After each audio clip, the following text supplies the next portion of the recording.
Hello, I am the Ronan Pawn, and welcome to a twitch.tv/Ronan Pawn livestream. I'm just trying to get a hold of the mouse. Ronan Pawn livestream on twitch.tv/Ronan Pawn. It can be hard to grab this little bastard, this little mouse here. And hello, Nerd God, Clock District, Condor 70, Dramacian, 2% skill. Who else is here? Did I miss at the very top? Lava Lamp was the first one in. No, I was here first. I was always here. I have been here. Don't call it a comeback. I've been here for years. Also, it is a comeback because, you know, Kenneth 1 is enabling and disabling emote only mode for this room. I like it. Hi, Kenneth. How you doing? Hi. I'm live streaming at noon in the Eastern time zone. First time we've had anything like that since I started live streaming, because in fact, my sleep schedule is pretty, good old people now. It's good old people kind of thing. It's, wake up at somewhere between 5 and 7 a.m. I guess that's also for working people, but I never did that. Welcome to the live streams. This is what I did. I did this. Welcome to the live stream. We're going to be playing Kerbal Space Program again. I don't think there's any reason to not just, get in there as quickly as possible. Other than that, I have to find it on the screen. There it is. Open that one up. Okay. And Kerbal Space Program starting in 3, 2, 1. -1. -2. -5. I'm just gonna hit this button and then we'll see if that helps Kerbal Space Program to wake the fuck up. And it's woken the fuck up. Alright, welcome. Welcome in, everybody. So we've been playing the Probes Before Crew mod for Kerbal Space Program. This will be day 4, and on day 3 we actually started in at Minmus. Ran our first Minmus missions. We put You all know exactly who I am. Who are you? Say my name. Say his name. Say Pika Pup's name. And also VIP Pika Pup. Kenneth, are you here? Are you still here? Kenneth? Pika Pup, you just bought yourself a VIP, and you're the first one to do so since I integrated that Walter White sound clip into our Give Me VIP mode. Isn't it? Doesn't it? How appropriate, yes? But yeah, this is day 4, and we put a satellite network around Minmus. We dropped 3 in one go. We dropped 2, and the third was the mothership Bring It Up. And they are in, geostationary-ish positions around Minmus. They're at more or less the right height. We're working with a very limited set of parts here.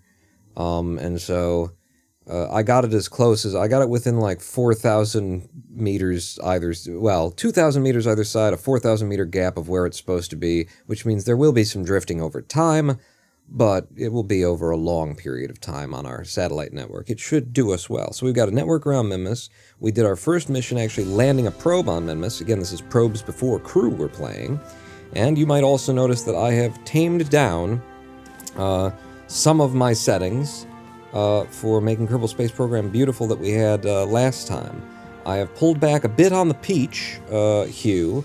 It's still in here, and I might put a little bit back. We're going to see how it looks today, but I've pulled back a bit on the peach. I've actually pulled back a little bit on the bloom overall. So let me know if you think it looked better before or it looks better now. Regardless, I think what I had done before went a little bit too far. But this is the process of getting something right, when you're doing sort of an art project, is you do what you think will work, and then you live with it for a little while. And then you come back and look at it and go, yeah, that's a little bit, that's a lot. And then you pull it back a bit, and then you live with it for a while. And then you look at it again and go, wow, I should have left at least some of what I did before, and then you put it back in.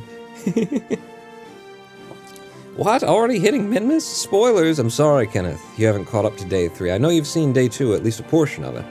Because I saw you commenting. We had an exchange, didn't you? Did you not notice that I was talking to you? I've got a really beautiful Kerbin, and friends, lovers, true, I have solved our restock problem with probes, heat shields, and re-entry around Kerbin. So, yeah, in fact, fixing restock, I have a save file here that that kind of proves it. But we don't need that anymore, and if I did need it,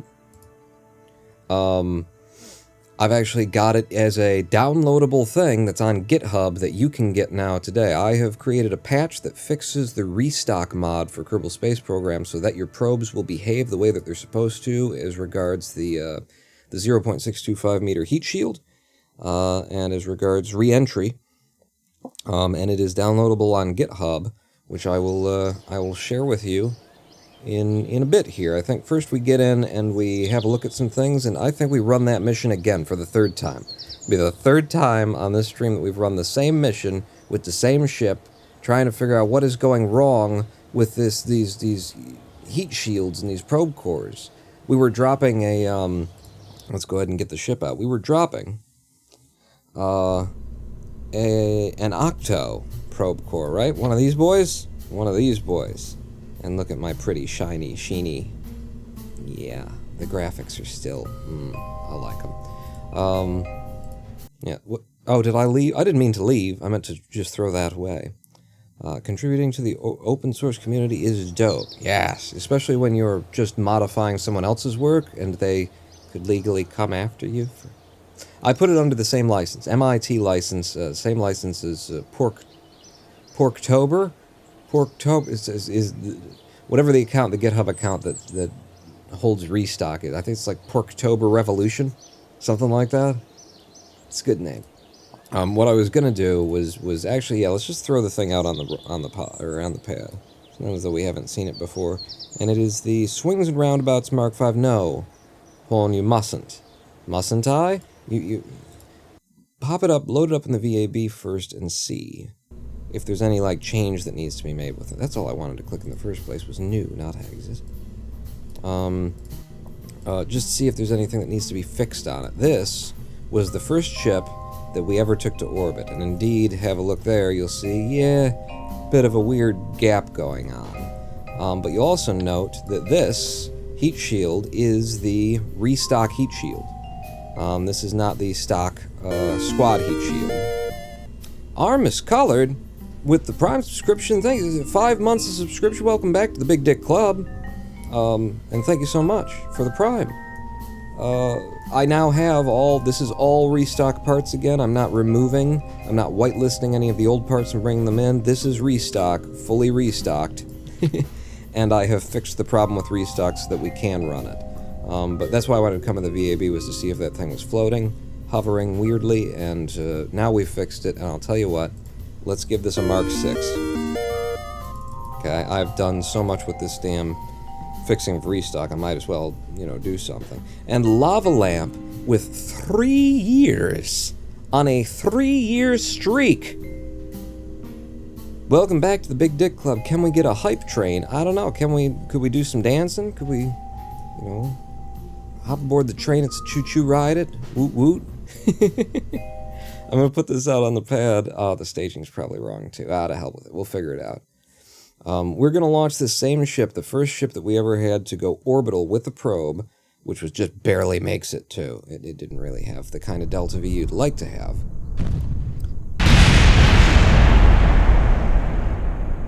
And it has a tendency to be fine. It works.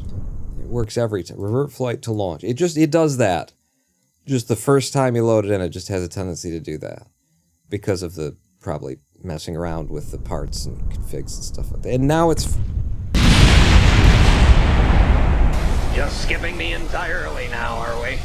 Houston, I actually wasn't ready to launch it yet. I would have called you, but no, we that was not intent. I'm just some routine explosions, just a Tuesday, Houston. What day is it? It's a Friday. It's any day of the week, is what I'm saying. Let's try that again. Revert to launch. Elon. Come on, baby. I won't move the mouse this time. Maybe that's the problem. Yes, I was flailing the mouse too much. SAS on throttle to full. This will be impressive. the third on-stream live test of this vessel that we've ever done. Hopefully I've figured out how to fly it by now. In 3, 2, 1, fire! And we're off and away. Thank you, Houston. If I recall correctly, we don't touch anything on this craft when we're going up on this little SRB. It is just the smallest little... Well, it's not the smallest, but it's the hammer. Yeah, the hammer is my penis, by the way. It's just the hammer, so it'll be out of go-y-uppy juice quite quickly before we hit any reasonable height. So I just don't touch anything as we're going up on this one. And then, in 3, 2, 1, dropping stage. And then from here, I can bank us down a little bit, being gentle about it, firm, but gentle, gently firm. Just a little bit, we're still just at 5 kilometers. It's a slow ascent on this craft pod. The hammer is my penis, written during the previous writer's strike, and now here we are again. Well, if they wouldn't have been writing, the hammer is my penis, then they would have gotten paid somehow. I don't know. Just tap her down. I don't want to go too far, because see how she's pulling? She's pulling away. Oh, yeah. But we're at 14 kilometers, and our apoapsis is, well, it was at 24 when we were at 14. Papa Horn should be happy the Detroit Lions won their game last night against the KC Chiefs. Yeah, I don't care. But no, I know, I certainly know my whole goddamn Twitter feed, my whole goddamn X feed, my whole goddamn Twitter feed this morning, I don't follow sports. I'm not... Twitter should well know that I don't have any particular interest in sports, but, I do follow a number of people who are in the Detroit region, and so my whole friggin' feed looked like ESPN this morning, and I find out, today, what is probably... Yeah, we're getting a little hot. What is probably the reason why I was hearing, let's call it a hootenanny, last night, 71, 72, 73, 74 kilometers. Out my window, I thought people were about to, fire. I was kind of expecting to hear gunshots. Sounded like a really big crowd and a lot of yelling. And now I have to consider the possibility that it was actually celebratory yelling, because the Detroit Lions, American football team, for Michigan, managed to win their first game of the season against last year's Super Bowl winners, the Chiefs. So, yeah, there's been one game where the Lions did pretty well, and as far as any Detroiter is concerned, we're on pace to have a 17-0 season. We're going to win all of them. People are very excited. Me, I don't follow sports. I enjoy sports when I watch them. I just don't follow them, I like a good hockey game. I like a good football game. I can appreciate even sitting ploddingly through a fucking baseball game. I can even appreciate that. But it's not something I go out of my way to view in the first place. And in terms of keeping up with who are the big players, like, if I could remember, I believe the one player's name from, like, baseball that I could remember is now retiring, and I didn't even hear about him until recently, kind of a thing. And then I'm like, oh, yeah, no, I know that guy. And I think I'm thinking of Verlander. Is there a Verlander? Like, and I remember 10 years ago or something like that, he was a big name, and then, so I would name him now, and apparently I think this was like his last season or something. 73.3 is where we're going. Barry Bonds? He was a baseballer, right? 73.3, this is close enough. I'll start burning. We are pushing the apoaps up, so I'll burn a little bit lower. In fact, I'll pull back a little bit on this. And there we go, actually. I'm just going to kill the engine because this is where we want to be. We now have an apoapsis of 74, periapsis of 30. 30 kilometers. In fact, for the sake of my testing, my tests have all been done at 35.5. I've got a test file where it drops you from 35.5 meters. 35.5 kilometers is what I mean. So with a little F5 here, we're about to see, we're going to give this craft, hopefully, its final test. First, we're going to destage this. No, it was in a different stage, damn it. All right. I was going to make a thing out of that because it just kind of breaks off and floats through the craft. Anyway, We're going to drop this guy. When it hits atmosphere, I'm going to turn its butt into the wind, and then I'm going to turn SAS off, and it's going to come down. And this is... what kind of probe is this? It is an OCTO. Now, friends, I have become the foremost expert in KSP's probe cores in being able to fix what I had to learn in order to fix ReStock's overheating issue. The issue has never been the heat shield, friends. It has always been the probe core, is what we found out. So what seems to be happening is, if we have a look at this, you'll note that there's a little bit of there's a little thing poking through the heat shield right there. It's like a mounting point, right? It's a little, and they got the heat shield and they just kind of jammed it on there, you could say. That, I believe, extends the drag box area, the cube mesh that defines the aerodynamic profile and the heat profile of this thing. It extends it to a place where that mesh is actually either at the same height or penetrating or even, in front of the heat shield's mesh. And so we're on our retrograde. I'm turning SAS off. We're in Atmo now. And so what's been happening is the occlusion for this hasn't been occluding this because the what's called the drag mesh, I think. Is that what it was? The drag box, the drag mesh, something like that, in the files anyway, gets generated by KSP. If you don't tell through Module Manager, when you're making a mod, if you don't specifically say, this is the size and shape of the box that's going to be used for, or of the cube, that's going to be used for calculating aerodynamics and drag and other things. Hang on, we're streaming here. Let's have some brightness, even in the dark. If you don't tell it, then it will just generate it based on the I'm presuming the maximum dimensions, in 3D space of the object. Maybe it's a little bit more complex than that. But because KSP has been generating it from scratch, because nobody told KSP to do it any other way, we end up with this OCTO starting to overheat at a time when it really shouldn't be starting to overheat. God damn it, this didn't work again. Okay, I know why it didn't work. And it's because we're flying... Is that right? This should not see a heat tick at all. We're reverting back to the vehicle assembly. It might be that we're pulling this craft out of a save file, and the save file actually has the old, parts. I don't think that's true, though. Like I say, I've become an expert in this stuff, but what I'm going to do is I'm going to throw OCTO away. I'm going to put the OCTO back on, and I'm going to put the heat shield on.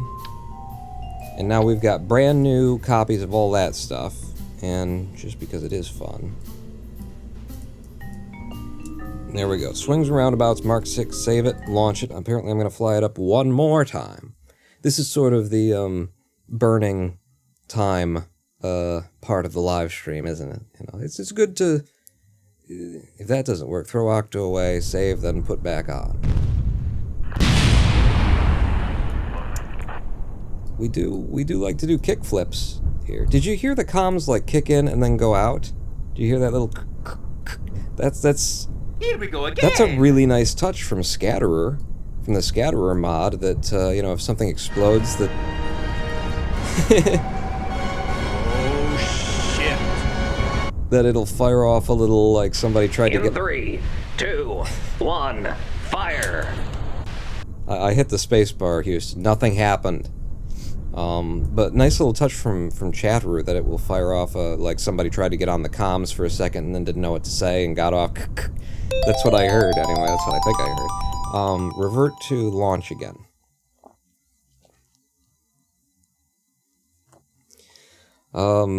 But yeah, what I have managed to do in...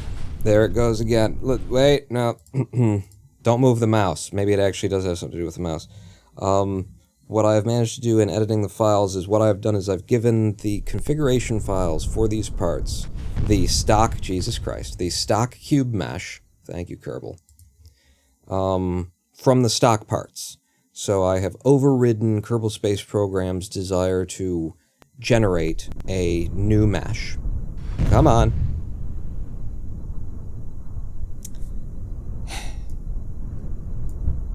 mean, it's close.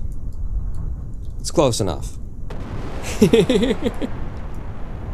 I've given the aerodynamic properties of the stock Probidyne Octo to the ReStock Probidyne Octo, so that the ReStock mod had already given the aerodynamic properties of the stock Heatshield. Just skipping me entirely now, are we? Yep. Had already given the properties of the stock Heatshield in their files, but they hadn't done it for the probe core. So simply by adding it to the probe core, we end up with, you know, it being fixed, with this problem having been addressed. Well, just going to get us over so that we're on our... I can just pull to the right when we go down on our 90 there. And I have proven that in a fresh install. No mods except for ReStock and my patch. So first I do it in vanilla and run my tests, and what I find is, okay, that I needed to turn down a minute ago. What I find in my tests is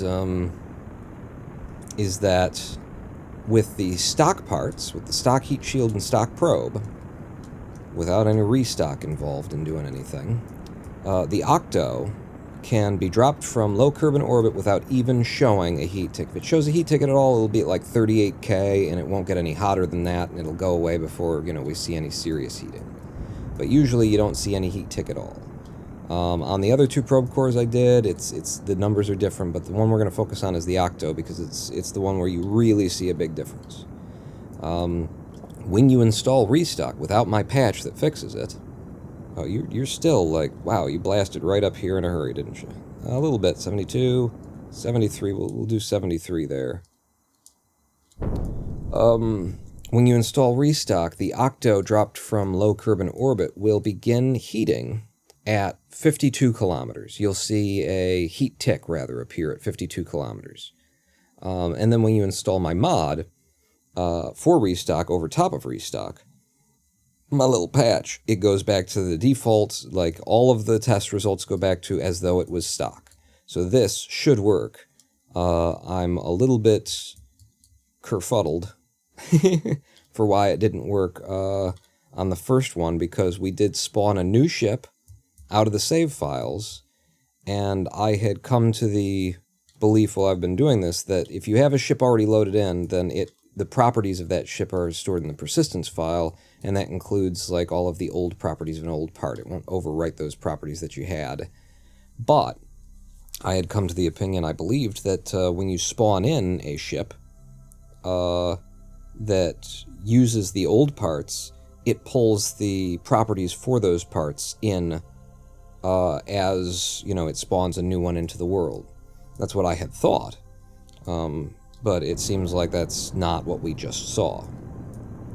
So, having ripped off the Octo and the Heatshield, thrown it away, and replaced it with the new guys, this better fucking work.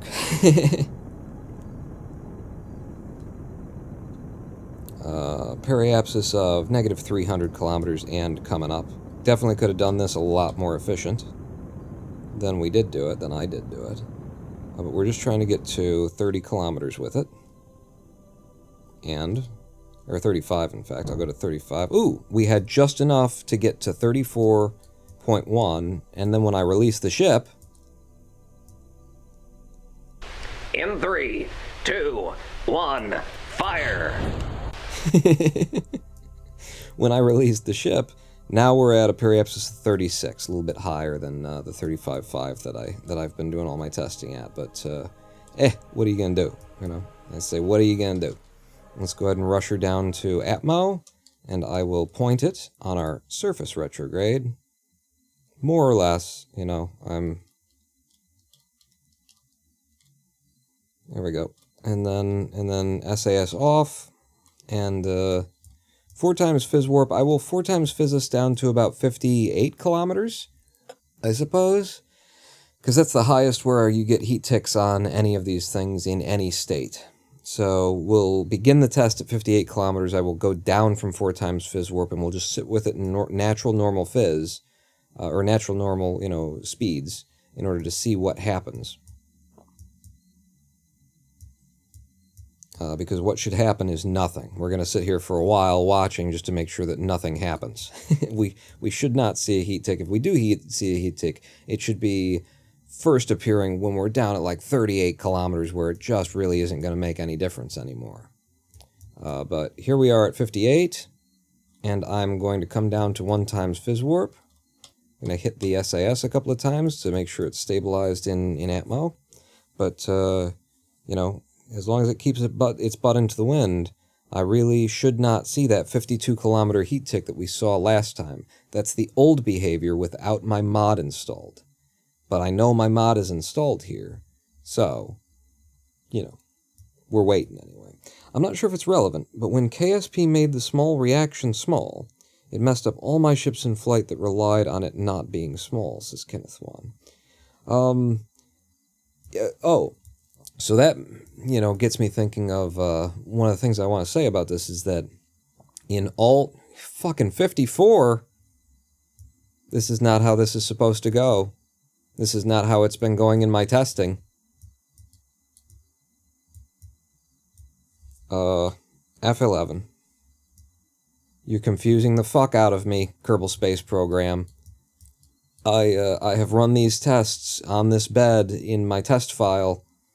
And if it's not working here, this really pisses me off, because then it has something to do with persistence files and save files and shit like that, because if we start a brand new save and send exactly this craft up... Is that Sonic Booms, or the hell was that? If we start a brand new save file, build this, and send it up, we will not see heating. And I hate that, you know, I bring it to the live stream and then we get exactly the opposite result of what I've been getting, you know, every time that I fucking run the fucking thing. And I spent a whole day doing, and I mean probably 12, 16 hours of tests and confirmations, and installed a clean 1.12.5 test bed and ran everything and installed ReStock in it. All those things, and we are seeing the same behavior as though my patch has not been installed. This is what happens, in case we've been unclear. This is what happens with ReStock, and the reason is that the Probidyne Octo's mesh gets generated in a way that actually penetrates the heat shield. So the heat shield is not actually providing ablative, a occlusion cone for this part right now, the way that it's supposed to. Now that said, with the other parts, here's what I found out in testing vanilla KSP, no mods. I found out that the OCTO is the only part, the only probe core, that when you're using this heat shield is actually any good at surviving re-entry. If you put the stock heat shield from the stock game onto the stock hex and drop it from LKO, you will start to see overheating at 52 kilometers. If you put the stock Octo 2, the one where they flatten this thing, make it like about that small, you know, from here to here, it's really short, it doesn't have any reaction wheels in it, you will see in stock Kerbal Space Program overheating start, somewhere above 50 kilometers as well. The only probe core in stock KSP that can survive LKO without showing a heat tick is this Octo. And I do not have a good explanation for why we didn't just see what we should have seen right there. No, I don't. Yeah. So, I'm going to revert to vehicle assembly. That never happened. And because I don't think anybody's said anything about the mouse, so I'll just do the joke myself. I'll get the mouse off the screen for you. The mouse. Come on, you guys got to play along, or else you got to at least pretend that, hey, why is that mouse on? So you got to give me the setup, so I could drop the punchline. Since that bullshit just happened, what I'm gonna do is number one, I'm gonna invite you to join me in the new level of privacy, which is just a click away in Firefox. I never use Firefox. I only use Firefox for the live streams here because it's a separate browser that I can just have configured for the live stream. The demo gods are unhappy. The demo gods are the one who are making me unhappy. They must be happy that they screwed me over. We're going to go to GitHub. We're going to go to github.com/RonanPawn. Okay, so here's my GitHub, and if we look at my repositories, we've got the new one here is the ReStock 0.625 meter probes heat shield fix. And under this repository, you will find my heat shield fix, a statement of what the problem is when using the ReStock mod for KSP. OCTO probe core overheats to near explosion on descent from standard LKO. An explanation why it happens, what the fix is, and installation instructions, which amount to download the zip, extract it, and you're done. So you'll go over to releases, and down here you want to download the ReStock 0.625 heat shield probes and heat shield fix. And then if you want to do the testing to prove that there was a problem and that you fixed it, this is the test bed that I've used. And the reason that I've pulled this up to show is, one, to say if you've had this problem with probes overheating, then here's your fix. You can get it at github.com/RonanPawn. And also because right here, right now, I'm going to reinstall that thing that I deleted right at the beginning. So give me just a moment in the back end here. I'm going to reinstall my test bed, is what I'm going to do. And we're going to open that up, and I'm going to run the test here live for you. And we should see the results that I've been seeing offline, even while we're online, gods of demoing. So, ReStock probes fix test bed. Here it is, extract all to my main just KSP Kerbal Space Program directory. Extract it. Okay. And what that should have done is add a save file for us to go and access. So let's quit to the main menu.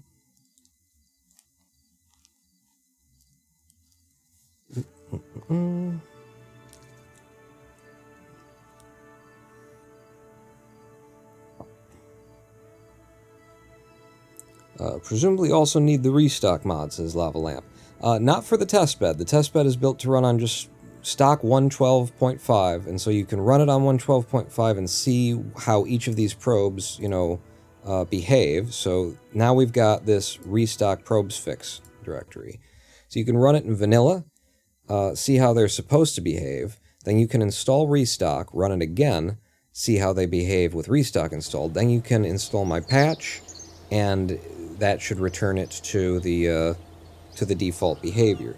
Now, if you install the fix and you're the test bed and you're coming in here, you can either go to the launch pad and try and fly you put the vessel up with F12, cheat tricks kind of thing. But I've already done that for you. If you trust me, which maybe you should, maybe you shouldn't, you can just hit Alt F9 from this menu. And because I've got a Logitech keyboard, I have to hold the fucking function key, F9. And there's a save game here before decoupling. I'm going to load that up. I just want to confirm that the installation is correct.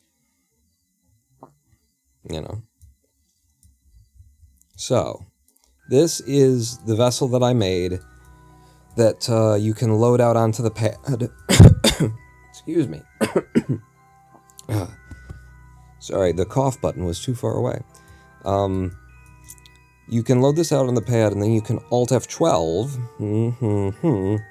and go into the cheats menu and go into set orbit, and you can throw it up here by just clicking set orbit and run the test. But what I've done is created this little quick save for you. If you hit Alt F9, then you are already in a position of descent at 35.55555 kilometers. Perfect little place. Now what you do from here, turn SAS off, tap a little bit to one direction, I'm going to use right, and then I'm going to hit the space bar, and then I'm going to immediately go into time warp. And because I went into time warp, you saw this guy actually fly right through the other craft there. So that's the virtue of time warp, is just to let everything pass through. So now I've got 3 probes. The first is the Hex. The second is the OCTO, And the third is the OCTO 2, little flat guy. On the OCTO 2, I've added a SAS unit because the OCTO 2 doesn't have SAS of its own. So there's a little bit more weight on this one than there is on the others. But now you've got them all falling right next to each other, and you can run this test on all three of them in one go, is the idea here. So I'm going to start with the hex. And I'm going to warp us down to just before we're going to hit atmosphere. Somewhere around 72, 71. Hit SAS, turn it on to surface mode, not orbital, by clicking right here, surface mode, and then hit retrograde. Hold the retrograde for a moment, SAS off. Go to the next one, SAS on. This one doesn't have that ability. This is the OCTO. I'm just going to put it there, more or less, on the surface mode, SAS off, and then over to the OCTO 2, SAS, retrograde, surface, SAS off. Now all of these crafts are flying themselves down. No SAS, no holding anything. And we're going to Alt F11 to bring up the heating overlay so we can see things getting hot as they're getting hot. And of course, in the wisdom of Kerbal Space Program, the way to represent a cool thing is to make it red. Yeah. So this is cool right now, and it will get more and more yellow as it heats up. Which we've talked about before. I mean, there's justifications for red as the coolest of the heat kind of things, and then you get blues and greens and all kinds of shit like that. But you know, we also are human beings. There is a language of colors that we are all familiar with, and red is the one that we reserve for hot, whereas blue is the one that we reserve for cool. And so, you know, this is as dumb as most of the other things that Squad did. But so again here. The way that I've been running this test is, oh Jesus, is every 1,000 meters. So at 500, I'm going to like pop through all of these probe cores. So at 58.5, none of them had a heat tick. At 57.5, none of them have a heat tick. That's how I've been running my test, is just, you know, once every 1,000 meters on the 500s, I will peek in and say, does this craft have a heat tick yet? Any of them? Nope. And the reason I'm hanging around on the hex is because I would expect the hex to be the first one to give us a heat tick after my, you know, installation has solved a problem. So that was 55.5, still no heating. Aren't blue flames hotter than red flames? Yeah. Tell that to, like, all of the graphic designers on the fucking planet. And if Squad would have hired just one of us at 53.5, still no heat ticks on anything. This is how I've been doing the test. And it, you know, oh, and now we've got our first heat tick at about 53 kilometers starting to appear on the hex. Not the OCTO, the hex. So let's scroll the others, and there's nothing on the others. So now I'm just going to watch the other two. And at 51.4, we started to see some heat tick on the OCTO 2. So now we've got the numbers for both of those. The only one that's left to watch is the OCTO. When is the OCTO's heat tick going to appear? I'll go ahead and leave that up for no particular reason, but there it is anyway. What makes your parts shiny, says Bertaxi. It is, as Simpsons fan says, Textures Unlimited, but in particular, it is... you have to install Textures Unlimited. You have to install Magpie's Mods is the name of the mod that that applies the Textures Unlimited shininess to all of the parts in the ReStock pack, and I believe also to all of the parts in the stock pack. But yeah, Textures Unlimited and Magpie's Mods. So here we are at 43.5 kilometers, and the OCTO still hasn't shown a heating tick. And this is exactly the behavior that I expect to see if we were running in the stock game without ReStock installed. Is that we would see the hex start to overheat somewhere between 54 56 kilometers. We would see the OCTO 2 start to show a heating tick at between 50 and 52 kilometers. And then, if we're going to see a heat tick at all on the Octo, it'll be about now, somewhere around 38 kilometers, but most of the time you don't see a heat tick at all if you're getting the stock behavior. And, you know, here we are, and we've just passed the place where you would see it. If we get a heat tick now, then, you know, we're entirely within stock behavior for Kerbal Space Program, and this is with my mod installed. Disappointing that for some reason, pulling a new part out of the VAB and slapping it onto the old ship and then launching that did not get us the new part. It didn't get us a new Octo. I don't know what funkiness Kerbal has done with its persistence files. Maybe it's storing... Like, there's a parts database.config that's in the root directory that stores the cube meshes for everything. So that should have... That was, you know, look, it's working here, so that should be a global variable for all of the installations. I can't explain this other than to say its squad, you know, the way that they built things is really fucked up. There's all they rebuild the same system 12 different times, and each one of them works a little bit different, and then you go try and figure out what the bug is with it, and it's just very difficult to do bug testing on squad's work. But there you see we, you know, have absolutely completely deorbited this thing without ever seeing a single heat tick on the Octo. And that is stock behavior. So bear this in mind if you're playing probes before crew, as I am.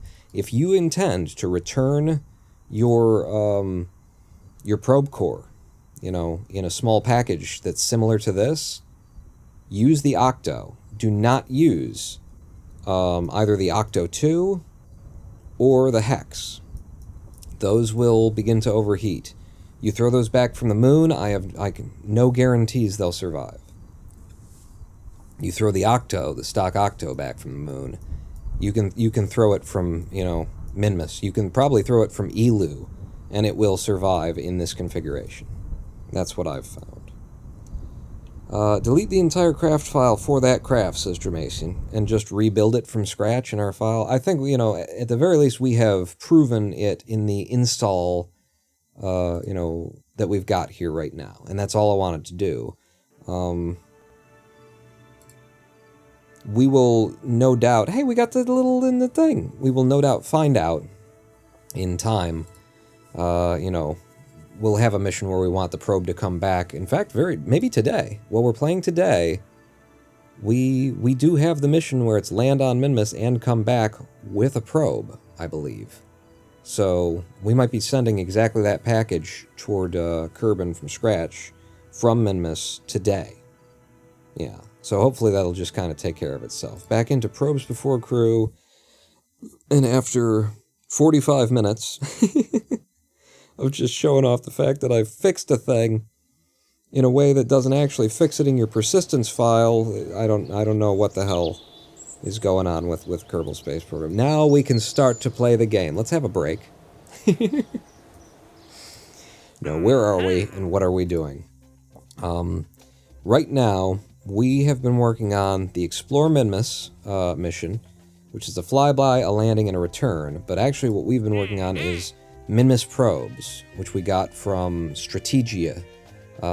It's the active strategy that we've got right now includes this mission, where we're supposed to land probes in 3 different biomes on Minmus. We have landed 1. We need to drop 2 more onto the little green ice cream scoop that orbits around this planet in order to clear this contract. But because we've got this contract active, because we've got this strategy active, we should be seeing stuff like this. We should be seeing increased number of missions for Minmus. And what are they asking us to do here? Send us science from the surface of Minmus. Oh, I can do that, and it's free friggin' money. We've got a vessel down there that can do that for... Yeah, there you go. That's beautiful. And if they were to give us things like conduct a temperature survey of Minmus, below 5,500... What's the other one? Below 4,000, maybe. Below 2,900. Jesus, God. They want us to kill ourselves, basically. Position satellite in a polar orbit at 300 and 295. That's plausible. We still need to do a ScanSat. We want to put a ScanSat satellite in polar around Minmus to map the surface. And so this would let us do that, and we'd get paid for it. Like, I was going to do that whether there was a, we're getting paid or not. But that's one for polar. This one wants a magnetometer boom. And it's way higher, 3 million, and this was only 300,000. So I think it'll be this lower one that we want to take, but we could also take the temperature survey. We're in a position to be able to do this. How many missions have I got active right now? Total is 6. I can take one more as we sit here, as I stand before you today. I want to look at this polar orbit in the tracking station.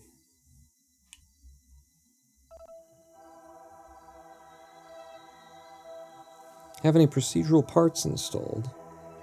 Maybe that causes it to cache all part sizes with each vessel.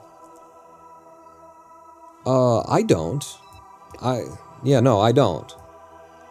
I don't have the mod that allows you to paint stuff. I don't have any of the stuff that allows you. I don't have tweak scale. Nothing that procedurally does anything like that. If you were talking to me, Kenneth, I've been very bad about chat so far. I'm sorry, but there have been a lot of things to click on. I'm hoping I can slow myself down and start paying attention now. Look at our lovely little triangle that we made of comms here at Minmus. It's beautiful. That one was a polar orbit of Kerbin. Oh, really? One of them was a polar orbit of Kerbin? Okay. Yeah, I see now that there's only one out here, and it's this one. Well, this is the one that I wanted anyway. But that's entirely doable, and that could be us putting our ScanSat satellite up here, even if we have to drop, and I'm sure we will, drop the height of it. This is where it can initially park, and that will earn us money when we do it. As to the sites, where we would be doing thermometry, below 5,500 on Minmus is dangerous.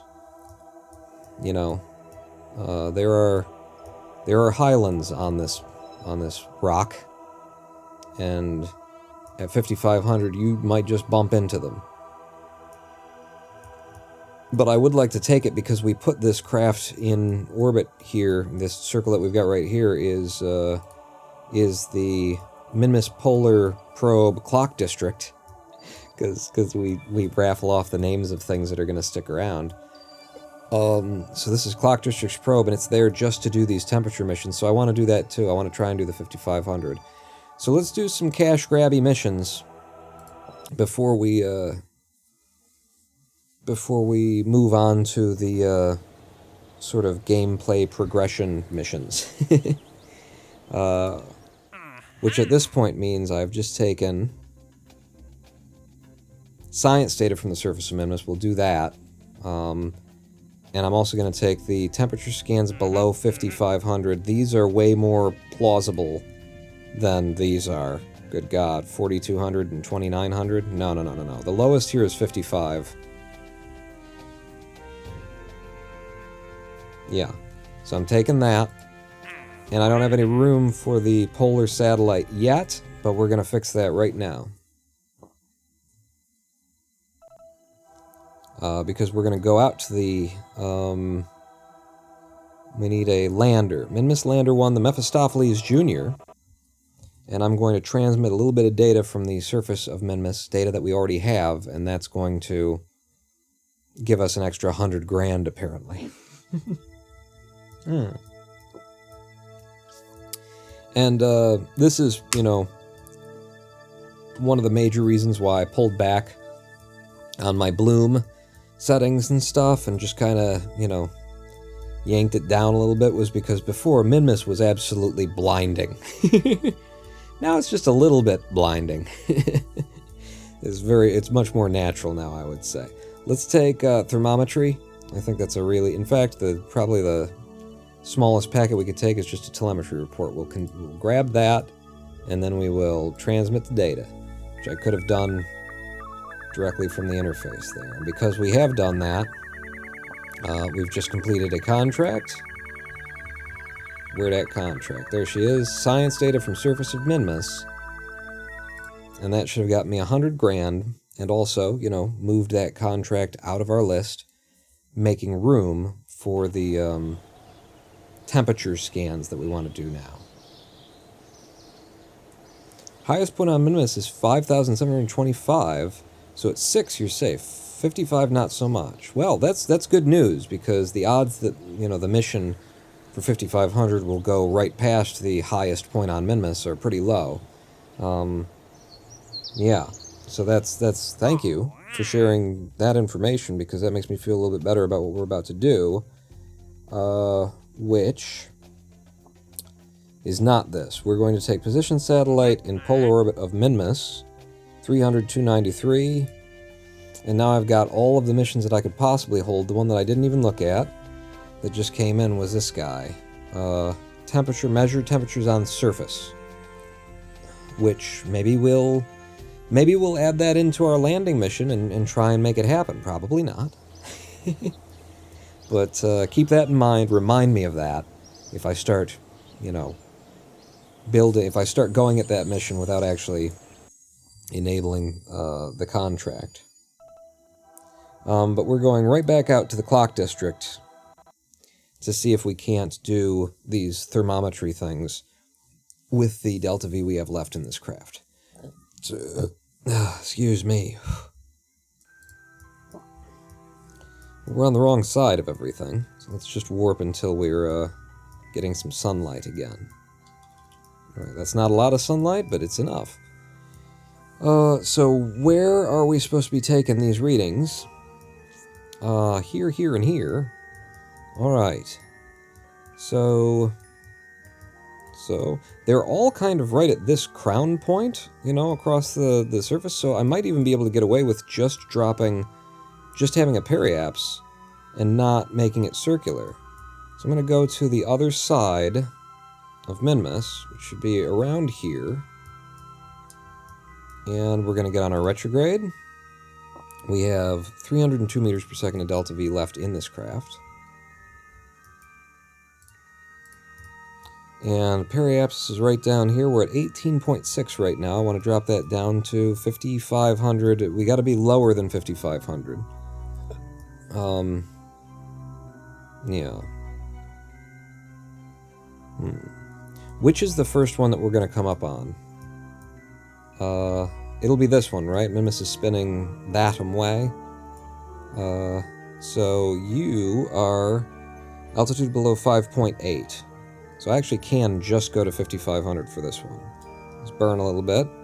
Watch that periapsis fall to 5.5. Yeah. You have like a fart or two with this satellite. It's such a light satellite. We're fine. I could go down, come up, go down, and come up. We can fart for a long time with it. I've been eating beans. That's why I'm so burpy. I haven't been eating beans, but you know I am so burpy. But 5,500. Push it a little bit further. 52. Yeah. So now we're just going to be that low at our periapsis, which without tracking we don't know exactly where it is, but it's going to be somewhere right over here. And that gives us a little bit of margin of error for, you know, passing over the spot that we want to pass over. We just got to hope that we don't run into the highlands at our lowest point. So, how fast can we warp while we're up here? Oh, and that one's the 6 kilometer too. So this one is the lowest one over here. The one that's furthest out over there is the low guy. Let me just be in this view. 50 times warp is as fast as we can go from this scene. I could change that just by changing the scene. Oh no, it's spinning this way, is it? Okay. Cool, neat, nifty, neato, niftio. I think we're going to, yeah, we're definitely going to come into this one. So Minmus is spinning that way? That breaks my brain for some reason. Doesn't seem right. There's a lot that's not right about me and everyone else. How we doing in terms of, you know, toward the surface here? God, that's scary as hell. We are entering the sector. We came here for thermometry. Shit, where's the thermometry? Log the temperature. We've logged it, we collected the survey data, and that, in the mission... Where's the mission? It's not explore Minmus. You can collapse that. It's not explore the moon. It's not the crew. It's not the decoupler. It's not the crew.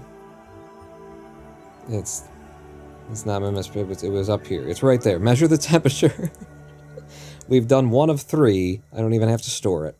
Just the fact that we clicked there at the right time. So... Disney... I think...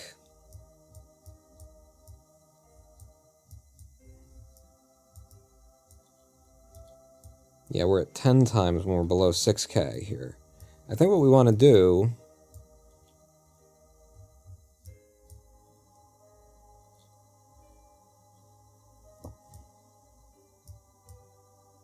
What do we want to do?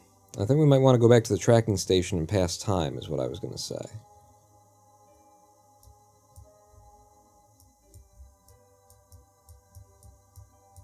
Because we're going to need that to loop around to that. Let's go back to the tracking station. I was going to maybe make an adjustment up here.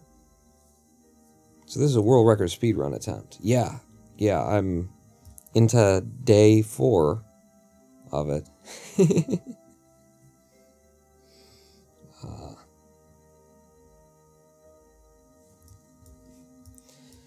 All the planets and moons spin that way in KSP. Yeah, I don't know why my brain is telling me that's not the direction it spins. You know, maybe it's because I always come at Minmus when I'm parking orbitally. I always park myself in a reverse orbit of Minmus for some reason. Like in my speed run and everything like that, it was always a reverse orbit. Maybe that's what's twisting my brain kind of around. Can switch to the lander in warp time. Oh yeah, I could do, couldn't I? Except for from this scene, I don't think we can because Kerbal Space Program, it wants me to buy into tracking before I can do any of that kind of stuff in scene. Basically, until you know, your career mode is just making the game less inconvenient. They made the game really inconvenient for new people starting up. Yeah, we're going back to the tracking station. I was gonna like bump the... My hesitation was because I should really bump the height up if we're not going to be out there while we're spinning it. But also, you know, it's Kerbal Space Program. Even if it would have technically hit the surface while we're passing by at warp, it's not going to. Try the key. No, that wouldn't have... You have to be within, I think, 2,000 meters to use the bracket keys to switch crafts. Are you saying that Clock District was like right overhead of the other craft? No, the other craft is way over here. Yeah. But okay, so let's see where our missions are the red ones. So I'm just gonna start warping a little bit, and I don't want to like pass a bunch of time either if I can go without doing so. So we started on day 48, let's say. Beginning of day 48. And so now we're catching it on the upside instead of this side. And what I'm thinking is we go back out and lower it on this side. You know, we make an adjustment from here right now. Now, making an adjustment to your periapse when it's already low, like I want to move the periapse. I don't have tracking, I don't have nodes. It's not as simple as just burning retrograde, so I may not know what I really need to do here. Let's Alt F5 before I, you know, get everything killed. What we want to do is make sure that when we pass by this, we're below 5,500 over there. Oh, wow. And you know, the highlands are usually where this dark area is on Minmus. It's not, like, perfectly true, but it tends to be kind of true. Oof. So retrograde. How do I sort of swing this to the left? And I think it would be, you're going to want to burn toward the sky.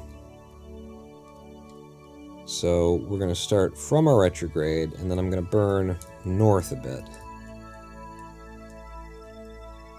while we do this.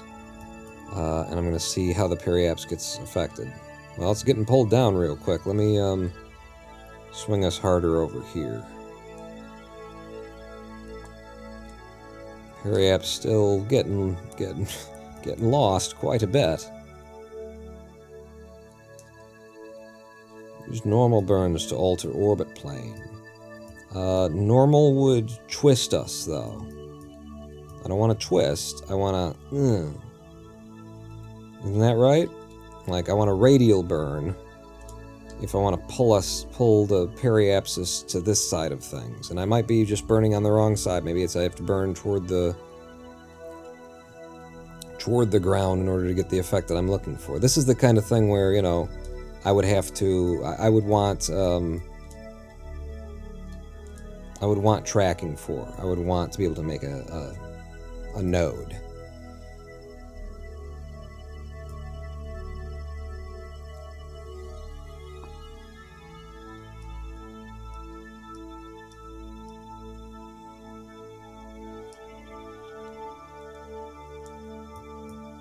Yeah, I'm just sitting here kind of trying to think about this. Like, if I'm not seeing what I want to see right here, how would I possibly get it to show me what I want at any point? I think I'm doing this right now. Look it seems to be shifting from the right to the left. Yes, that's what we're looking for. And then I also need the periapsis to fall. Yeah, I think I just nailed it, you know? I think that's exactly the burn that we needed to do. We needed to burn on our radial toward the planet. We pulled the periapsis from this side over to this side, and I might need to lower it a little bit. And why are you spinning all on your own? You're not... The hell? Why is there a force causing you to spin right now? I'm gonna hit Alt-X, just in case somehow I got some trim on the craft on accident. But I think that's perfect. I think I just nailed it. And then the question is 4600 low enough? Because we're not sure exactly where the periapsis is. We need to be below 5500. Then 46 is gonna, yeah. If anything, you just killed everybody. We're all gonna die. Alt F5, not Alt F5. Regular F5. Function key F5 for me. Okay. Let's have a view that doesn't do that. And this is the kind of area that you don't want to be at 5,500, I think. So we're still on radar altitude up here. And we'll be very safe, at least while we're passing over, like, some of these ice flats. Are there ice flats ahead? I thought I saw ice flats ahead. 5 kilometers. 4. 3 kilometers. Oh, God. That's,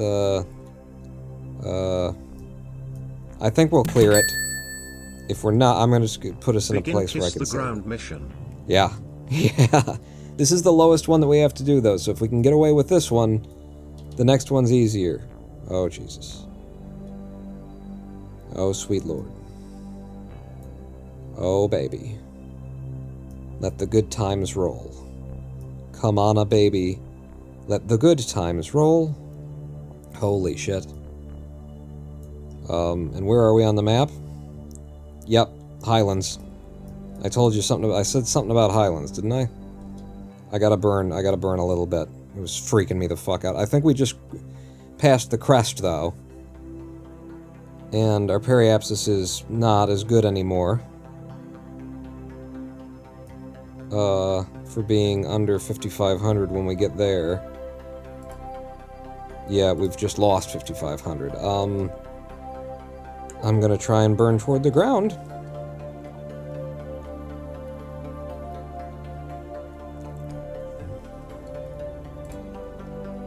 In fact, I kind of need that. Oh no.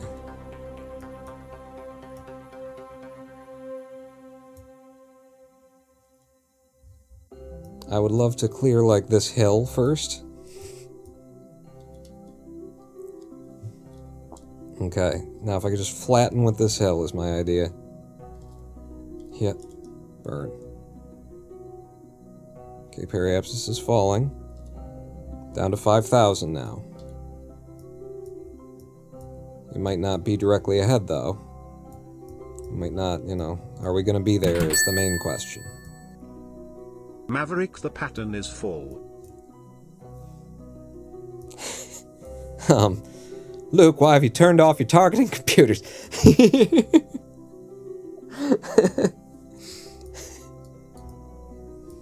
5,500, it's working. It's working. How far are we from the point here? Can I turn navigation on? Activate navigation. That won't help us at all. Beautiful. We're gonna do it. We've done it.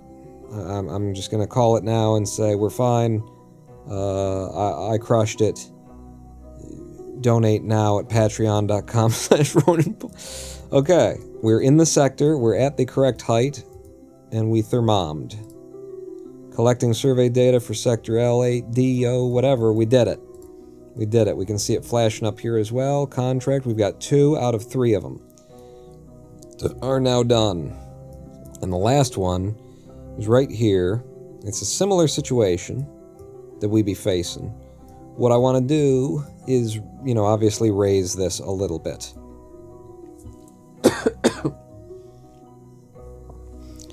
Raise it just a little bit before we go, you know, with the dyeing and stuff like that. So I might have to warp for a minute here to get us out of the incredibly low death mode, and then get us around to the other side where I can, you know, burn our periapsis up a little.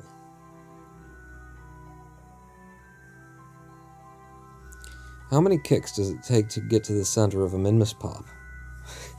How many licks? I like kick. Yeah. Kenneth and I agree. I like the first one. Okay, we're good now. We're free. And now what I need to do is just get us to the other side of Minmus. Posing this one. I'm coughing, I think because I've got a little bit of MCT oil stuck in my throat. MCT oil is what I used in order to get rid of a candida overgrowth of the gut. It took 4 months of taking this stuff, and now I use it to make sure it doesn't come back, but also because it's just a tasty kind of an oil. It's a very popcorn butter flavor. And I've been having a little bit, maybe I asked for a little bit too much to be put on my toast last night. Feels like it's very much stuck in my throat. Get on your prograde, actually, Pong. You're going to blow your retrograde up. MCT oil is just coconut oil that they have concentrated to have, I think, 5 or 6 times the amount of what is it? It's an anti-yeast kind of a thing. Coconut popcorn butter? It tastes like popcorn butter, this coconut oil. MCT oil has just been concentrated so that it has, you know, even more effect as an anti-whatever it is. You know, you got yeast growing in your gut. Here's something to kill that off. So at 5K, this one is 5.8K. So I'm gonna blow this way up way too quickly. Didn't realize it would happen that fast. Let me, in fact, go down here and make it a little bit easier on us by thrust limiting to 33-ish%, 34%. And then when I burn this down, I'm looking for 5.8, so we probably want it to be like a 5.5, I guess. That's really close point. Yeah, I know. But, yeah, that's a 5.5. That's 5.497. That's what we're going for. One more quick save before we risk the life of this little probe yet again. But I think we're coming up on this this spot this turn. No, we won't. It's very... They do give you a pretty wide berth on these things in terms of where you need to be. This is as fast as we can warp. And it's pretty. And now we're so low that we can't even warp this fast. Switch over to radar altitude just to see the numbers of how close to death we are. Minmus rotates pretty slow. But they do draw a big wide circle around these things. Like we could have seen it. We could have seen it right there. Another minor turn, and you know, the radius on these temperature contracts is pretty forgiving. And you know, that's a good thing. One of the places where Squad got it right, huh? And just passing the North Pole now. That's cool. Is there like extra data we could be doing from space over the poles and stuff? I don't think there is. Not with the probe core, not with the kinds of science that we have. There's just near Minmus and not near Minmus. There we go. One more warp. Just focus on Minmus and watch the thing go around. But yeah, doing these two little missions that we didn't even have to launch another ship for should, between them, earn us a little bit over 200K, I think. And in fact, you know, this vessel was basically launched for this purpose. It also dropped our lander onto Minmus.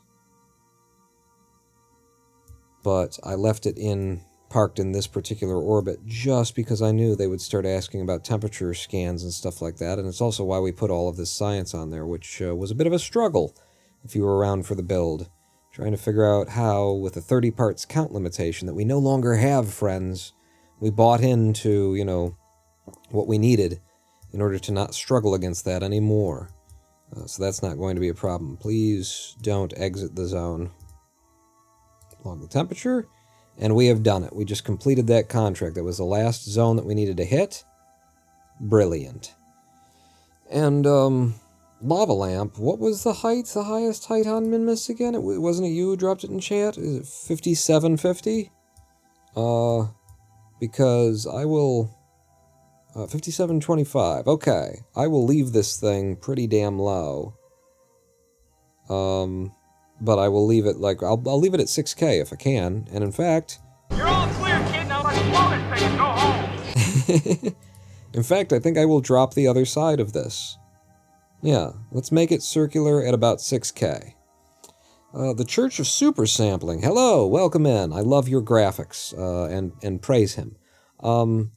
We're on our, that's retrograde? We're on our retrograde, and I'm going to drop our app WAPs to 6K is what I'm going for. Remember, I've pulled the thrust limiting down to 1/3 of what it usually is here, so I should have a bit more control over it than we had before.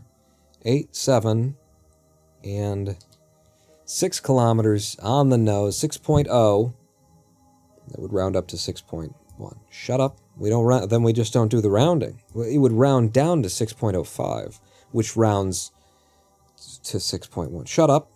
But yeah, we do that on this side, and then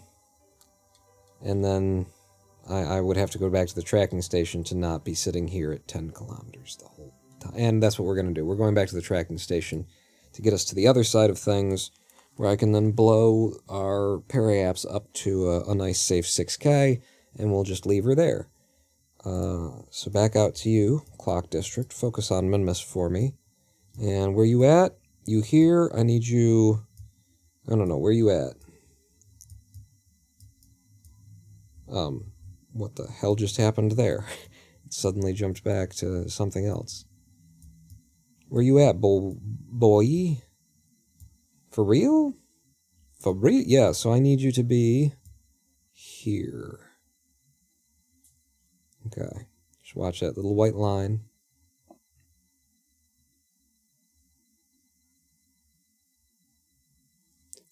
Come to about the place that we want. We can get in and look at our apoapsis, look where we are and what our apoapsis is.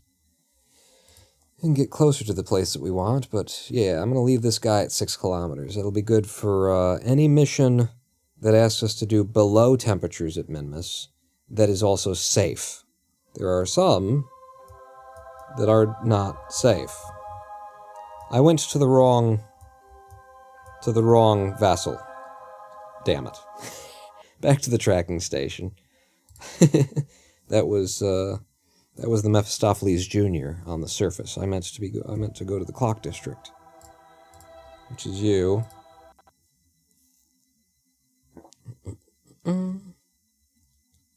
Yeah, you were hiding clock district, and then when I came for you, you ducked under the covers of the sofa or something. I don't know. I couldn't find you. How you doing for power, by the way? You're fine. You're fine, even on the dark side of Minmus. And you're at the place more or less than we wanted, but where are you in reality? So, we got Clock District here at 6K, 6040. Our lowest is, or rather our highest is 607, and we're dropping. So we've already gone past our apoapsis. We've missed the time that we wanted to have. Wait, no, prograde is correct. That's fine. Close enough for government work. We're just going to raise this 5.4 to 6.0. And there's no reason why I should do that from this scene when we have this scene, I suppose, right? It's, what are you watching there that you can't watch here? 5.4, want it up at 6. Okay. I'm going to thrust limit even more, down to like friggin' 5% of this engine, or somewhere in that vicinity. And what I would like to do is try and find the place where the periaps starts raising and the apoaps starts lowering. Like, what do I need to do in order to make that happen from the position we're at right now? That is periaps coming up, apoaps also coming up.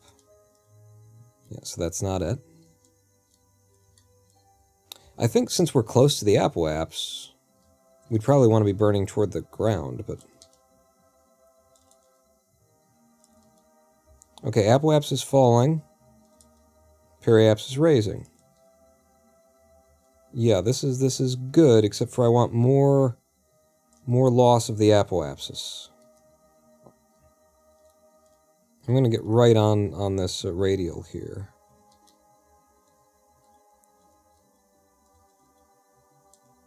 Okay, I do need a little bit in the northern direction, northwards. Nope. And maybe you started going back up. This is fine. This is close enough. We're safe. I'm just being a little bit picky here.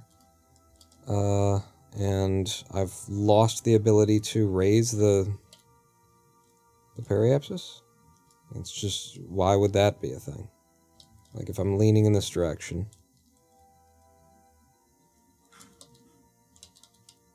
It's still going down. And then if I'm leaning... we're passing the friggin'... We're at the poles. So my readings are all a little bit kooky.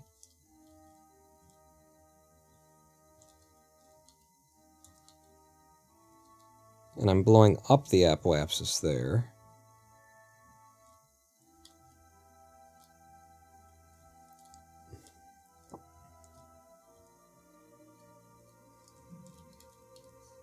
Completely unnecessary thing I'm doing right now, but, you know, maybe I'll learn something because of it.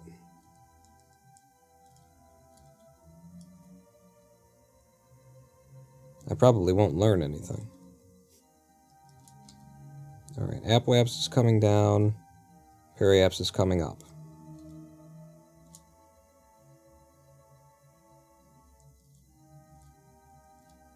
Periapsis going down. Very odd, very odd. So, I don't, yeah. I'm at least seeing a behavior that I don't understand, so that's helpful. But the idea that I can only get the periapsis to a certain point and then it starts pulling away from me again is kind of odd.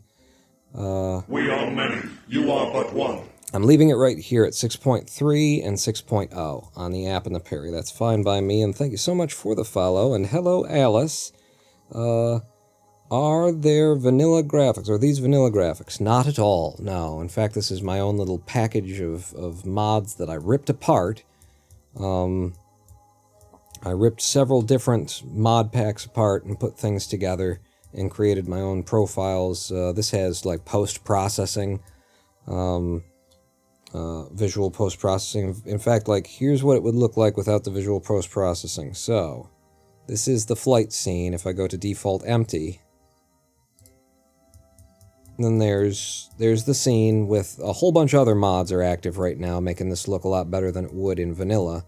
But without the post-processing, that's what we get, and then I turn my flight scene back on, and we're looking at that.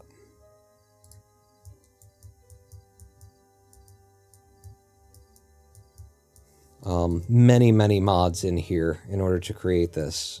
Textures Unlimited, Textures Unlimited FX, Magpie's Mods, Scatterer, Astronomer's Visual Pack, there's pieces from that. My Skybox is Oinker's Dark Skybox.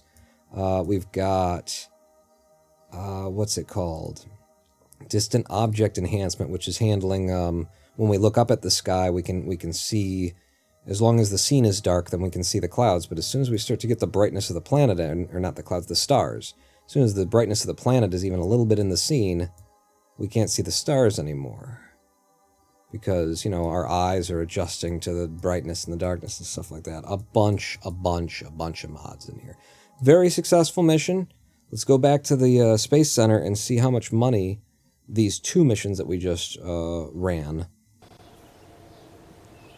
have brought in for us. Where we stand now. It should be about 200k that they brought in for us. And we are at 638,000 Kuros. Is what we've decided to call them. They were Kerbucks for a while there. And then I realized they could be Kuros.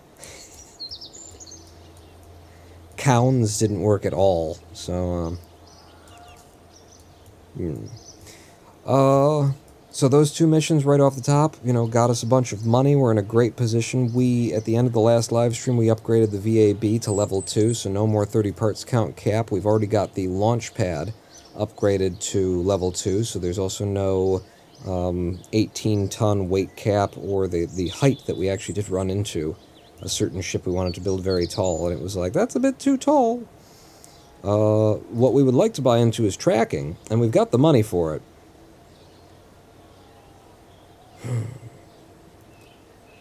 I really should buy into the tracking just to be, like, fair to the game, too, because I can play without the tracking, obviously, for quite a while still.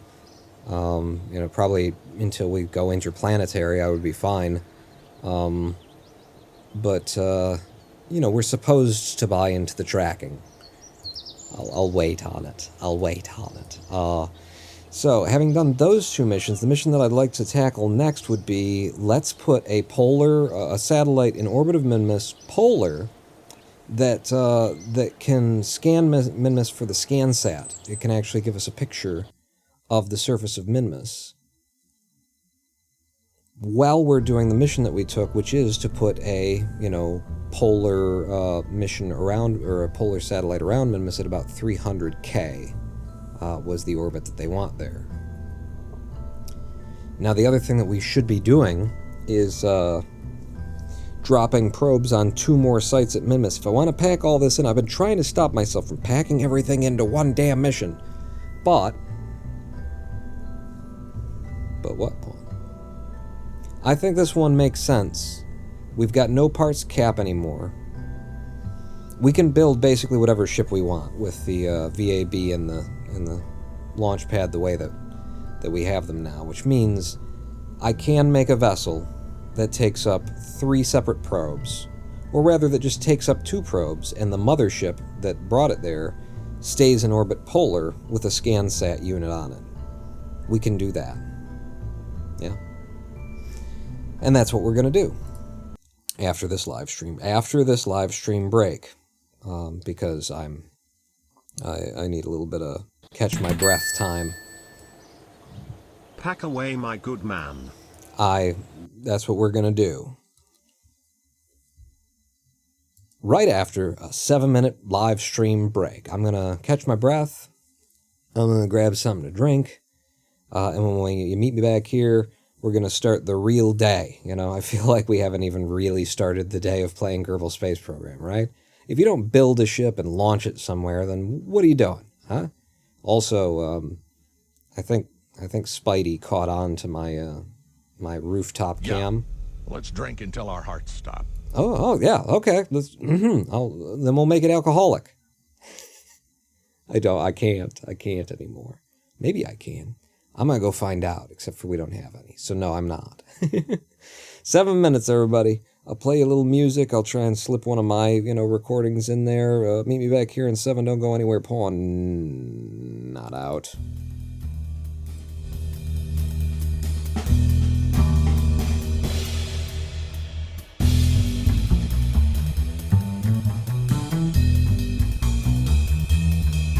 After these messages, we'll be right back.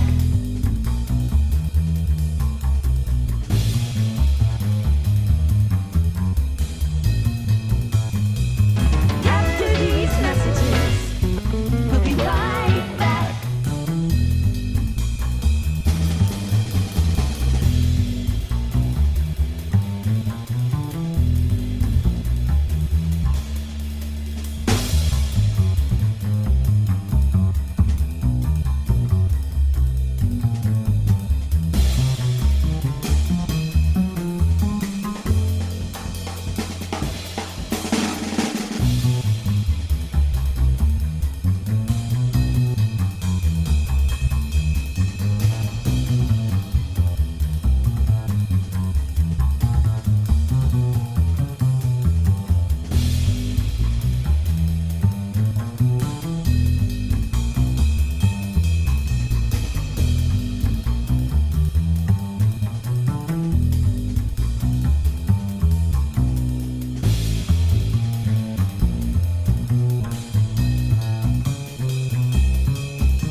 Kids love hip-hop and disc jocks, go-karts and fistfights, getting drunk on bud and getting high like a bitch pipe. Are you an MC Chris type, a hip-hop loving half-pint? Just turn on your heart light, a Bunsen burner bar fly. It's our time to blast the boombox, liberate the goondocks. It's like you're cussing in a tube top, I bust a nugget in a tube sockets, two pockets, big pop, it's hip-hop, it don't stop. I love that song, I love that groove, motherfucker, well, I can't help but move. So if you don't mind, if it's alright with you, I'm gonna get an electric sideline just to prove that white kids love hip-hop.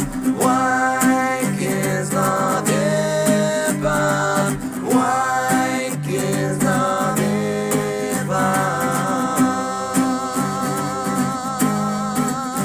White kids love hip-hop. Axle, tractors, and Rambo. Playing Unreal Tournament with infinite ammo. Taggers and vandals in black socks and sandals. Doing as many drugs as they can motherfucking handle. Skipping school, breaking rules, and flipping the bird. Fast food cartoons after hitting some murder. Freaking them flirts, making a purr till it hurts. Just a couple of nerds clocking the curves. A couple of words about Manila Wiggers. Packing beaters that are measured in millimeters. We don't talk in the theaters like we're Siskel and Ebert. We drink box wine and we listen to Weezer. White kids of hip-hop. White kids of hip-hop. White kids of hip-hop.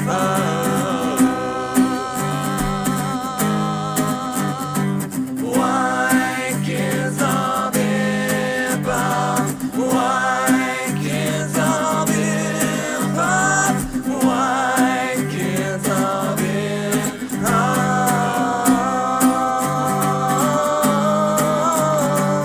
White kids of hip-hop. Like Rob Van Winkle. White kids Hammer. MC Usher. Yeah. Oh, who's that new guy? Oh, he's my favorite urban hip-hop artist. What's his name? Justin Bieber.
Hello, I am the Ronan Paul.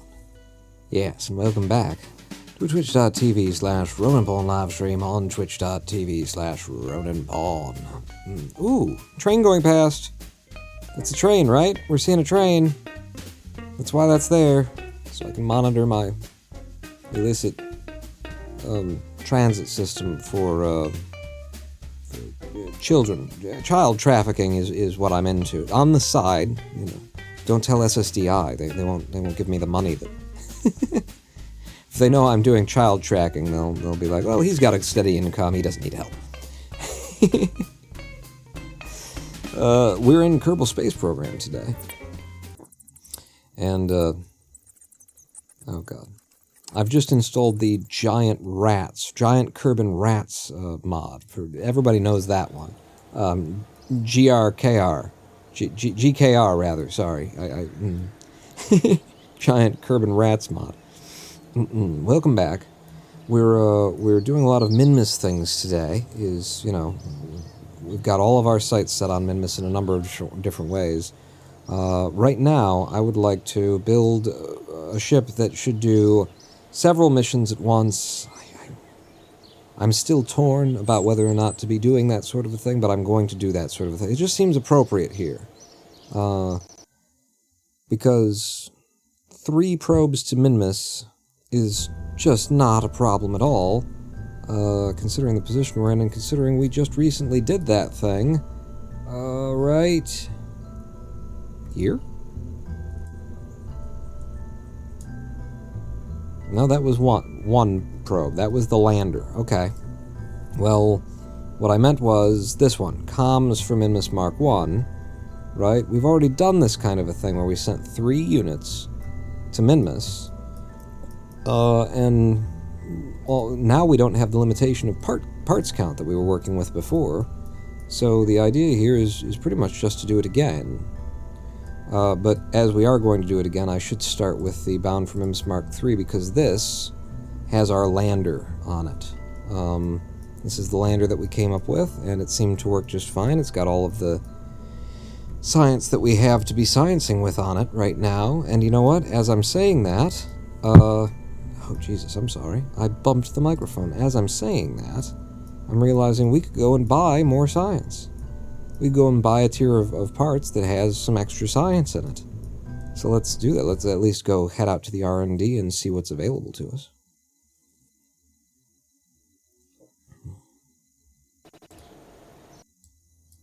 So, in research and development, we have a bunch of science from last time's missions to Minmus. Our first landing brought back a whole bunch for us.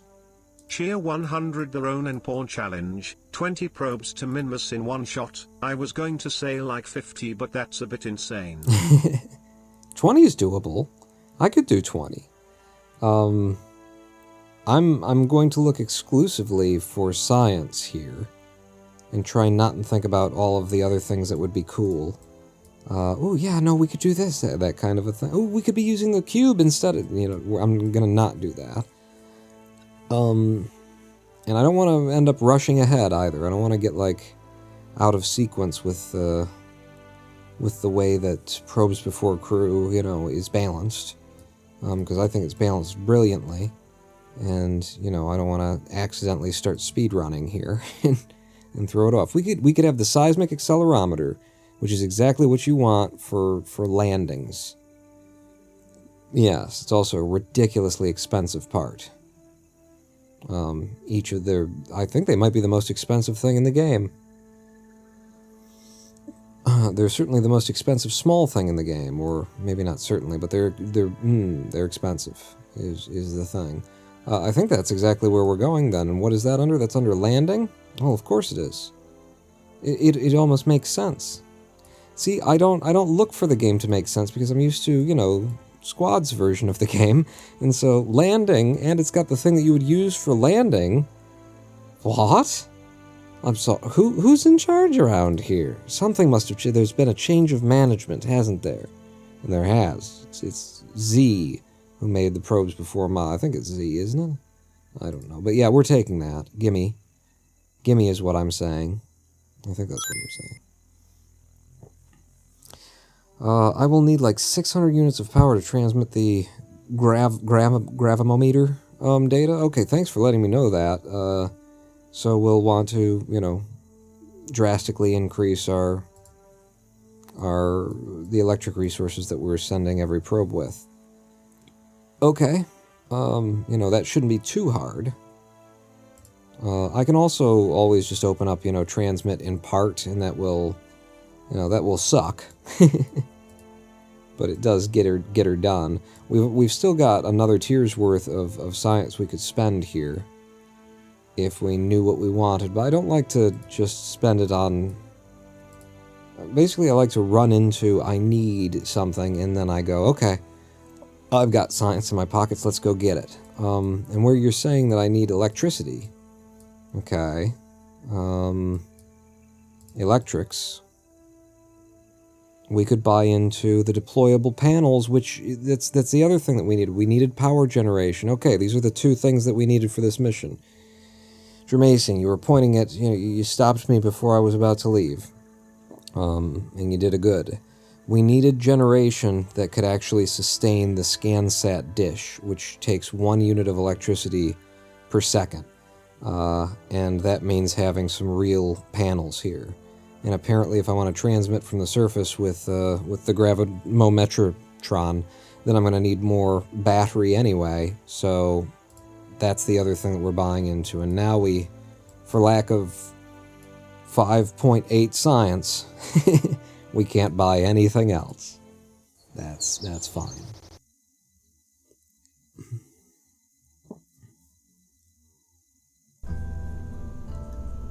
Okay. So, let's make a little adjustments to our lander proby majiggery madoodle here. And let's make the lander the core part, and I'm going to rip this off and just set it aside. It might be going permanently, in fact. Our engine works pretty friggin' good. This is a hex. So I think what's going to end up happening is I'm going to put the thermometer over here. I'm going to leave the barometer there. And we're going to buy into the seismic accelerometer. And each one of these costs 6,000 to place. And Noah will be very upset with me if I put it on these. But is there a way to not? Like, if it's on here, then it's going to be on that one. If it's on here, then it's going to be on that one. So no, there's no way to avoid this, Noah. You're going to have to live with it. But I'll tell you what, I will make it as nonsensical as possible. I will put the thermometer there on the heat duct.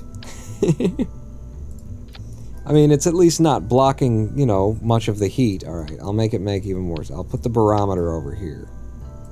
Right? Barometry in space isn't going to do anything for us anyway. I don't know. That's just, you got to live with that, son. That's just what it is. And our landers will all have this dark, what do you call it? Silver, they're calling it. They're calling that silver. This dark marble wrap to them. So that puts the power that we need on there, or I mean, it puts the science that we need on there. We now need a bunch of power, apparently. Now, we can have 200 power from each one of these that we put on. And so I could get us up to 500 power easily enough. Jermacian, when you say 600, is that like, you know, where you're exaggerating, you're just saying something? Because you did say like, didn't you? You threw a like in there. Still need like 600 units. To transmit with this guy. Let's see if there's any indication of what we would need to transmit from it in here. This is the part of the game that Squad built, so no. No, you're not going to find the information that you need in here. Don't be crazy. If I knew exactly how much I needed to do a successful transmission, then we could build exactly what we need. I'm going to buy into the Z400, the big battery here, which does give us 400 units of charge in one package. It also weighs 0.02 tons. It's, you know, it's exactly scaled. So this is 100, and it's 0.005 tons. This is 200, and it's 0.01 tons. This is 400, and it's 0.02. You don't get anything back by putting on the more expensive one. Mits of data determines the power needed. Yeah, and you know, we'll just download a Google Sheet spreadsheet that does the calculation of the mits of data from the transmission location in orbit around Minmus via this antenna off of a relay antenna that's in orbit of, like, they didn't put it in the game, you know. There was no, thanks for mentioning the mits, that's helpful, as soon as I, you know, go out and do some fucking calculus, get out my abacus and shit. Yeah, thank you, Kerbal. Thank you, Squad. You thought of everything except for all of the things you didn't think of.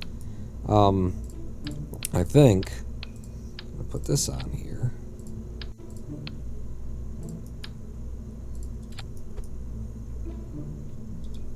And I think that that's actually, I want to say that's Rover Dude's influence on the team. I don't know this for true and for sure, but I think it might have been, like, Rover Dude in particular, but it could have been anybody on the team. But they're you know, had the, you know, they wanted people to have to go out of the game and, you know, look up equations on Wikipedia, and then figure out how to do the math and stuff like that, and they considered that a learning thing. I consider it a, you have just made it less likely that a lot of people are ever going to figure this out, and they're not going to, you know, they're not going to be having enough fun to bother to learn what you're, you know, showing them. If you want that, you got to put it in the game. If you want them to understand the equation, put the equation in the game somehow, like match it in there. But you can't, like, I mean, I was complaining to these people in the media group about the lack of delta V being in the game. I argued with them for years over it, and then eventually, at the very last second before 1.0 came out, we got a version of the game. In fact, did 1.0 ship with it? I just remember it being, like, incredibly long, because I was, you know, their argument was they just didn't want to. It's just fucking ridiculous. It's how they wanted everybody to fly by sense of smell or to learn, you know, mathematical principles of rocketry, and it's not going to happen, guys. Like, you fight the battles you can win. You're already making a game that's significantly educational. Make it as easy to approach as possible, not the opposite, and they went for the opposite. Not really a big deal, just slap a larger battery on it. Well, you know, I'm concerned, though. No, I'm not. We had no problem. We had tons of extra fuel after I landed the last one. Yeah, after I landed the last one, and I didn't land it well. I didn't fly it particularly well. So I think probably 2 of these 200 batteries is something that I can get away with throwing on in terms of weight. Gravimax, negative gravioli detector, 60 MITs, 1616, SDTS M1, 360 electric charge. That's not what we've got here, though. We're not using the gravioli, are we? Isn't this the surface, the seismic accelerometer?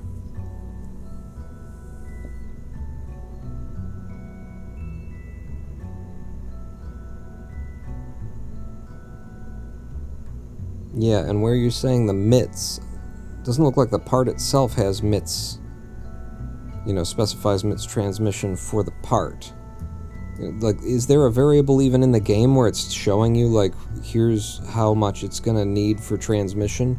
Because what you need to do is take whatever the value is for this thing, how much, you know, data does it need to transmit, and then you take it across the antenna, and the antenna, okay, the antenna has a rating of, with the, what do we got here? Bandwidth, packet size 2, bandwidth of 3.333 MITs per second, kind of a thing, electric charge. But, like, there's so many variables here between the part, what it's going to transmit, what antenna you've got. I think there might even be an interaction with, like, if you have to pass it across relays and stuff.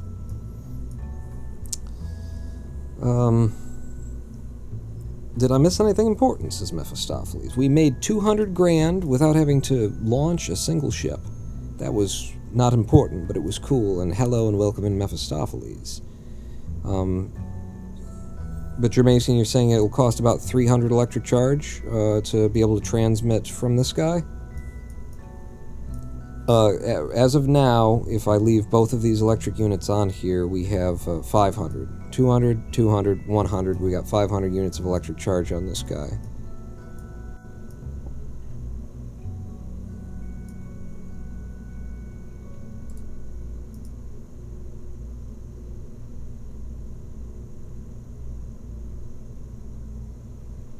Yeah, there's no information in game that would help you with this. I don't see it anyway. What did you do? A Ponzi scheme or something? No. So it's last mission. I left a vessel in polar orbit of Minmus, specifically with science on it, so that when those thermometer missions come in, you know, we'd have somebody there. So he was there to do that, and we got a mission to just transmit science from the surface of Minmus, and of course we had the Mephistopheles Jr. On the surface, and your son made us about 100 grand himself as well. I really hate to go, like, overkill, you know, to have more batteries than we need. I don't like how much this is. I'm not digging it. I also just don't like the way it looks, is probably another thing. I would much prefer to just make that. That's fine. I'll fly with that. But if I do need both of these, it's probably going to stack like that. So proud of my boy. Could be ReStock not showing the info on the display. I suppose we could blame ReStock on, blame it on everything. Start throwing things in, and you know how, like, you'll be landed on the surface of a thing, and then, like, one of the landing legs will just start shaking, and then you won't be able to do anything, and it'll explode on you? It's probably ReStock. But yeah, I don't see any information in the anything here that would give me numbers on what I would need to be able to transmit or how much data it sends back.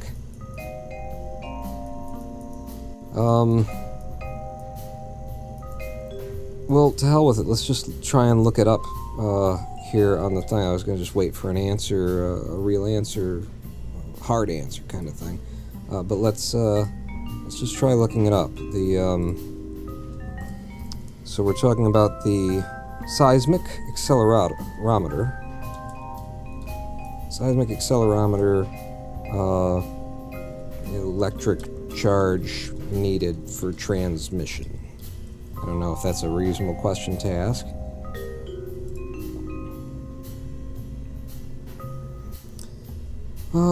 Well active, I saw when we were switching. Well active. The accelerometer draws that much, well, but that's not active. I need transmission. Transmission efficiency, 45%. Processing energy, 500. Boy, how do we get to a number where it's just, how much battery do I need? When you're on the Wikipedia page and you still can't, like, get the information out of the game.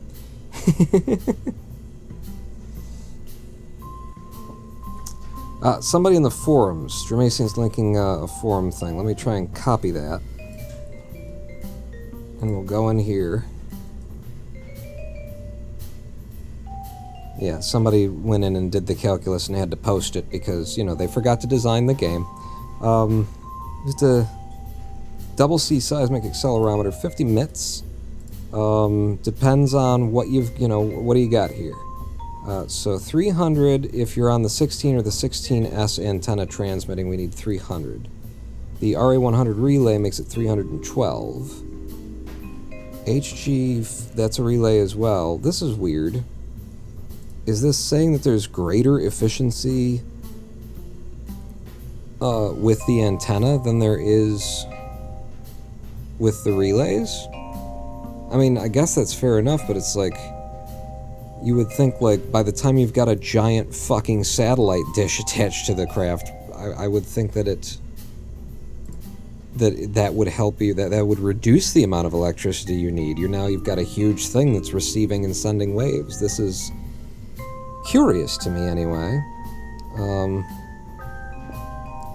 I looked at the wiki and used my Google Foo, and it seems nobody has actually done a table for each antenna and each experiment. So without further ado, and releases this, and so we are on the 16 antenna here. Worst case scenario, we do have to bounce it off of a relay in orbit. I don't know if that's how that works or not, but we're looking at a 312 is the idea.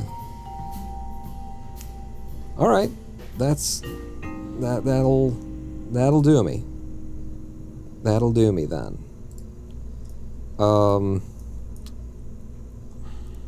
So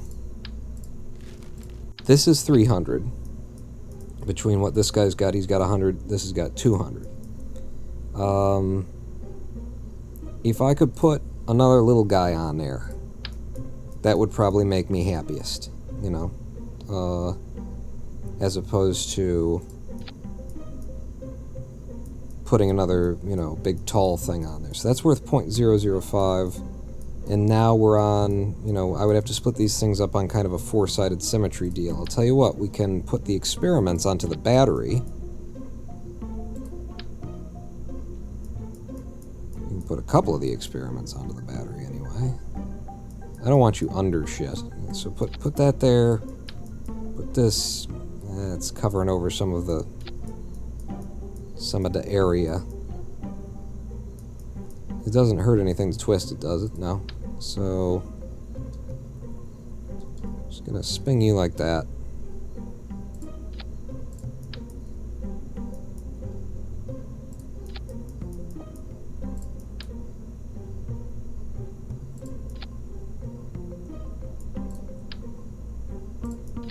And now none of those are quite right. That's quite right for being dead on line. What about you over here? You directly oppose that? Yeah, that's good. I like that. And then I can have the 0.005 ton weight of the barometer here, and I can have the 0.005 ton weight of this little battery over here, and then we've got 350 units of electric charge. If I check the center of mass, yeah, I think we're good there. I mean, the battery is further out, and, you know, there's little things there, but I think we're okay. I think that'll be fine, and certainly with the SAS authority it has over itself with such a small and lightweight craft, that will get her done. And we've got a very interesting, you know, angled setup with the with some of the equipment there. I don't not like it. I don't not like it. Okay, so is that our lander? Is that all the things you were going to put on? That's got the electricity in order to transmit our largest piece of science that we're getting. We've got all the science on there that we want.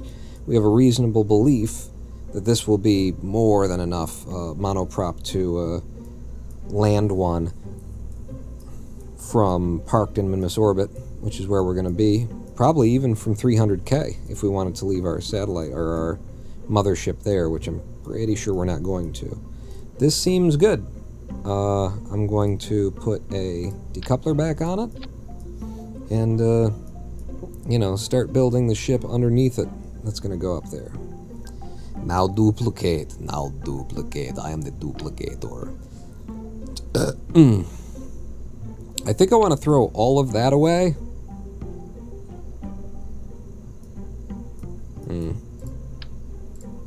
You should not. You are the duplicator. You should use whatever you can use. Sorry, set that aside. Pull this. Nope. And you over here. Get rid of that. Put you on like so. And then I don't know about you yet. Don't ask me. Don't ask me nothing. Yeah, you're probably going away. I'm just gonna throw you away. And then from here, if I made the fairing itself, the root part, I can make a copy of this, put it up there, and that's 2 landers. And that's all we need, is 2 landers. And that will complete the mission to land 3 things on the surface of Minmus, 3 drones, 3 probes, because we've already got one down there, the Mephistopheles Jr. And by the way, stay tuned, everybody, because we will be naming these probes after people in chat when the time comes, when it is appropriate to do so. For this mission, we have no particular need for the Science Junior. We could drag it up anyway. It would get us a little bit of transmission science. I'm going to say the Science Junior is going to be for, like, probably when the crew is coming. When we're sending crew out to Minmus, when we're sending crew places, then we'll start trying to do Science Junior stuff. But it's just inconvenient, you know. Dump the Science Junior, says Jermacian. Okay, we're in agreement. Are you going to use the time warp phasing trick to get the lower probe out? No, I wasn't planning on doing that, and thank you, Lava Lamp, for pointing out that if I'm not planning on doing that, I really need to reach in and turn the force percent down to 1 on these.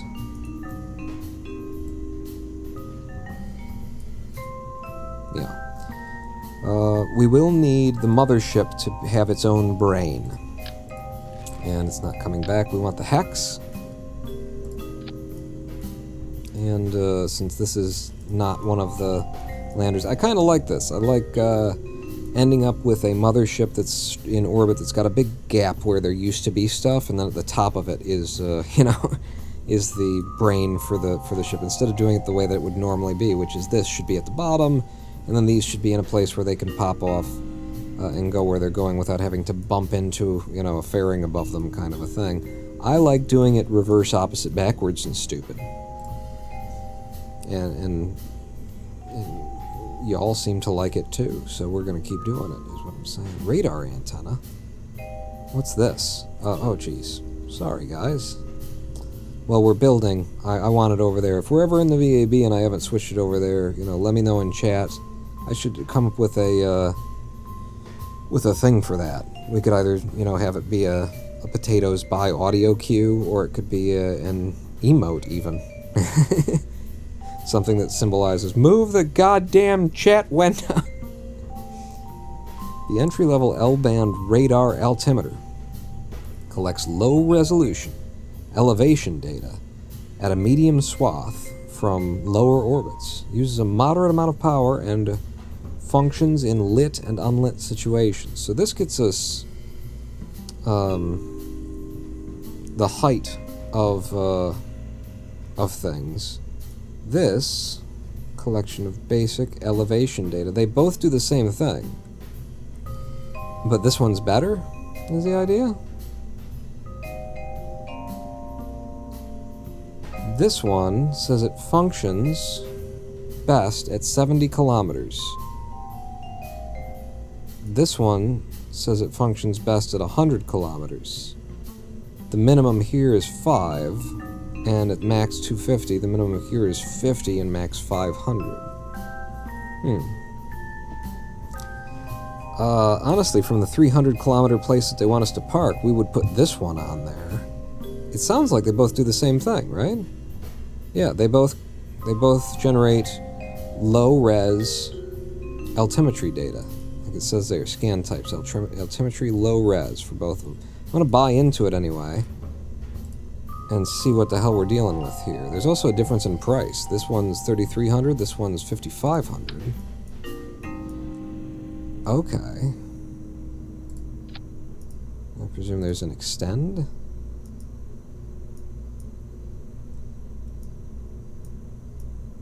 Holy shit.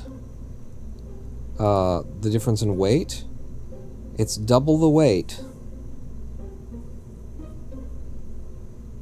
Okay, so this would be more for planets, or, well, yeah, as opposed to moons kind of a thing. This would be for, I mean, where this is going to come into use, like this one says it operates best at 70 kilometers. So, you know, it would work around Kerbin, fine, but if there's a higher atmosphere, then, you know, this one's going to be in a place where it's going to be knocking your satellite down as you're up there, whereas this one between 100 and 500 kilometers, you know, would be appropriate for, I don't know what Eve's, you know, size of its atmosphere is, but probably for even Eve would be my guess there. That's neat. It's interesting that they unlock them both at the same time, though, you know? I think it makes more sense to me that this would come in a, you know, later. That you just get the radar altimeter up front. Yeah, it's big. And we're not doing that anyway. Also, for some reason, this part doesn't have a node on it, which means you got to do this. You got to do the old, give me an absolute snap, and then it'll absolutely snap to middle, and then you position it. That's also very weird. Scan set seems like it's kind of half-baked a little bit. Like, I know people have been playing it for a long time. I'm sure it works beautifully once you get it all up there, but all of these parts and stuff like that, I don't know. It seems a little bit like, And it might be a restock again. You know, maybe this model for the radar altimeter is only in the restock pack, and restock is overwriting the ScanSat thing, and restock is the one that didn't put the node on there. I don't know, but something about this don't seem right is what I'm saying. Look at how beautiful that is with the gold and the gold. I like it.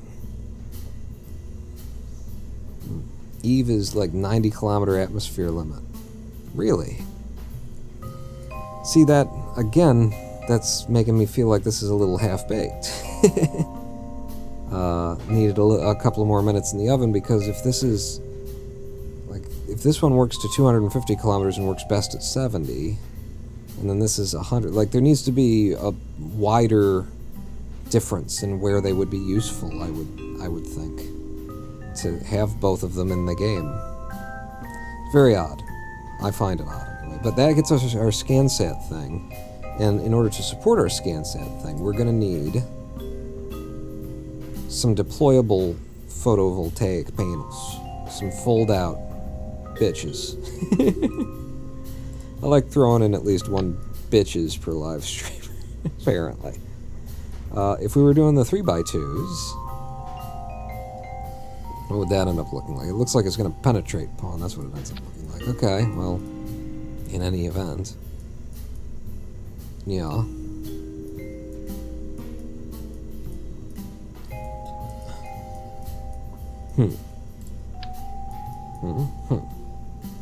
These could be on any part of the craft. Of the mothership, anyway. We want them under the fairing for transit. Track the panels. The way they fold down absolutely penetrates. I'm not loving it. Put you up like that, you're no longer attached. So I think what we want to do then is we want you to stand off a little bit. And what does it hurt us to include a little bit extra battery for this craft as well? Even though this one's not really transmitting. Well, you know, it's gonna want to store. Yeah, I don't know. You can justify it anyway that you need to. You got to be able to justify on your feet. In fact, I think I might like that more if it were the other way around, huh?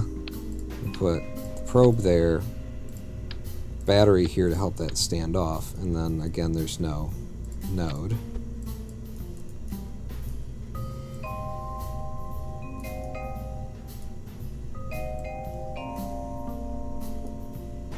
So just drag it to wherever I'm going, and then that should also mean that I can get this. This will tuck under the fairing a little bit tighter.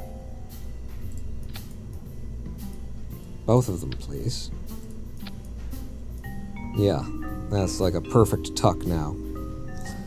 And how much do these generate, incidentally? The 3x2 panel produces an electric charge of 1.6 per second, so we'll be making 3.2. 1.0 of it will be used by this as long as it's active, and everything else is just getting thrown into that battery, I guess. We don't need any science on the mothership, I don't think. We've got all the science from being in orbit around Minmus already that we've got. The seismic accelerometer is for landed. You know, we're not going to get any seismic data from flying in space, so I think that's everything that needs to be there for the brain of our Minmus bastard. So, the 2 landers do finish off the 3 probes landed mission. Could go crazy and try robotics if you got it. I think I do have some robotics parts, don't I? Just rotors. Just rotors in a fast rotor. That's what that is, isn't it? Turboshaft engine. But nah, we don't need to like extend them out anymore. That's fine. It's twice. It's 3 times. It's almost 3 times the generation that we need. So we're overbuilding, which I rarely do, and it's in a smart way. Yeah. So yeah, going through our mission list, these 2 are the landers that are going to finish off our contract that says land 3 probes onto the surface of Minmus in 3 different biomes. So that gets that done. The ScanSat thing is not a mission, it's just we want it. But we're also going to be placing this mothership into orbit as a polar satellite in an orbit that we do have a contract for. So that's 2 missions at once. Wasn't there a 3rd mission that was actually getting done at the same time? I guess the 3rd mission was the idea of just having a ScanSat up there to get us data. Yeah. Yeah. Okay. That's our build. That's what we're gonna do, unless somebody, steps up and says, actually, Pawn, you forgot to something, the other thing, and the guys and the stuff. Then that's gonna be the thing, I think. Temp taking at really low.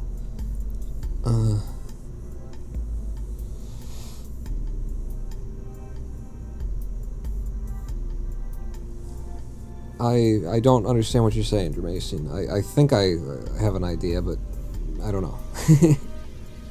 We've already got the other craft parked at 6 kilometers with a thermometer on it in the same polar orbit that we're going to for science, so we shouldn't need any science on this vessel. So let's look at the... I mean, I guess I can just look at it all as one thing, huh?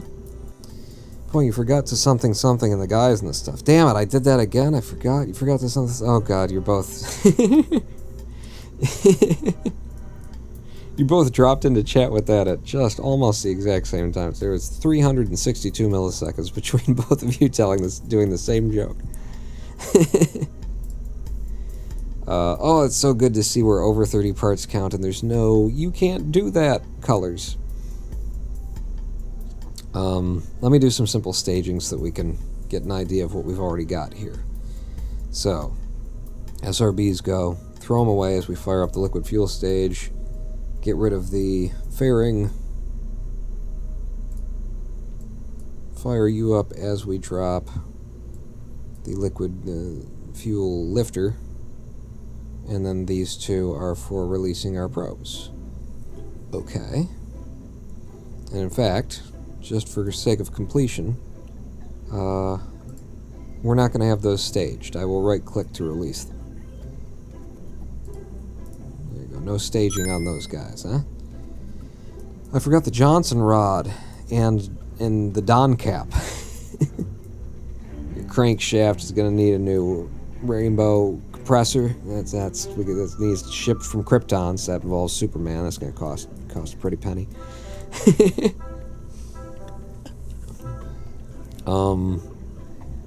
What am I doing? You're looking at the Delta V, right? So Delta V units from sea level. Our SRB stage would get us 1,200 meters per second of Delta V, which is a lot. And then that would probably get us up to, you know, high. I'll say 12 kilometers. Then we'd have 1861. So 1,200 and 1861. 12 and 1850 is 3,050.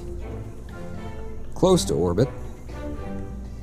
Don't forget your extra plutonium you need to generate the 1.21 gigawatts.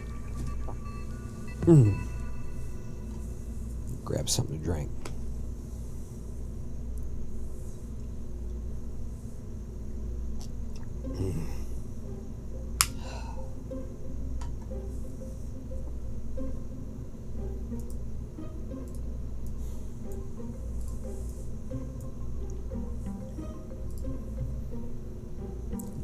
Oh, now we're doing the staging. You guys need to be on this side. Alright, so sea level 12, U 1800. I would like that to be more. I would prefer that to be more than that. I'd like you to get us a little bit closer to orbit. But I don't want to overkill. So, that makes our sea level, you know, a little bit less than 1800 now. Let's say 1150, but our liquid fuel takes us up 2,000, so now we're doing 3150 on the lift, and that's way more what I'd want. We can finally have some nose caps on the stage, and ooh, lots of colors of nose caps. I forgot. Well, we'll come around to that. You, I don't like the color of. There you go. I don't like that either. Burp. Yeah, that's something. And then, well, when we're in vacuum with this craft, it will have 1,676 meters per second to get itself out to Minmus. And we only need, if we were to look at our Delta V map,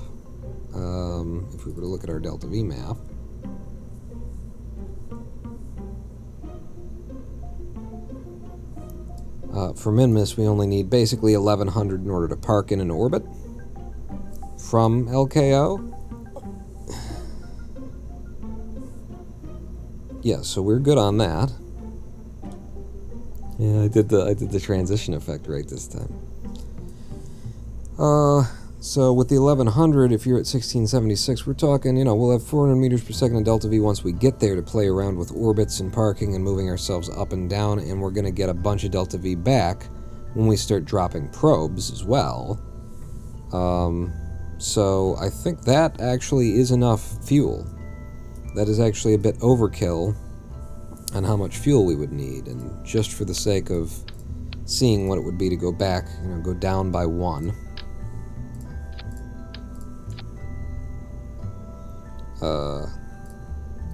888. Yeah, so that's with the just for the sake of seeing what it would be like. Now we've seen. Yeah, we want the 1600. Thank you very much. You, and then you're supposed to be there. I'm pretty sure.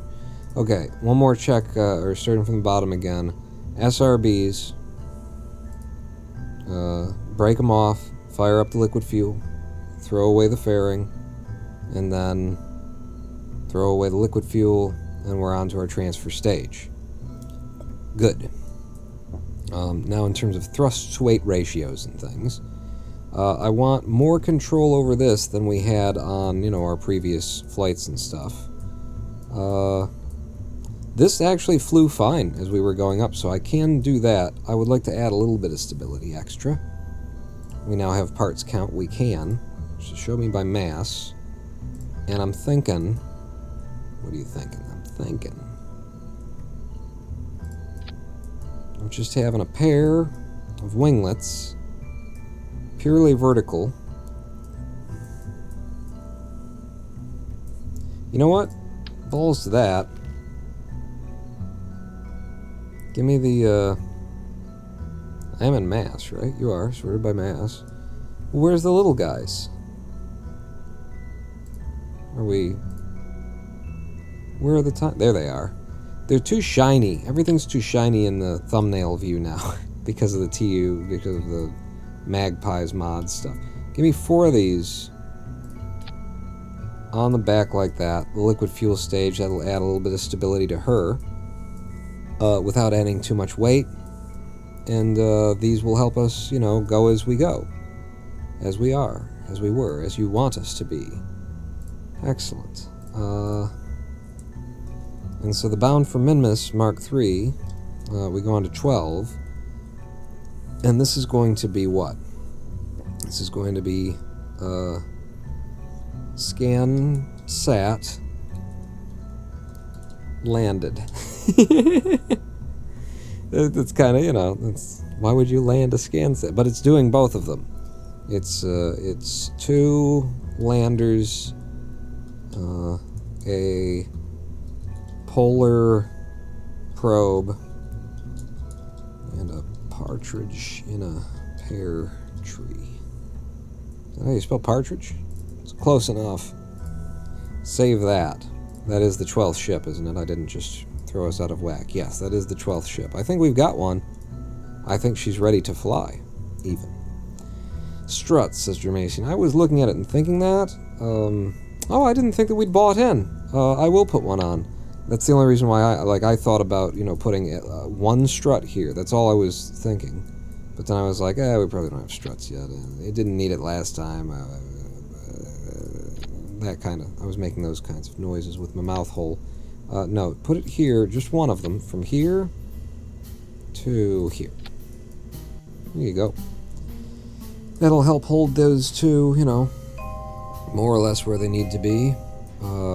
They are already slid down a bit on the, you know, decouplers, so they should peel away when they break away, and also they should be held more firmly, you know, at the top than they were at the bottom.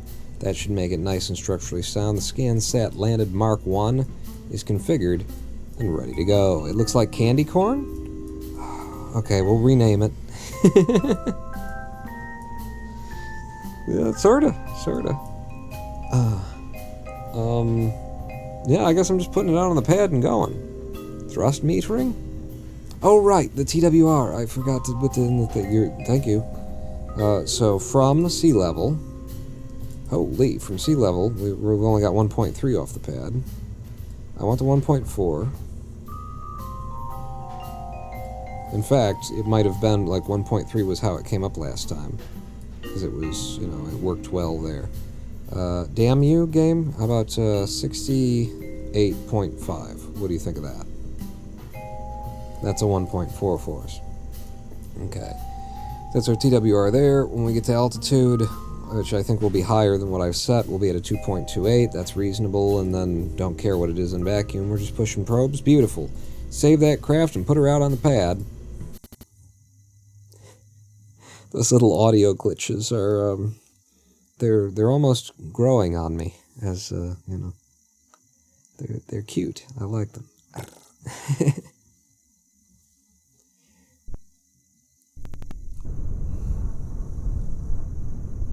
Oh. Oh. In 3, 2, 1, fire! No, I'm enjoying the pretties. I'm enjoying the pretties, Mephistopheles. Oh. I mean, it's very clean right now, you know. The peach hues, they're still in there. There's still a little bit of peach in all of the blooms. But wow, that's crisp. Crispy. Look at that. Alright, you guys can come back.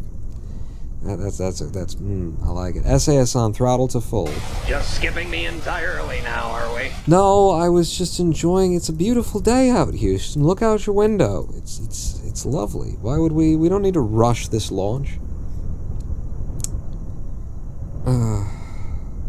Okay.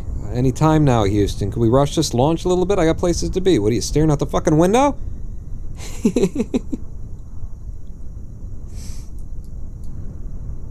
I'm just gonna wait. There's a refractory period on Houston, but I think it's only 1 minute. 60-second cooldown before he can count backwards again. We pay him incrementally by the minute. So in 3, 2, 1, fire! Thank you, Houston.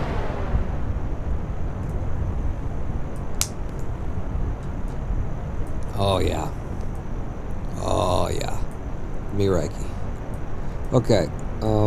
How are we flying it though, Paul? Yeah, I don't know. I don't know yet. We can knock her down a little bit. We've got some control. Oh shoot! You know what direction we don't have control authority in? The one that you're falling toward? Yeah, it's the one that we're falling toward is the one that we don't have control authority in that direction. I'm just gonna. Yep. No, I got it. I got it. We good. We good.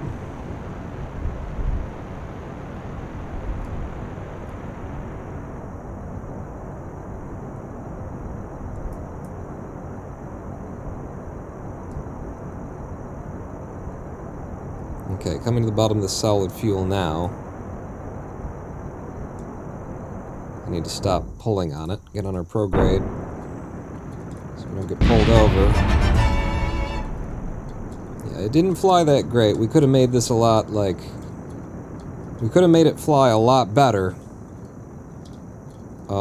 Because we don't have the parts cap anymore, but, you know, we already had this, like, design fairly well tested. Yep. Less thrust. Less thrust. Pull over. Stop resisting me. We're almost up to 70 kilometers now, and I just never got a chance to fly the damn thing. I'm killing us at 74 kilometers, and look at that. It was a horrible ascent, and it'll still work out. That's what I was trying to prove to you, was that this is still going to work out just fine. I could have put more fins on it, I could have this, that, and the other thing, and I still just have this tendency to just want to be like, we don't need it, it'll be fine.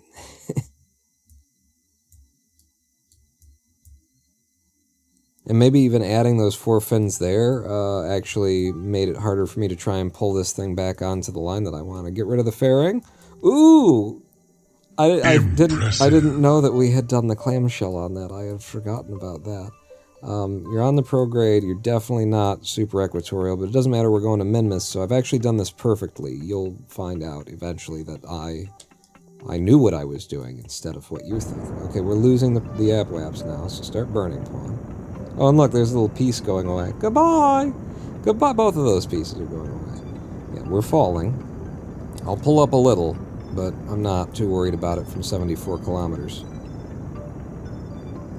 See how close we get to orbit on this, considering that it wasn't a particularly efficient comeuppance on the SRBs. 1,700 meters per second.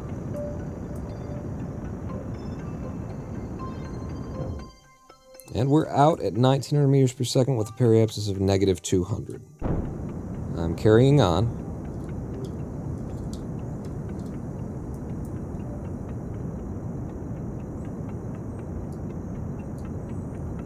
And periapsis is coming up now. Apoapsis is starting to run away from me. We're nearly there.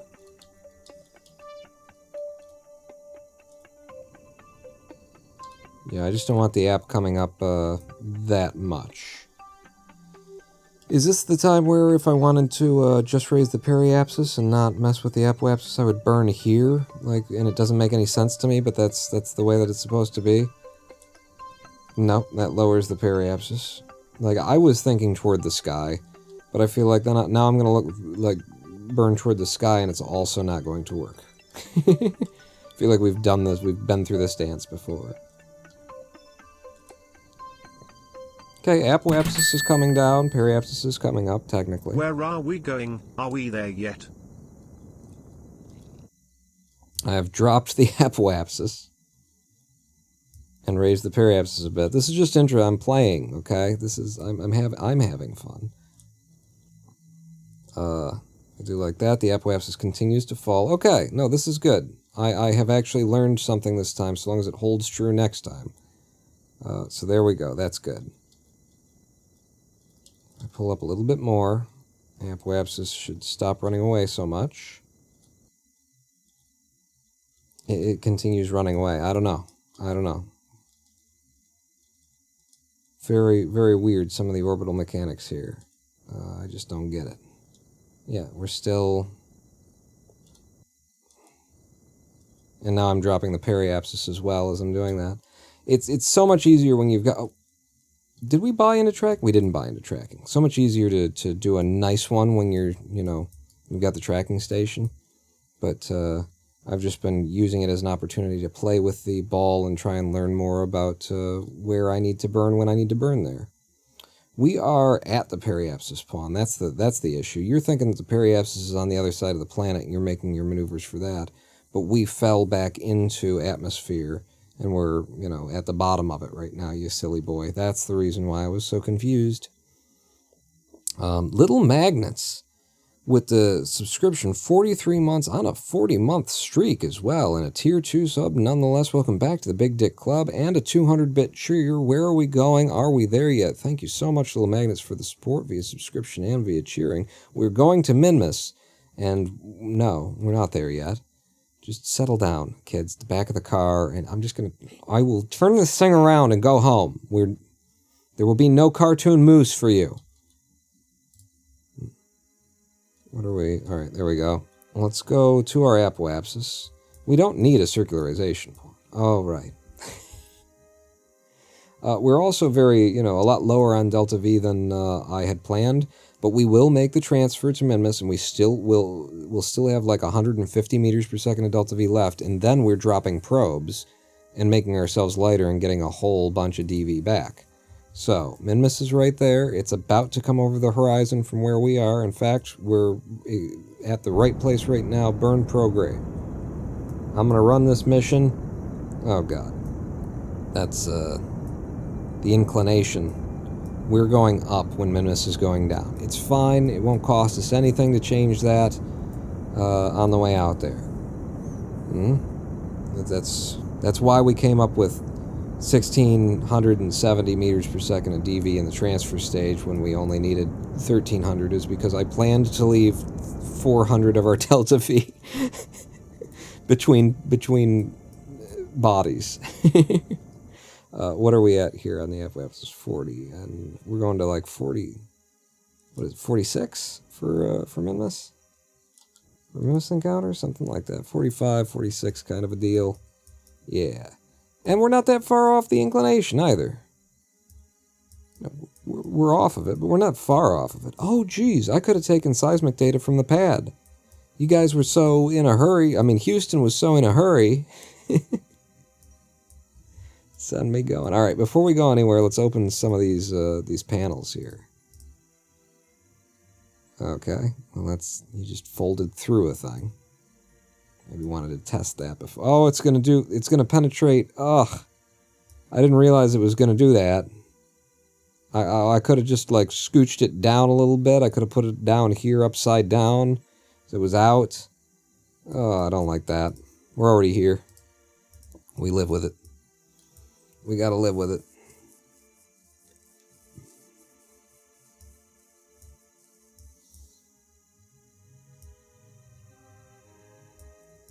You know, once we put it up there, we'll never have to look at it again. So, so we'll just live with it. Son of a biscuit. Look at all of the reflections and things. So that's very nice. That's very nice. Yes. All right. Any science to be done? There's no science to be done from space. You've already gotten it all. We're gonna go halfway to Minmus, and then we're gonna correct this inclination that we've got. So a bit of warp, please. Okay. Yep. Well, we still have a little bit of comms before, you know, we're just limited comms right now. I need to deploy an antenna.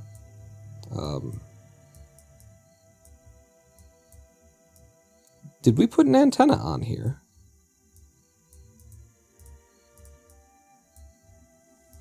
I don't think we put an antenna on here. I can't see because of the direction we're facing and things. Stop time warping. Oh, right, I don't have control. Limited probe control. I figured we just didn't deploy an antenna. Did we? Oh, shit. With all the conversation we had about the science and the transmission and the MITs and the data, and then we opened up a browser window in order to find out exactly how much we needed in terms of electricity in order to be able to transmit from the surface. We don't have a fucking antenna on here. We've got antennas on these guys. But we don't have one on the mothership. Right? I've gotten control back by deploying one of these while it's stowed, which we shouldn't do. It's kind of cheaty. But yeah, I don't think we put an antenna. I told you you forgot the Johnson rod. You did say that. You did say that. Well, you know what I'd say is that this is a good excuse to revert, because I hated the way that these panels were. We've got no antenna on the main mothership here, which means that we, you know, the moment that we drop these guys, we'll be relying on proximity to relays in orbit of Minmus to keep us in. And without the antenna, those won't even work, I'm pretty sure. So, you know, it's either a revert or, you know, I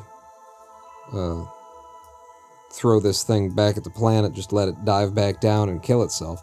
I think for the sake of, you know, self-love, self-care, it's just a revert, because I don't want to be bothered with all that.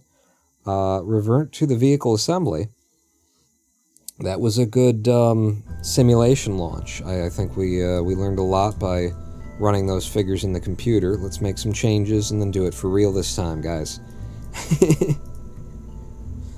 I'm going to delete the fairing, because if I'm working on a thing, I don't want a fairing in my face. So number one is you guys, I don't need you penetrating. So if I turn you upside down and have you like that, and then we deploy, then you'll penetrate the other thing when you spin. Penetrate those.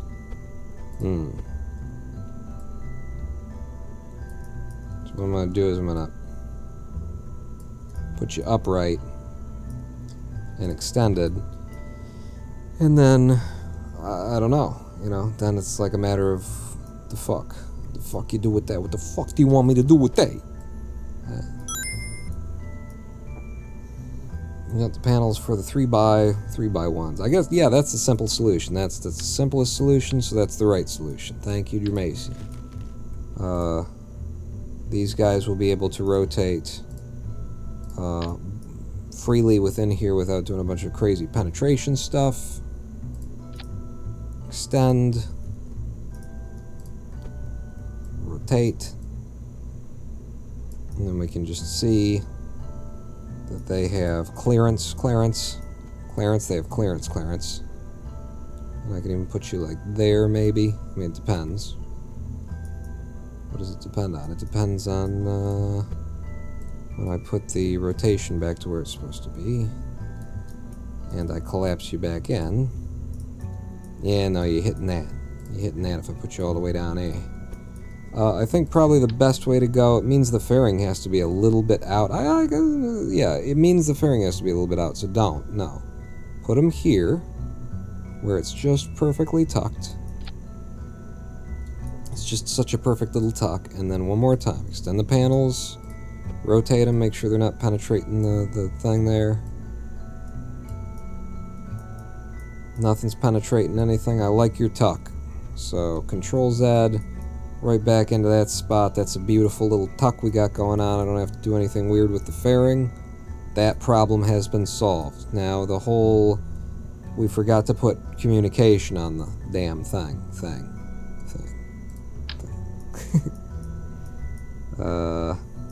This is a bit weirder of kind of an issue, I suppose, because like, where am I gonna stick it? I can stick it right there. Because this thing didn't consume the node because it's got no damn node on it, so it's very tempting. It's very tempting. I can't touch it in there though. Got rid of you. Like what I was gonna do is I was gonna you and then up there. I'm sure I won't actually do this, right? He wouldn't actually do that. Touch it. Up by one. Nope, gotta do it down. None of the snapping like attaches correct either. Little underbaked, ScanSat, for having been around for so long.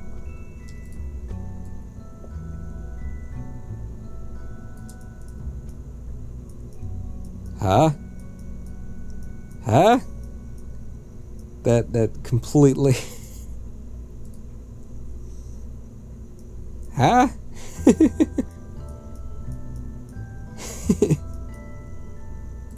No. I'm just gonna have to, what are you gonna do? Where are you gonna put that? Yeah.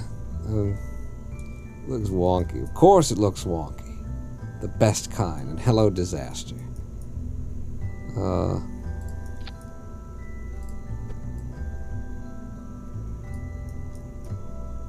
Something like this.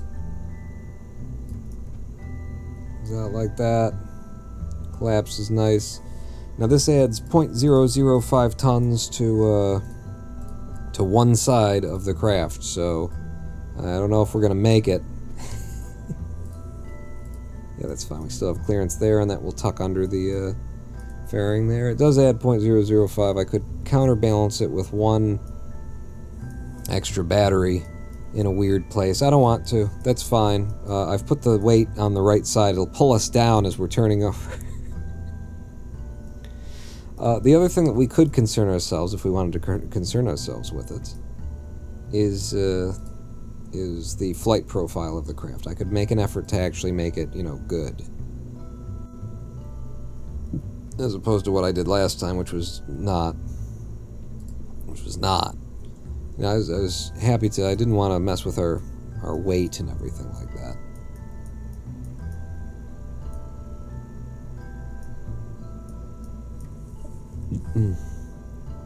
Where's the center of mass here? Wow, when those things are on, it's way the F back here. I was thinking about moving these up to where those fins are. Aerodynamics, mace. I mean, it's not like, isn't the idea that in rocketry you actually want the center of mass to be toward the bottom and toward the back, so that it like gives you more stability as you're going up? Why are you doing that, Paul? Well, because I kind of like it. I kind of like the idea of this dumb fucking thing I'm doing. The dish looks like it is on an angle. I mean, if you mean any of these, I'll hit absolute, I'll hit snap, and I'll touch all of them. If it was on some kind of an angle, then it will snap back to center like that, and, yeah. Boy, I see what you mean, now that you say that, though.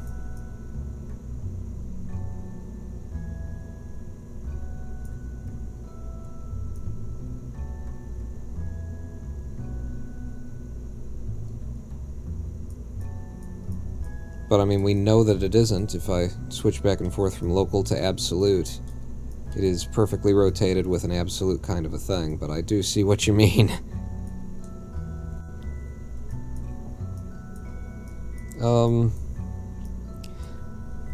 I don't want to add to the weight going up by giving it more of these.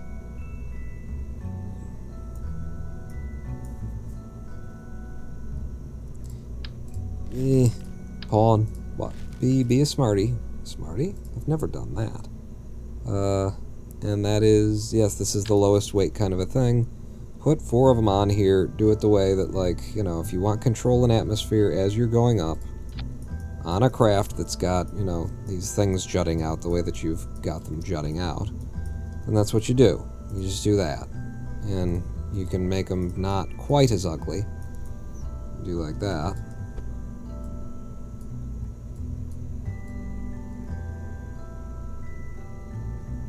Yeah, I think I can live with that. Can I live with that? I think you can live... Well, no, you gotta bring them in so that they're definitely touching, because some of this looks like it might not actually be attached. Get rid of this silliness. Ah!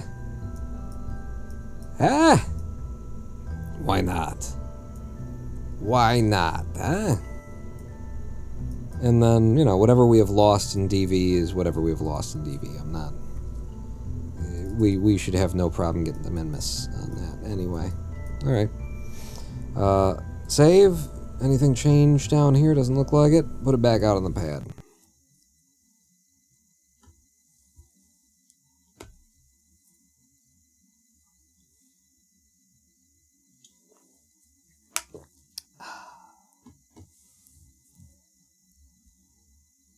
It's taking a minute to put this thing out on the pad. Thank you. SAS on, throttle to full. Get all my things in the right places. Check if yes, we have control authority. Indeed. Okay. All right. Ready whenever you are, Houston. Houston. In 3, 2, 1, fire! We're off and away. Actually, probably at a slightly lower TWR. Well, we're already up over 1.4 if we were at a lower TWR. I was going to say because of the weight that we added. But to balls with it, I'm going to try turning us down a little bit immediately. Just a little nudge. Just a little kick.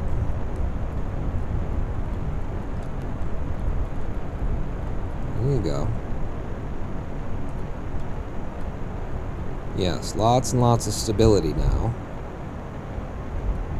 It allows me to do kind of whatever I want while we're going up.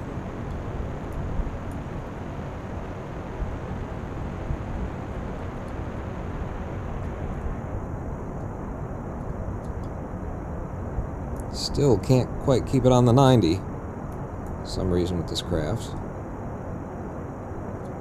Go ahead and follow prograde for the change that's coming up. Switching to liquid fuel. We're on to liquid fuel. And come on, baby. I'm gonna pull hard on you. Jesus. I can't. We're actually, like, over. I'm gonna kill the engines a little bit so I can get some goddamn control authority. These fins were a little bit too powerful in atmosphere. Pull us down.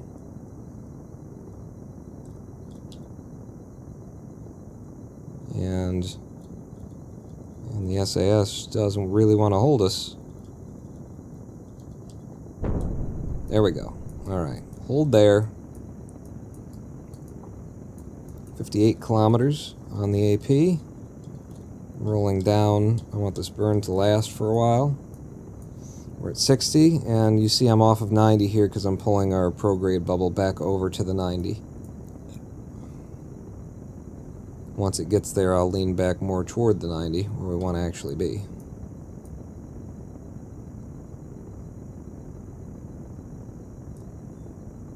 Lots of fuel left in this stage, too. Can go ahead and throttle up a bit, and it looks like we're on the 90 now, so I'm coming back over. Yeah. Let's drink until our hearts stop. 66 kilometers on the apoapsis. And I'm going to burn a little bit below the horizon, because this is coming together pretty damn well. You know, our height in comparison to the periapsis. 69 kilometers on the periapsis. 70. 1. 2.5. That's where I'm going to kill it.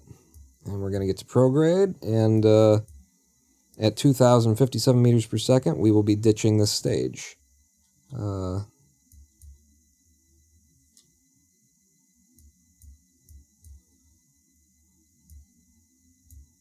After we blow the fairing at our apoaps. Alright, so number 1. Let's get rotated. And clamshell away. Oh, I love it. And now we've got 4 meters per second with the rest of this craft. Ooh, ooh. What's our AP? 72.6. We're at 71.9 right now. Got it.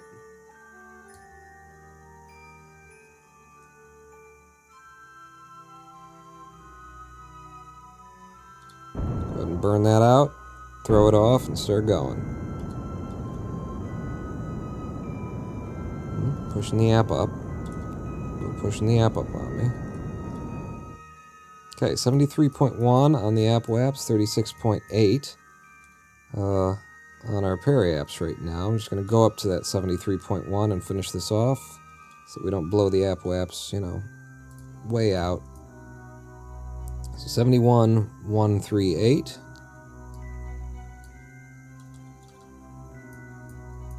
Holding prograde. And finishing this burn.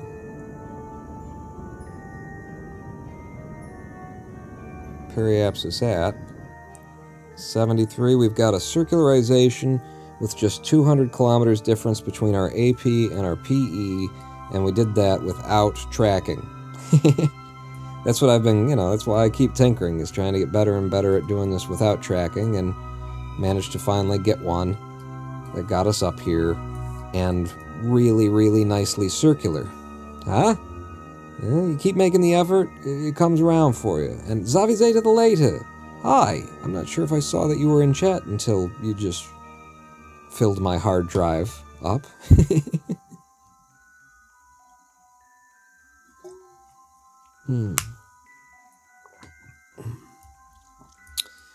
Beautiful orbit. And where's Minmus? Well, looks like it's right there. And where's us? We're coming up on our, you know, leave for Minmus moment as we speak. So we'll just wait till Minmus is on that horizon. Right about there. We're still holding prograde, and go ahead and fire engines full. Antennas and panels. I will do that. Antennas and panels. I will, yes, thank you. I will do that after the burn.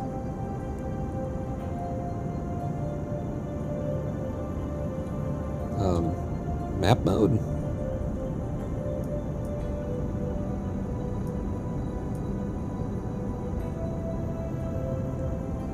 Okay. And the apoapsis down here looking for about 46 million.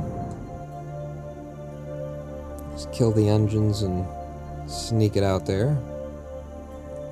There's 46.4 million. And not a bad time to have left for Minmus. You know, the ideal point would have been maybe over here, so we're like a sixth of a turn away, maybe. A slice of a pizza's worth away from what would have been ideal. But yes, antennas and panels. So, let's deploy our singles, which are not going to penetrate. Right? If I yell at them, maybe they'll ship up straight and all of those things. And then the antenna, somewhere over here, isn't it? There it is. Extend. And that will maintain our communications as we move away from the KSC. I kind of like also that we don't have tracking just for the sake of, like, it means you really, really need that relay system, that communication relay system. Because usually by now you would have the Tier 2, you'd have one upgrade on the tracking station, which in, you know, moderate or normal or easy difficulty mode, well, I think easy doesn't even matter, but in moderate or easy, in normal difficulty mode, and probably in hard as well, that Tier 2, that first upgrade, makes it so that you really don't need anything in terms of, like, relays for distance. You only need them for, you know, bouncing the signal around when you're occluded by a planet. You don't have line of sight to Kerbin. But I like this a little bit better because, you know, we're actually using the relays for the distance as well. This antenna cannot communicate all by itself from way out there unless we have a relay to bounce it off of. I like that. I'm going to give us an F5. And we're going to head halfway to Minmus, and then we're going to make our inclination adjustment. There's no science to be done here.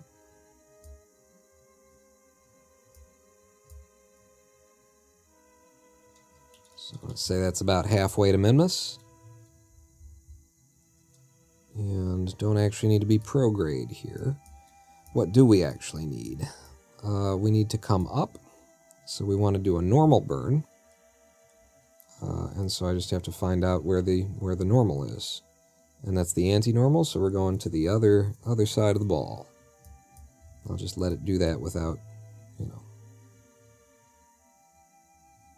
without adding any acceleration to it with the reaction wheels. Just let it glide over there. Try and get on that normal and burn. Okay, slow it down. We want the tip of our orbit to intersect Minmus's, and I think that's it. And that's a good burn. And if the timing's right, we're getting caught by Minmus. And the timing should damn well be right.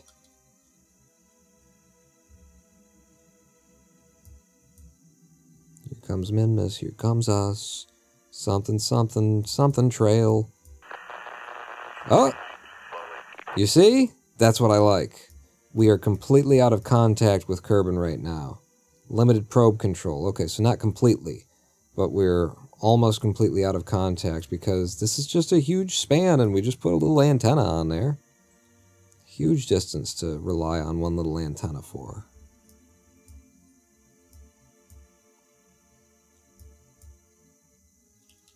And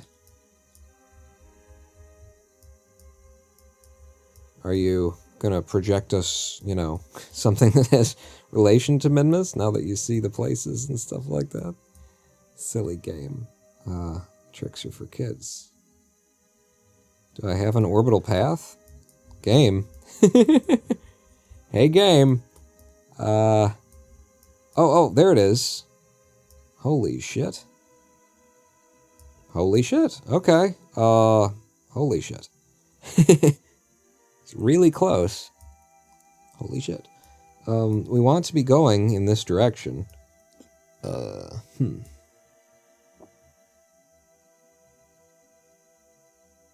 I guess I'm just going to go to our periapsis, which is apparently 44.5 kilometers. That's pretty low. We hit Minmus right there.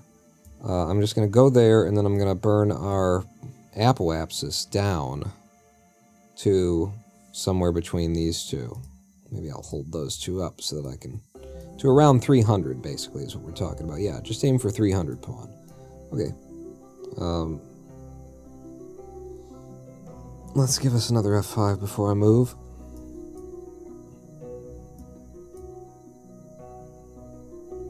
And so our periapse is 44.5. I guess I can be doing most of this out here. For a minute, anyway. Huh? Where's... There she is.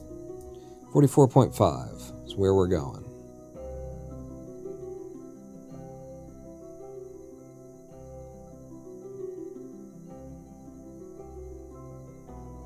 Thought you were going to upgrade the tracking station, give you better orbital info. I was thinking about it, and then we didn't. And then I was talking about how I kind of like, you know, at least this part of it. I like that the comms stuff kind of makes more sense. It's like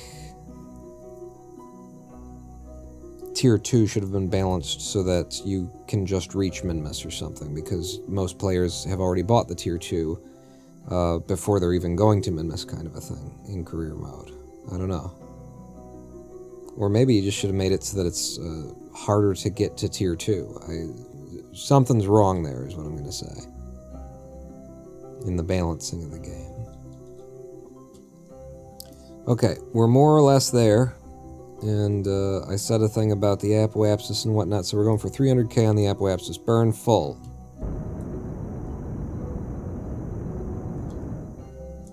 Okay. 400 and something. 400. 350. 305.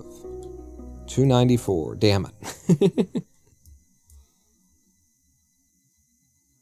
Something is wrong with the entire career mode. A little bit of something. I'm going to have to just roll this. Just tap it. 297. 299.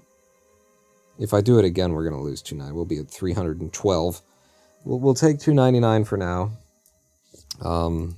In fact, to hell with it. We're in this system now, so I'm just going to reduce our engine authority to 31% of it. God, I hate slider systems that don't snap to, like, you know, nice points, either even numbers or on the thirds, on the quarters, stuff like that. It's just how I would do it. It's how I would have done it. All right, let me see if I can't roll this and get a 300. 300.056. Love it. It will not last. It's satisfying. People who play these kind of games are kind of OCD about numbers like that, you know? Put the touches in, is what I'm going to say. So, we've got our, you know, descending node here. What we need to do is go to our apoapsis, blow our periapsis up to 300, and then go to whatever our descending node is at that point, ascending or descending node, and twist. And we'll have this thing in the right place. We currently have 328 meters per second of delta V to get that done out here. And I think we're good. I think we're good on all of the numbers. So, apoaps at 300k. We'll be waiting to see 300k on here. I'm going to F5. Armis Carr, what's your take on RFK Jr.? I don't even know what the man looks like. I've never heard his voice, but I've seen the tweet that includes a Hail Hitler and a, what's the other one? What's the...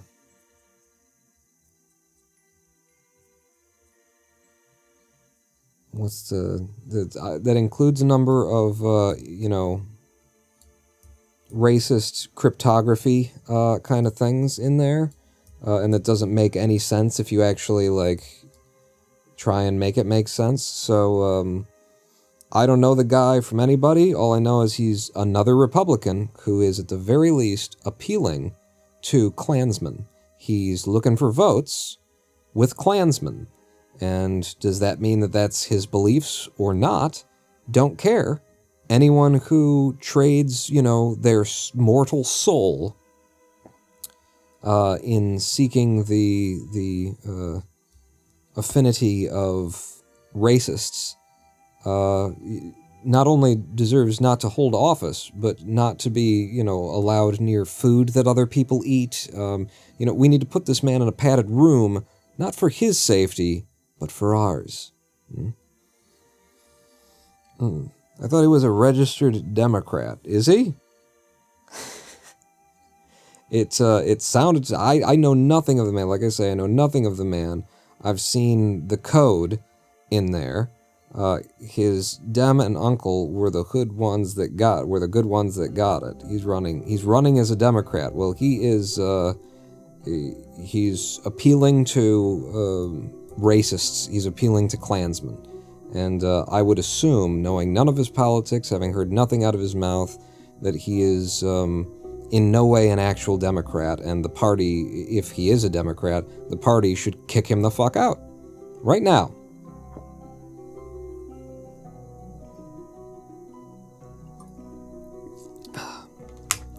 I can't... a streamer on fucking Twitch or YouTube can't intentionally and genuinely throw out a Heil Hitler, and someone running for office can do that on social media, and that doesn't end their career. What has happened to humanity in general?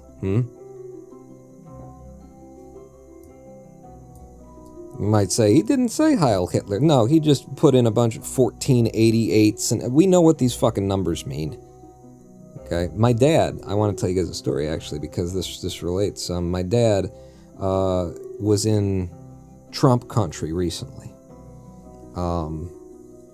Actually, it was a while ago. I think he was just telling me the story recently. But he was in Trump country quite a while ago, and... he, passing through Michigan, we've got some serious cornfield huskers, some two-tooth buck, some hillbilly boy kind of areas around here. And he was passing through that area, and he saw that somebody had a flag that he liked, and he actually wanted to buy it. Now, between you and me, I don't stop in Trump country for, anything. If there's a child on the side of the street bleeding and screaming, it's Trump country. Sorry, kid, you shouldn't have gotten out of the car. What do you think? I'm gonna? I'm not stopping in Trump country. I sure as shit I'm not giving these people my money. But, my dad is my dad. He saw something he liked, and he stopped to buy it. And they said it's $20 for that. And he opened his wallet. He looked in his wallet. And he only had $17, and so he pulls out the $17 and he says, "Oh, I got $17." And the two guys that stand there, they look at each other knowingly, and they say, "Oh, 17, huh? Oh, I think we can sell you that flag for 17. You are but one. 17, 17, yeah, 17. Thank you for the follow, by the way. Oh, 17, yeah, we could do it for 17. And my dad, clearly these guys are, they're doing some kind of code thing. My dad's like, I know that, whatever number marijuana is, or weed, or something like that, I know that that's a thing, but I don't... 17? What's 17? I never heard of that. I have no idea what you guys are talking about, he says to him. And they just smile and say, you will. And, of course, that's because 17 is, the 17th letter of the alphabet is Q, as in QAnon, as in everyone who disagrees with my politics of racism and hate in 2023 must be a pedophile. QAnon. That's what my dad ran into. Well, he was just trying to buy something from some I don't know what to call them. Some very lost and wayward children of humanity who, and then I started thinking about that. And between, the 8s meaning H, and if you put 88 together, then you're Heiling Hitler, and 14 and then 17 for Q, and then, you build their religions into it, and you say, well, 3 is the Godhead, the figure of the Godhead, 5 is man, 6 is the devil, 7 is God, and you start, breaking down how many numbers these people have that have, this numerology, cryptology, this insider, winking a nod, nod's as good as a wink to a blind bat, kind of, this conspiratorial, we've got our own coded language shit. and you realize that they can find meaning in anything. In anything, these people can find like a code or something like that, because they've literally got a code for the numbers 1, 3, 5, 6, 7, 8, 13, 17. It's like you've done half of half of all of the base 9 numbers, you know, of the... You have done all of the... You can find significance in anything, anywhere, and they do. And they do. But yeah, where RFK Jr. steps in and I see him, like, you know, appealing to good old boys and racists and shit like that, especially being in the Kennedy lineage, full of a whole bunch of people who were murdered over and over and over again, in no small part for their support of the civil rights movement and equality and shit like that. Wow. Whatever party he's a part of needs to, you know, kick him out, burn his image in effigy. Like, a lot of things need to be done to show this man has nothing to do with us. Do not come for this man. If you're coming to our party, don't come for this man. If he's in the Democrats, he needs to be fucking ousted. Not to get you spun up, but I knew you'd have a good take. Well, it's not too hard to... Oh, he's hiling Hitler on Twitter. What do I think about that? Where are we going? What are we doing? We were going out to our app WAPs, which is at 3 million, almost dead 3 million, and then we're going to burn our peri-apps up to the same height. Yeah. And I don't, you know, I don't want to actually get too much into, like, pawn rants and stuff like that, you know, these days. I don't want to get too into the politics, but I don't think there's really anything overtly political about decrying a Nazi sympathizer. You know, I don't think that there's anything really that like, am I pushing the boundaries of communication here to say a man who appeals to a bunch of racists in order to acquire power is not a good man? Oh, geez, I don't... Ooh, I don't know. That's a pretty hot take. Jeez.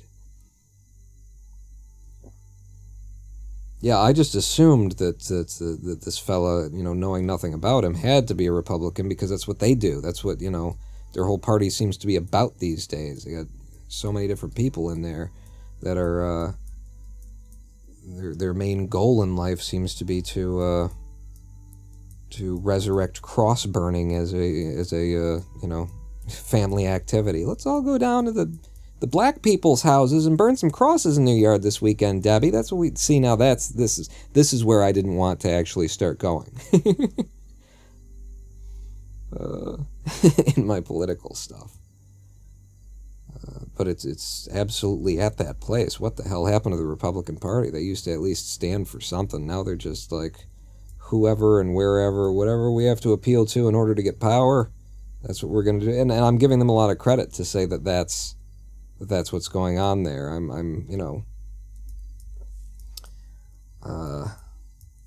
I'm assuming that they actually aren't and haven't continued to be as they always were, that they aren't just this is them, this has always been them, that they are the party of racism, that they're the ones who always are that we're always you know, and there is a history of that in America's South. You look at the states themselves and say what kind of laws were the various parties making up, and you know, you can try and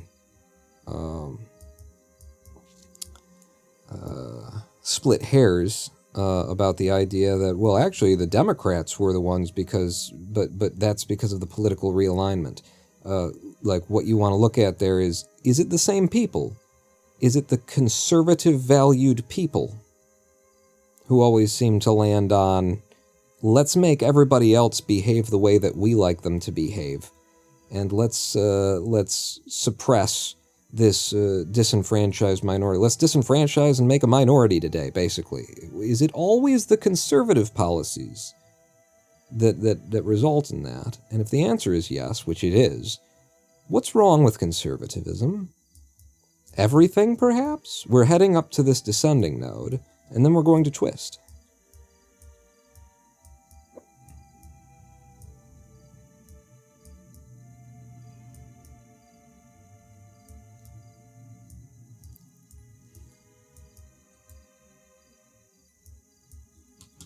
There we go. I'm sitting right on it. That's beautiful. And twisting without help from tracking is it's a bit of a thing, isn't it? I don't know which way I want to, you know, whether this should be... Well, let's try and figure out. If you're going this way and you want to turn to the left, I would think anti-normal. I'm still betting anti-normal. It's not just that I happen to be on anti-normal right now. It's not. Shut up. Okay, it's normal. You want to be on the normal. No, I would have guessed anti-normal. I did guess anti-normal. It's normal to twist, and then also, if we don't want the apoapsis to go crazy, we want to be burning a little bit toward our retrograde as well, I think, as we do this burn. Just a little bit leaned there. I'll start there anyway, and I'll start a burn. And we're twisting ever so slightly. And periapsis coming up, apoapsis also running up. Let me try getting to the other side of this. Apoapsis now coming down, while the periapsis comes up. Yeah, you want to stay here. Just follow the bottom of the triangle as it pulls away from you. And, you know, we can fix the ap and peri once we get there. Hello. That's good enough for government work, according to them. We've made it.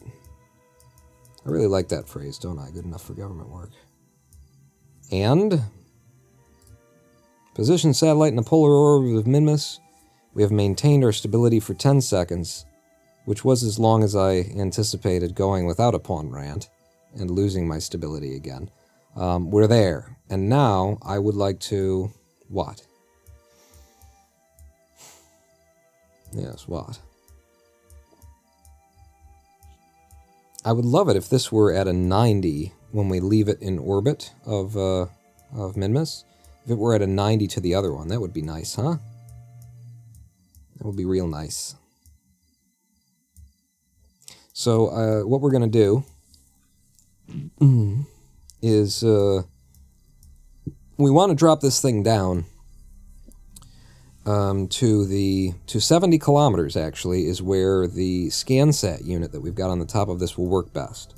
So we're going to be aiming for a 70-kilometer polar orbit, and it's this unit that you can barely see because my Kerbal installation is goddamn beautiful. If I go to retrograde, though, it should turn us into the sun, yeah? Yeah. So yeah, we want to leave this thing at 70K, and we're hoping that when we break off our landers from 70K that they'll be able to land themselves from that height, you know? It's not that much more delta V when you're around Minmus to drop from higher than, you know, from a little bit higher anyway. So we'll be finding that out. But so first off, we want to get to 70K. One of the things that we're going to want to do is twist this so that it is, you know, truly polar and not just mostly polar like what we've got right now. And the way I'm going to do that is to come up and intersect this line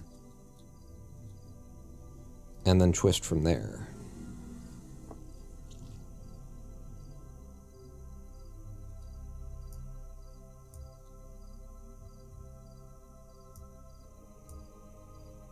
In fact, I would have better if I were focused on Minmus, I could just let it fall into the crosshairs that I'm making. Oh my god! Look at us crossing right when the thing is... Oh, shoot, there we go. But that was over there. It looked right. Okay, so from about here, I want to twist us to the left, which I would guess is anti-normal. That was your guess last time, Pawnee. You were wrong. Oh. Well, I would guess anti-normal. Get on the normal here. And burn. Just a little touch. We're at 30% of our engine's, you know, possible power, too. Bear that in mind. We're just going to get that upright. That looks pretty damn upright to me. And now, might as well drop my periapsis down to 70 kilometers if that's where I'm going. Hey, El Gavo, how you doing? Wait, and hey, Peanut Burn, you're back. El Gavo, have you been here the whole time and chatting? And I saw you say, hi, how's he doing? How's it going? And I'm like, oh, Hi, El Gavo. Let's burn this periapsis down to 70. It's at 286. I am on my retrograde burn. 70 kilometers is the perfect place for this ScanSat thing, apparently. It's what they tell me. So that's where we'll leave it. 72. 71. 70.6. Okay. Now, to get to 76. Which is where I get my kicks, by the way, is on 76.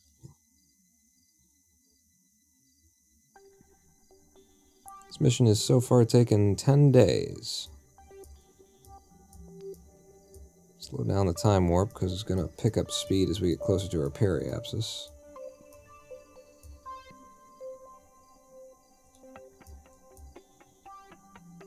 I'm just looking for a 76 number up here.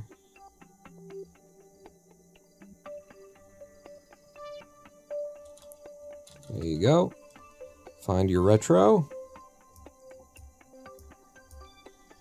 It's 70.6, not 76, you dingus.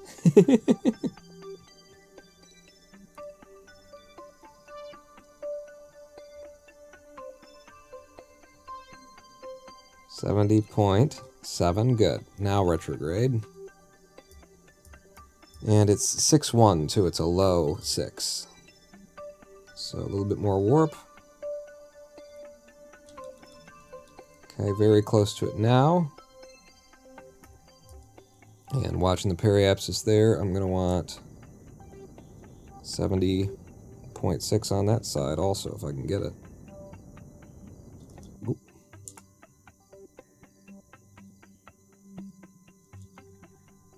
Ooh, okay. Roll it. 70.8 and 70.3. I don't know which size is the apoapsis anymore. I'm going to take that. Those are both at 70. That's a nice 70 with just 500 meters between them. That's a happy day. I'm going to Alt F5. We still have 213 meters per second of delta V in this craft, and we are in its final orbital position, I believe. I don't know how this works. You know, like, with where we are and the rotation of Minmus and where that guy is, are we always going to be, you know, this amount of turn away from him? Or is he going to rotate inside of us? I don't know how rotation, because we're like within the gravity well of Minmus, so if we imagine it as like a bowl that we're around the rim of, then there is a, you know, it would be a faster spin for this guy in the gravity well of that guy, but we're polar, so it's weird. It's weird, but my guess would be that no, we will actually, he's going to rotate at a different rate than we do up here, just because of the sort of ring of gravitational well that we're in. You know, we're in a more outer area of the gravity. I don't know that that's true, but that would be how the logic works in my brain. So we are in our final position for this craft. And, you know, we could slap on the ScanSat right now, and we probably just absolutely should. But before we do, what if we took a live stream break? The next two parts of this mission are to start taking some ScanSat readings from Minmus. Now that we're in the position, we've got the satellite here. We just need to flip it on. And then we're also going to drop these two probes to two places on Minmus that we've never been before, to both collect science and to complete the not explore Minmus mission, not explore moon, not that, but this one. Land probes in 3 different biomes on Minmus. We have landed in... Oh! Because I did some hopping from the lowlands to the flats, apparently it's about the biomes, not about having 3 different probes in 3 different biomes, just having a probe in 3 different, you know, just having been to 3 different biomes with a probe. Okay. I have always thought in terms of 3 probes. So, we could have just brought one of these guys up, but we brought 2, and hopefully each of them, we can find a place to land them where they can get multiple readings as well. I doubt that that will be the case, but one of them, we might be able to get like slopes. slopes and something else. Slopes and one of the ice flats. And then the other one would be a little bit tricky to try and find a place to land it where it could get to without knowing where the biomes began and ended, which is, one of the things that ScanSat can eventually tell us when we get to, that level of technology. Right now, we'll just be making a map. Here I am building a rocket for 3 probes. Well, more science. Yeah, we'll be getting more science from dropping the 2 of them. But let's do that after the live stream break. I would like to take a pee. Which button? What are the buttons? It's this one. There we go. Yeah. And Detroit. Flip you around. Remember, Force will be with you, always. Thank you for staying around with me, Force. I love you too. Yeah, we'll be back after these 7 minutes, play a little music for you. I'll try and slip in one of my old recordings as well. Not this. This is... I didn't record this one. This is...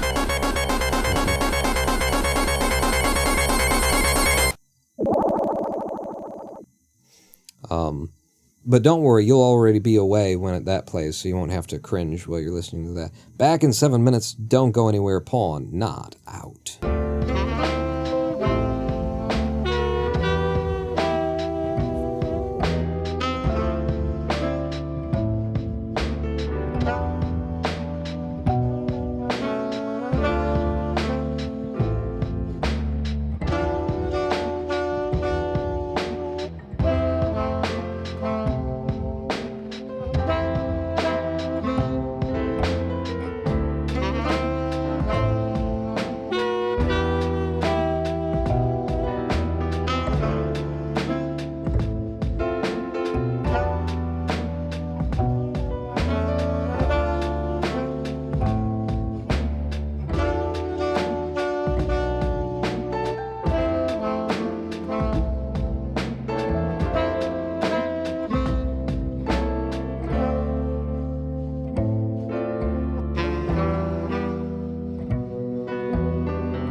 Suzanne, you're all that I wanted of a girl. You're all that I need in the world. I'm your child, make me blush, drive me wild, Suzanne. You're all that I wanted. When I met you, I was all alone, cold and hungry, crying on the phone. You baked me brownies and said, don't you cry, and gave me the coat off your back, Suzanne. You're all that I wanted of a girl. You're all that I need in the world. I'm your child, make me blush, drive me wild, Suzanne. You're all that I wanted. Even Izzy Slash and Axl Rose. When I call you, put them all on hold and say to me that you'd do anything. And all I can do is say that I haven't much I can give you in return. Only my heart, and I promise not to turn. But I sing to you every day and every night, Suzanne, I'm your man.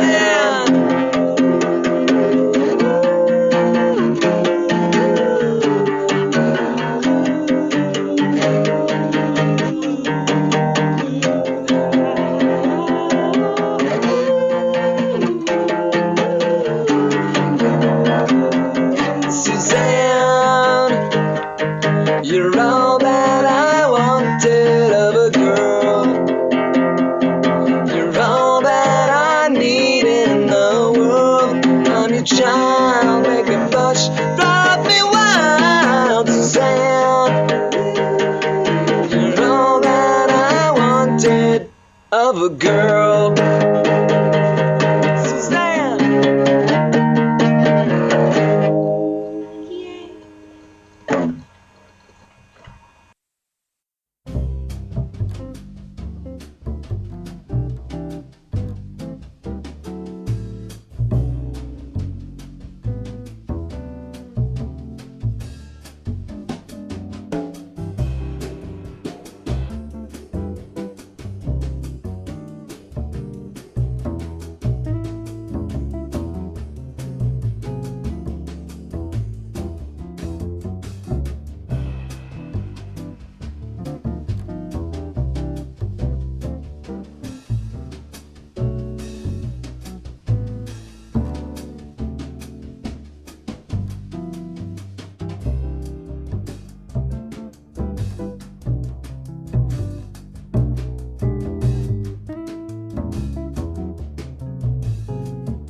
Hello, I am the Ronin Pawn, and welcome back to a twitch.tv/Ronin Pawn live stream on twitch.tv/Ronin Pawn.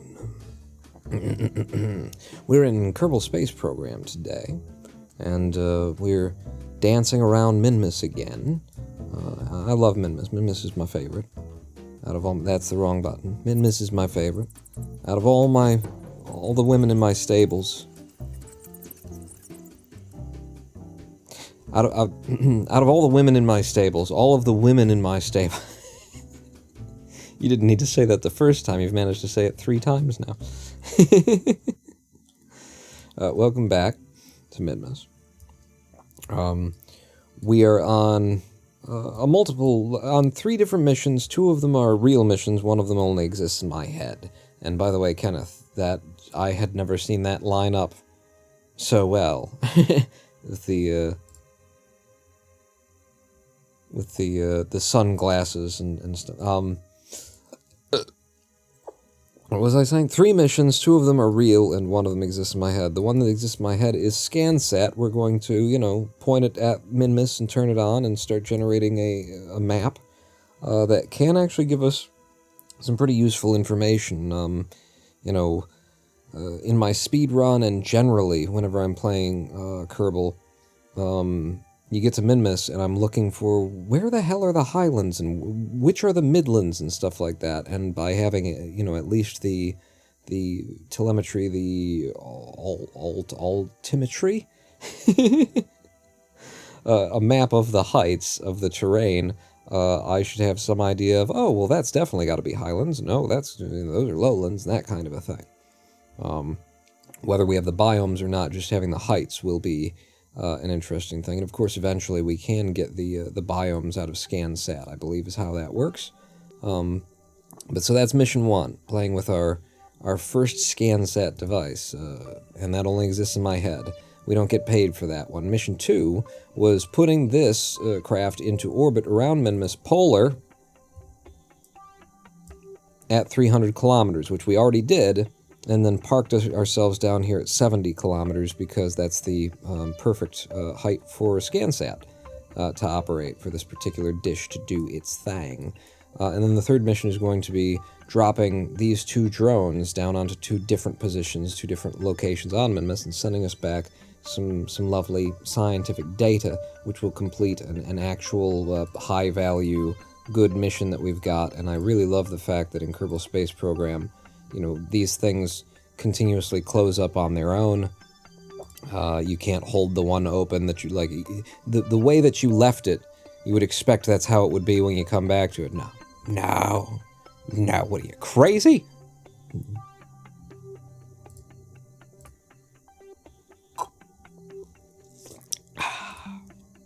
During the break, I also grabbed myself a little bit of coconut water and threw it in my my teacup from earlier, which still had the bag in it, so I'm getting a little slight flavored coconut water. And next to me, I've got a little yogurt cup of black cherry yogurt that I'll start digging into at some point. You'll know by the gum slapping noises that you'll hear. Anyway, we are in the correct position here.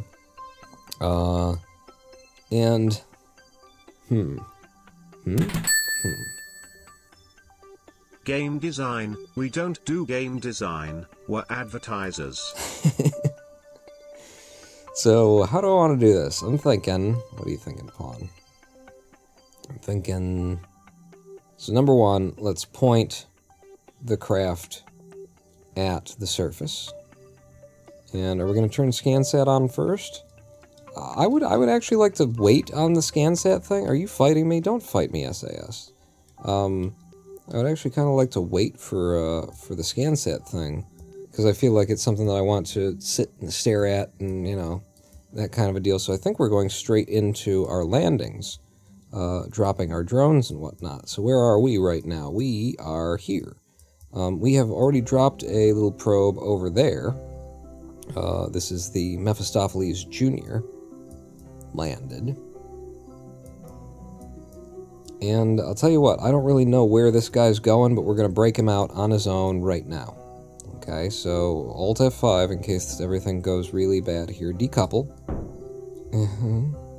And are you there? You are there. Is that you? Is that you? Is that you?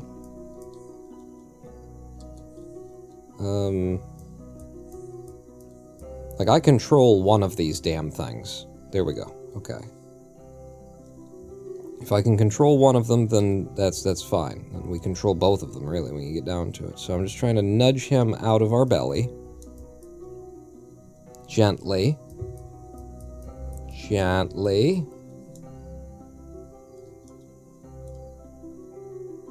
There you go. I think that should allow that one to have clearance, and now I'll go back to you. Now that you do have clearance, I'm going to extend your antenna so that I get control of you. And now I can actually control you him. didn't extend the antenna. Yeah, well, I didn't want to extend it in the bay, because it would have just been penetrating everything, and although you can in Kerbal Space Program, I feel like that would have been a little bit cheaty. So now I can control it. RCS on. Are we at? Yeah, RCS on, and give me a little touch. There we go. Just push us away a little bit, so we're not threatening to do anything to the solar panels, basically, is the deal there. Alright, so now we've got this guy. He's free, he can generate his own electricity, he's got his own antenna, he's got his own science and everything, and he's ready to go down to the surface. And the reason why I wanted to get this guy out and on his own is because now, what we could do, friends, is if I were to start up my little Python script that I wrote that runs us a chat bot through my account, then we could open ourselves a raffle. And we could raffle off the name for this lander before we send it down. So if you would like to be into the raffle, type !raffle in chat now, and your name will be entered in. And, you know, doesn't cost you anything, no potatoes, no points, no, there's nothing of that involved. You're here, you type raffle, and your name's in the bingo ball. I'm trying to think of, like, what the hell would you call that? The little spinny ball that they put the stuff in, and then they flip it around, and then the newscasters are like, ball number 60, here's your Keno lottery winner.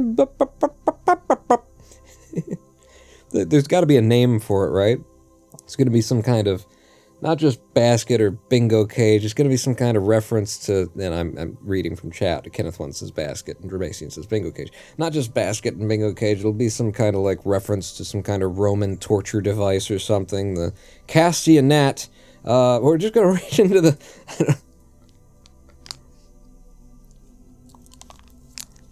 And as far as I know, I just made up the word castanet. If that's a real thing, you tell me. And then you tell me what a castanet is. Ball tumbler.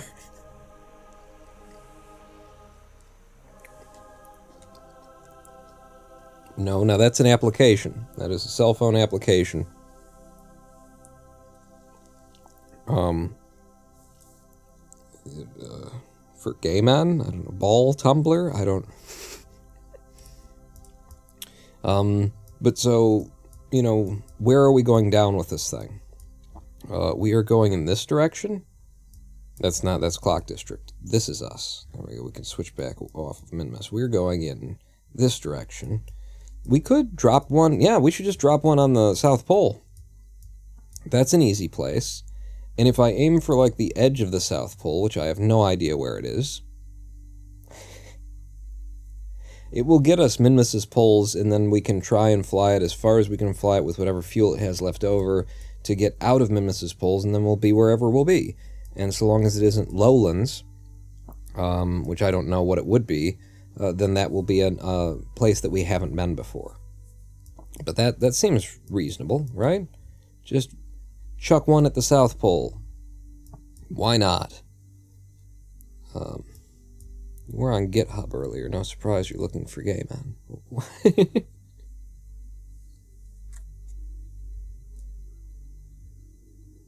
Tumblr band removed those ages ago. What? Musical instruments, finger symbols? They removed finger symbols and musical instruments?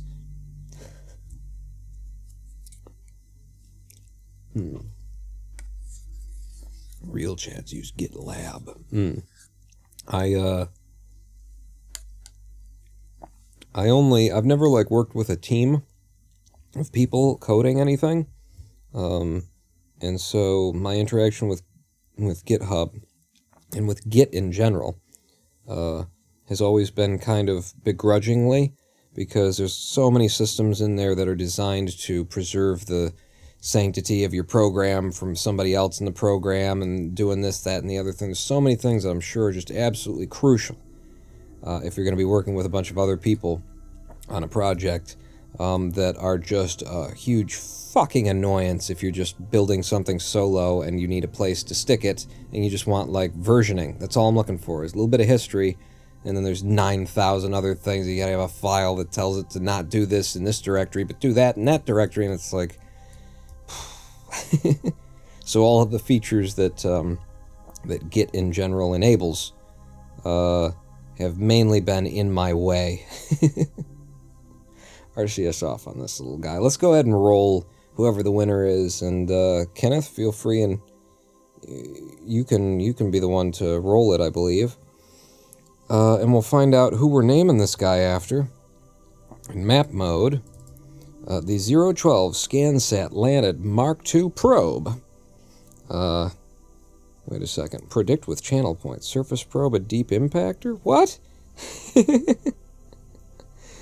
Kenneth has rolled us a winner, and the winner is ECLGMG Dramasian. You just won yourself a probe lander, which we have so far been following. What's our landing convention? It's Minmus Lander 2. Yeah, I think that's it. And we're going to have to change this because there's also the moon is out here, so it would just be Moon Lander, ML. But for now, you know, we've already got the name Minmus Lander 2 and ECLGMG. How do we want it? Like so? Let me know if you want it a different way than that. So let's send the Dramasian. Or I could name it the Dramasian. Let's send ECLGMG to the polls, I think. Why not? SAS on, retrograde. Let's keep your resources available.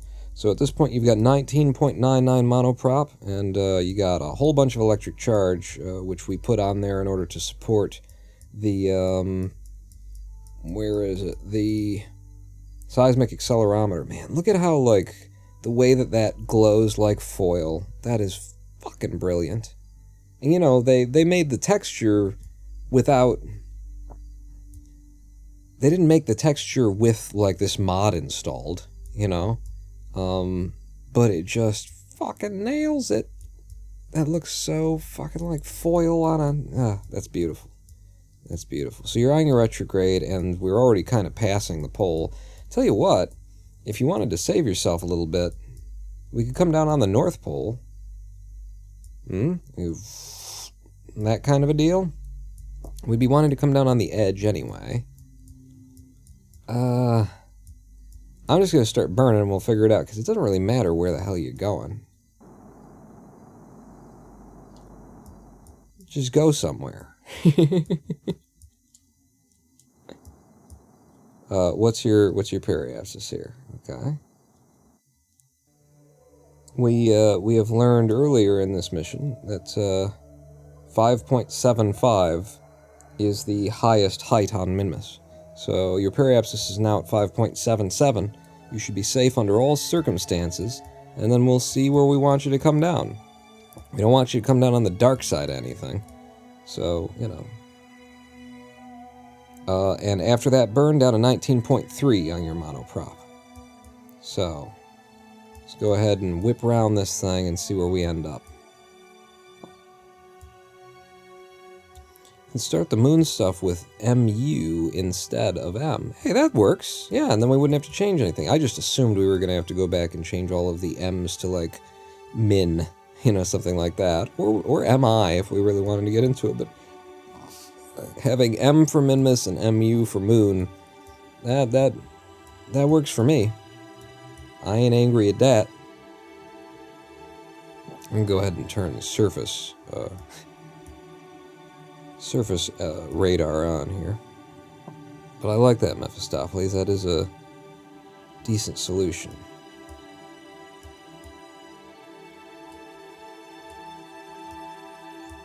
And I assure you all that if, you know, we weren't on a live stream and I weren't doing that, then we would look like this.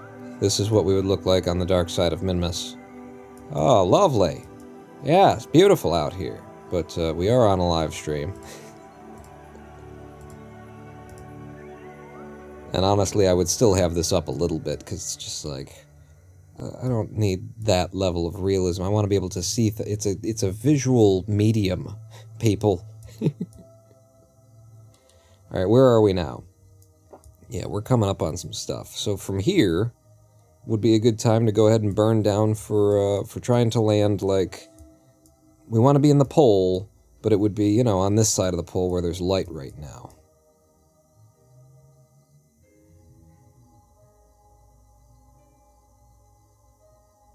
Yeah, we're gonna do something like that. We're gonna do something like that. So this is us, okay. Yeah, let's burn a little bit and see where we get. Periapsis is now -4, so we're starting to pull it in. Keep burning. I do not know and cannot know where the poles would begin and end. So, we don't want to risk too much in terms of aiming for, like, the edge of the pole. Because it would really suck if we missed the pole biome, the poles biome. And then all we had was, and then we're landing on, like, low, you know, or Minmus's lowlands, which we've already been to with a lander. So I think that's where I'm going to go right there. That's pretty damn tippy-top, but it is leaned in the direction of where we've still got some sunlight up here.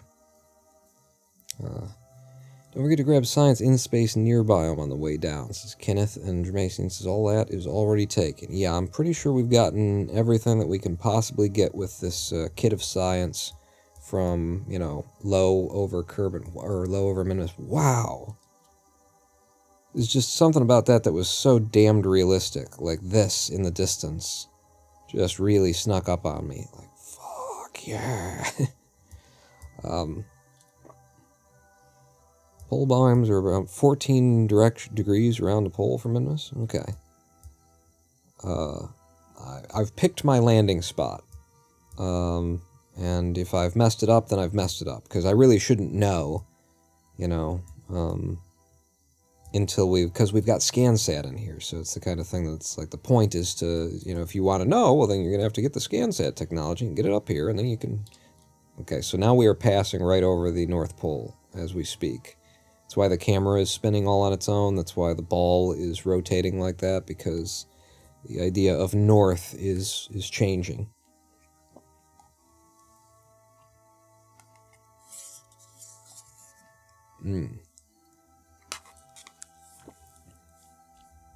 Sneak up some more black cherry yogurt, as long as they're doing the camera work for me.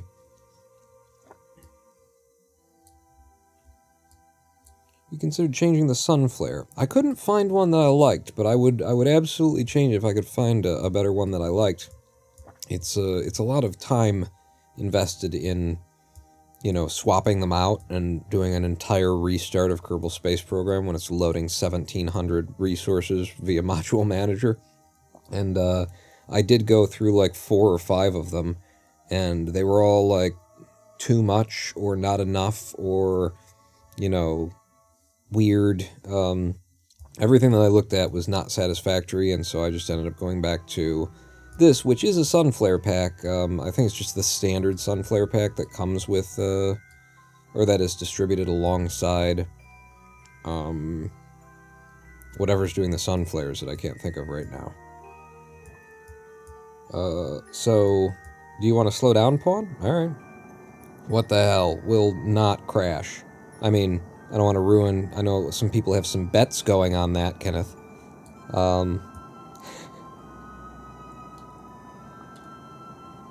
ahead and just hold this position here. Slow down a bit. And I just want to push my... push my retrograde down toward the surface. Okay. Yep. There's just so many things to look at the same time in order to do this, like, perfectly. We're not going to be generating power where we are right now. It's not a good... It's not a good.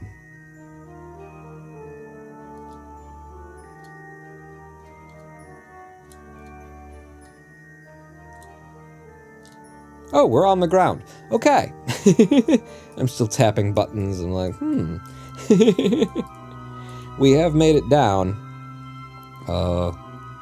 Not sure about the position that we're at, but we have the Dramasian, the ECL GMG is landed, and the sunlight is just a bit over there. So we will fly toward the sunlight after we find out what this biome is, and hopefully get some science from it. Where are we right now? Dramasian. We're at the poles. Hurrah. So I'm thinking we get all the science we can from this spot, and then we jump in that direction toward the sun, and hope that we land in a different biome. And we've got lots of monoprop to do that, too. But let's collect it all. So starting with you. Prediction result is surface probe. Did anybody go bankrupt? Thank you, Kenneth. I like that. I like that somebody's playing with that stuff. Let's log the pressure data. That's worth 18.9 science, even transmitted. These things are... That's a lot of science for the mode that we're playing in.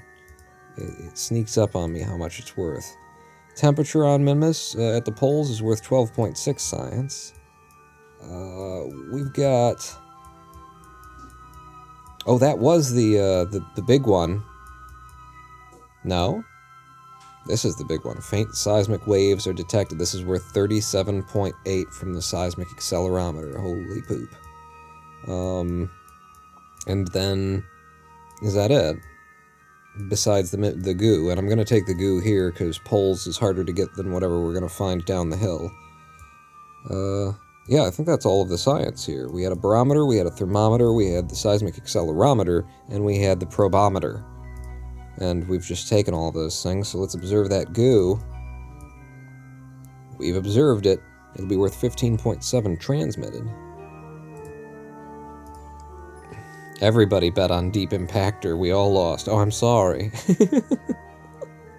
Alt F5, I think that's all of the science that we're going to get. And then we're just going to go down the hill here, which should just... Well, I don't know what direction it is. We're so, close to the North Pole that... How can you know? What is south? Nothing. Everything's south here. So it's going to be in that direction that we're heading. RCS is still active. So I'm just going to lean us with the SAS in the direction that we want to head, and then fire full. And then burn low. And it's 11 point something. Yeah, I think you're going to have to go a lot further. Wow, look at that line of shadow. That's so good. That's so very good. One of the settings in Scatterer, I think, is do planets receive their own shadows, something like that. And I don't know what that means, but if that has anything to do with that, it's so good. Go ahead. Keep going. We got DV for years. Where am I going, by the way? We're going this way? Am I reading this wrong? Isn't that telling me that we're going this way? We're going into the dark side of Kerbin, or into the dark side of Minmus, even though we're looking and saying, hey, there's light over here. This must have just been higher. I presumed that we were looking in the direction of, where the fucking light was. I guess I should have just went in the direction of the sun. Shall we just reverse direction entirely and see if we can get back toward the sun? Because this is just going to be poles here. I'm doing that thing. It's a lot of DV wasted, obviously. And it looks like we won't be able to get anywhere interesting. Because I gotta save something for landing.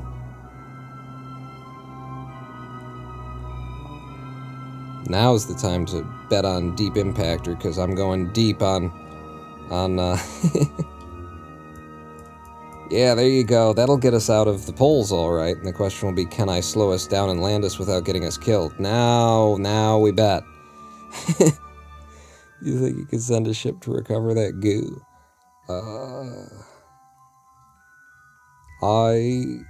No.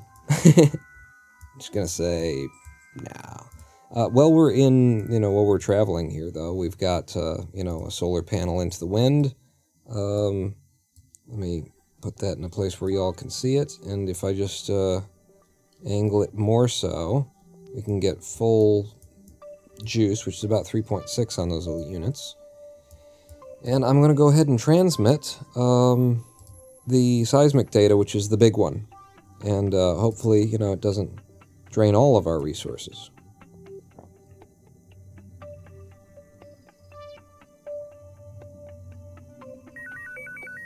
And it looks like it took less than 200.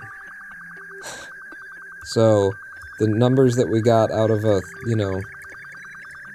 numbers that we got off of looking them up online from someone who had done all the tests probably did those tests in an older version or something, or it's affected by so many different, little pissy fucking characteristics of, this and the MITs and the transmission rate of the antenna, but it's bouncing off of a relay and you're coming from Minmus, and so there's a distance factor. There is no fucking way in the game or outside of the fucking game to know what you need to do a transmission. To know ahead of time how big of a battery you're gonna actually fucking need. Probably. Probably there's just no way. You can't even calculate it. Those numbers don't exist.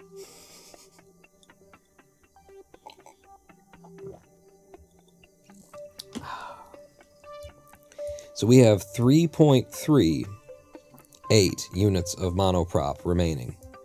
And we will be going faster than 117 because we're, at our apoaps right now. So we'll be picking up speed. I think we'll be hitting 130, 140 meters per second by the time we're trying to land a bit down from the poles, in the hopes that that's not still the poles, and see if we can't get some more data out of this guy. So, do you or do you not believe we'll be able to do that with 3.38 monoprop on this craft? Let's go ahead and warp. Yeah, goddamn, this game looks good now. Uh-oh. That hill looks a little hillish. Looks a little hilly. Yeah. Looks like it's getting a little street blues on me. Little slightly hill-like. Oh, this is where we're landing. Okay, no, this is fine then. Where's our retrograde? Burn. Burn hard.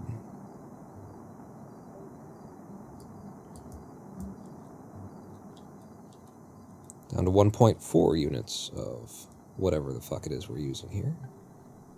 Hairspray. 1 unit of hairspray remaining. I'm saving it for a suicide burn. Where are we? 150 meters? 130. That means we're 4 seconds from impact, by the way, at these speeds.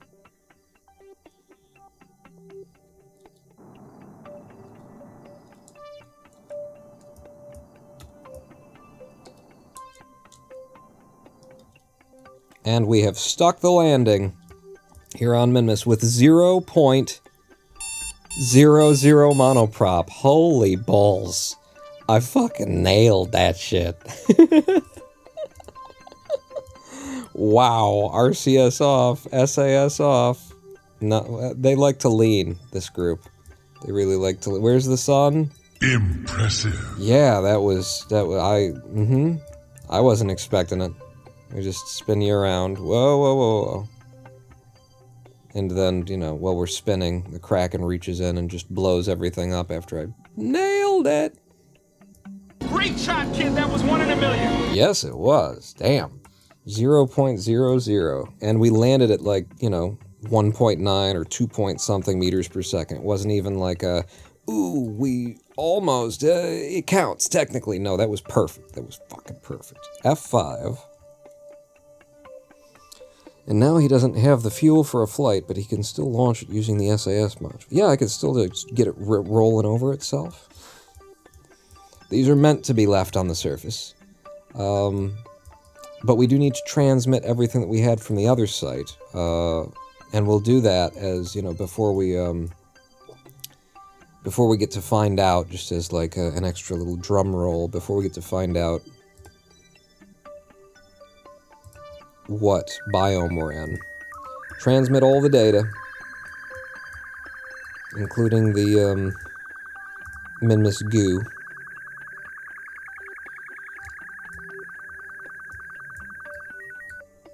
Beautiful. And we still have 170-something units of ECU.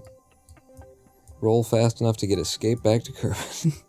Just, you know, we're at the top of a hill. I think we can hit that speed. Alright, now we find out, did we... The only thing we need to not see here is Minmus lowlands. If we see Minmus lowlands, then my beautiful flying amounted to nothing. Where are we? Minmus lowlands, son of a bitch. Well, it didn't amount to nothing, in fact, because we have never brought a seismic accelerometer to the lowlands. We just didn't have that technology on our first mission. Now we do, and that is worth 37.8 science from, and then we don't have to go to the lowlands again for that, you know. Lowlands on a hill. Yeah, they're messing with me. But yeah, let's go ahead and transmit that. We're gonna need... It was less than 200 when we did it before. I'm gonna try it at 200. So, no. Review the data and transmit now. From 201, electric charge with our panel facing the sun. When we're done, we're at 24. So it was like 175 to transmit that through this across a relay that we're bouncing. I presume we're bouncing it off of a relay, off of the Mephistopheles, who apparently is then bouncing it off of the Noah Craw. Mephistopheles, what are you doing? You could just send it back. Why is the signal going from us to Mephistopheles, and then to the Noah Craw, and then to Kerbin? You're being silly, Mephistopheles. Stop it. Just point one of your antenna back at the... back at the planet. What? Why is that? Why would that be?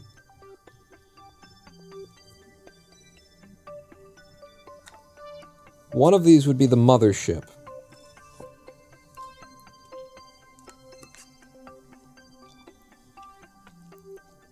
And the mothership had 2 relay antennas on it.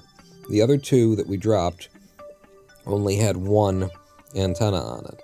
And as I remember, Noah Craw actually did win. His was the first name in that raffle, which means that he probably is they probably are, damn it, the mothership, which means that maybe it's making sense because this is saying, okay, I've only got 1 relay, I could get it back there, but it would be more efficient if I took it in, bounced it to the ship that has 2 of those transmitters on them, and then it sent it home.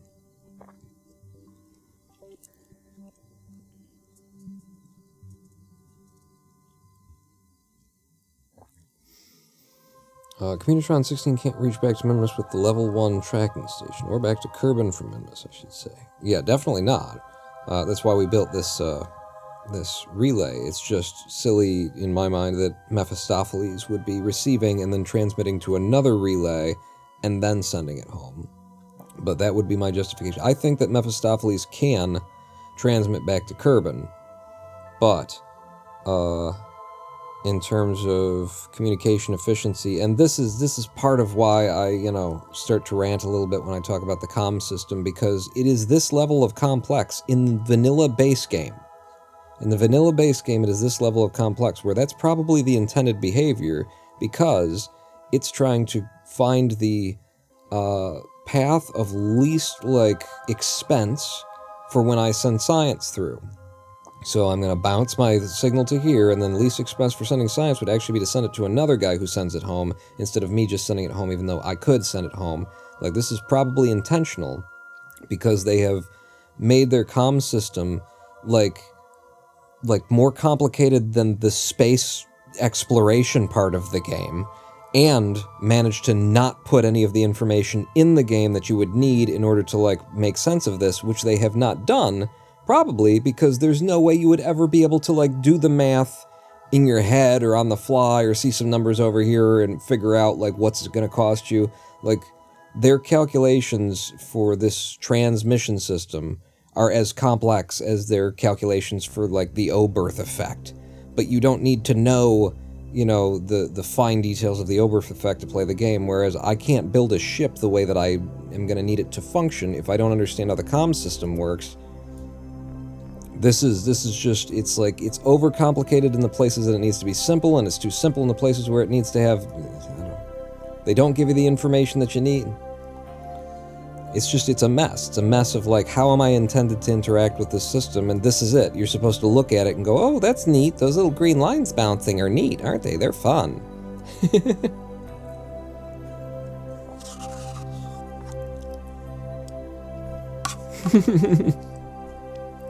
Peanut burn. You put those relays up there, might as well use them. Yeah, hell, bounce it off the other ones up here. Who else is up here? Little magnets. Mephistopheles, bounce the little magnets, send it to Nokra. Antenna add up. Ship with more of the same antenna makes a better signal. Yeah. Yeah. There's significantly diminishing returns after the second one. If you put a third on there, you're really wasting a lot of weight, but that is how it works. And so it's just, there's so many variables in the math for, you know, how this works. The complications of it are just impenetrable as long as you're sitting in the game actually trying to play the game.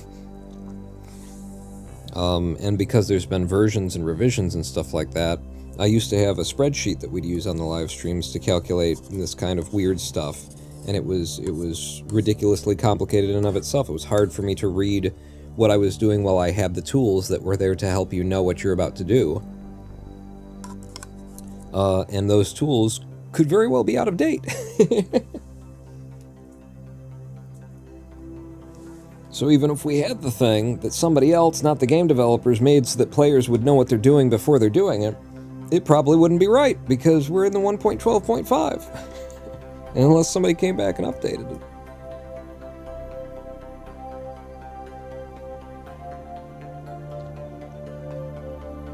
I thought one of the things Buddhists were supposed to do was find peace with the way things are, or some shit. Yeah, but I'm not Zen mastering right now. I'm Kerbling. In fact, I'm not at Kerbling right now. I'm Ronin pawning. The goal of a human being in Zen is to be the most human being that you can be, not to become, you know, something that isn't a human being, but to become the most human being that you can be. When you are in the activity of Zenning, then Zen with fullness. When you are in the activity of Ronin pawning, give all of your Ronin pawn.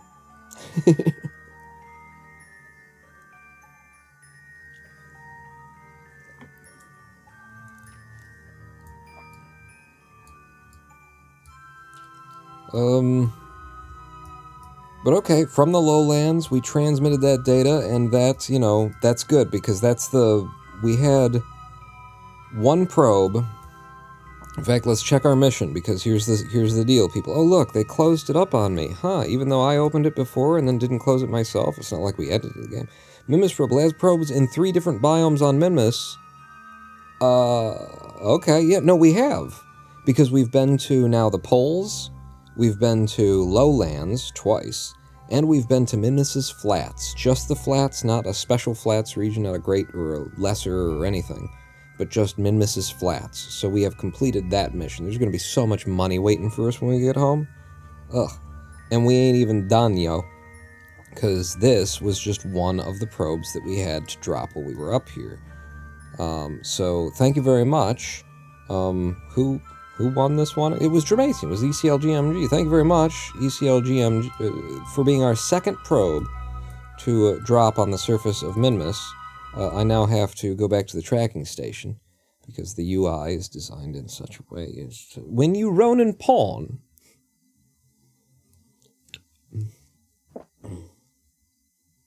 Complain about KSP all you like. At least they don't hit you with sticks. That is... That was one of their worst updates, and I'm glad they took it out of the full release. We need to go back to... It's not the Clock District. What are we? The Scansat land now. Where the hell is it? Yeah, it is the Scansat landed. That's where we're dropping stuff from. Indeed. Go and fly that one. Mission successful, and I got a free probe left. Yeah.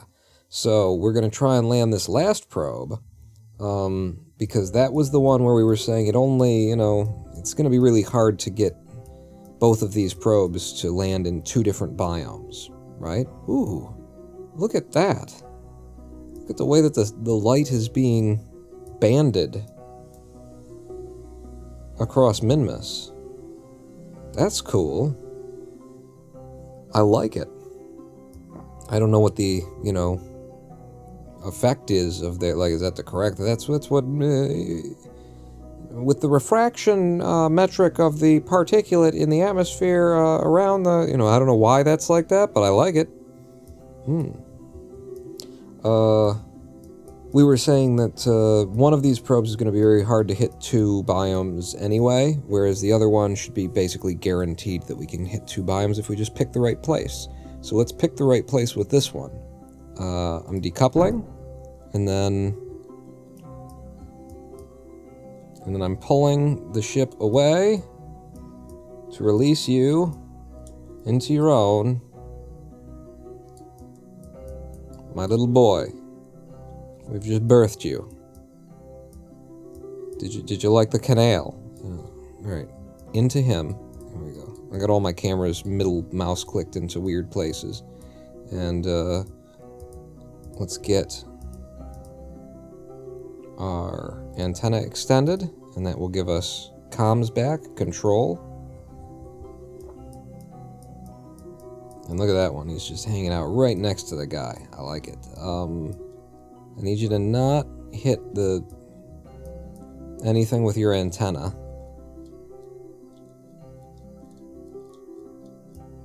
But I want you also to point your solar panel into the thing. And I'm just doing that. I'm avoiding it. I know that it would just kind of pass through it or whatever. But I'm just avoiding it for the sake of gameplay. For, hey, you wouldn't do that, would you? You wouldn't do that. You wouldn't say that to me, would you? Oh, shoot. He's still going to drift into it. Quick. Something. Just pull up a bit.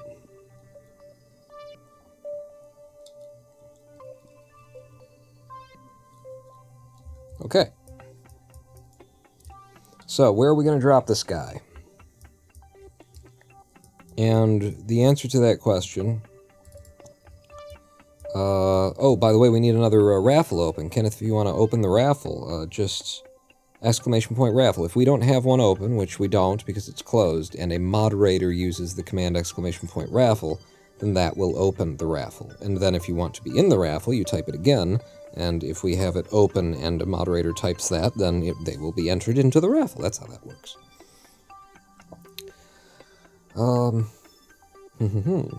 So, what we need to do, where we want to be coming down with this guy, is on, one of these special flats. The great flats, the greater flats, the lesser fatty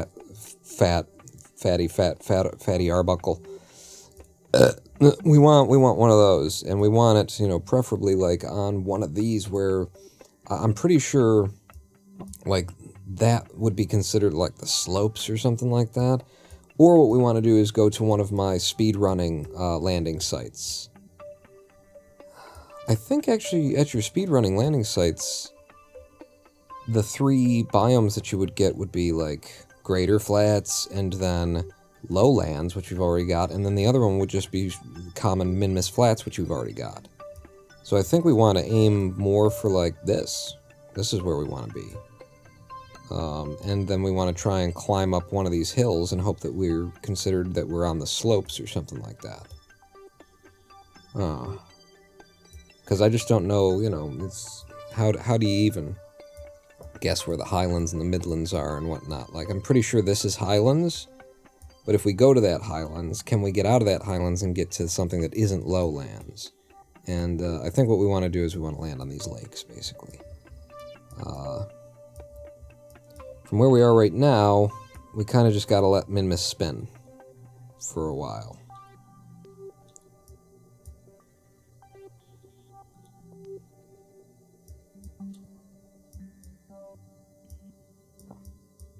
In terms of places that are on our line, I think if we dropped our periapsis now, we would be coming down, you know, at this lake by the time we're there. So I'm going to get... coming down on that flat. I'm going to drop this down, and then I'm hoping that we catch, you know, one of those things. I don't want to waste too much time up here either, you know, passing a bunch of time in space is passing time in the game, and then we lose we miss contracts and stuff like that. Do you want a biome map, or do you want to figure it out in-game? I want to figure it out in-game. We've got ScanSat installed, so it would be kind of, it would negate the point of having done ScanSat. Which I suppose I could turn on now, but I wanted to do these missions first. And we're going to continue doing these missions first. So do we want to give this guy a name as of now? I'm sure, you know, has everybody typed !raffle and gotten in that wants to? Because I'll give it a name before I drop it. I mean, I'll start the dropping. But we can close that one up pretty soon. So last chance to get in to anybody who hasn't gotten in. I'm on my retrograde right now, and we're going to drop this down to... That's not our thing. We're going to drop this down to a safe height of some kind. RCS on, full throttle, and then 7 kilometers. 6.1, it was 5.75 was safe. 5.9, 5.8. We'll do 5.8, and then when we get over here, we'll, you know, in this direction anywhere, somewhere around here, we'll try and figure out where exactly we want to come down. But okay, Kenneth, go ahead and roll that one closed for us, and as we're coming down, we'll decide who it is that's going to be the ML3 in this program. And a winner is I Am a Dragon. That was just last second, got into the raffle.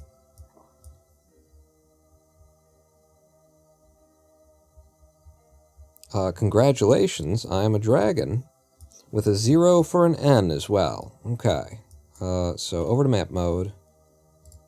And then not you. Ship information.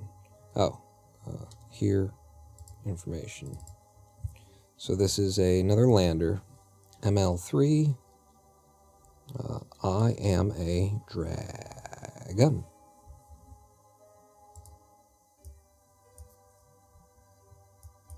All right. So we're going to land a dragon on an ice lake. I'm sure there will be no problems. 20 kilometers.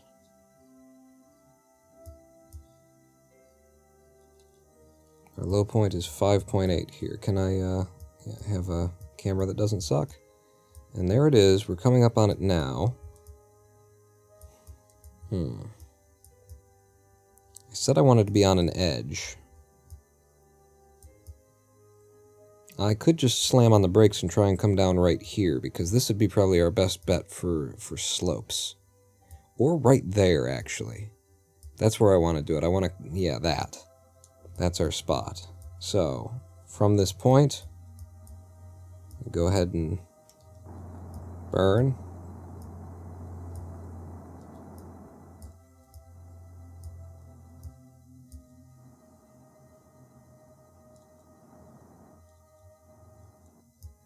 Okay. It is spinning underneath us, so we'll see how close we get to where we want it to be by the time we're down there. But this will be our starting point, and we will have, in terms of delta V remaining, 0 meters per second of delta V. We will have 18.26 monoprop for whatever that is actually worth. First challenge here is, can we clear this this hump between the two lakes? Land at the top and roll down. That's not a bad idea. Lava lamp. It's easier to go down than up.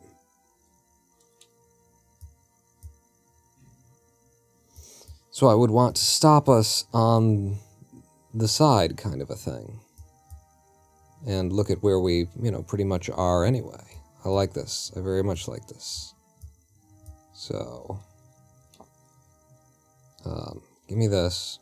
Just F. Yeah, just give me control.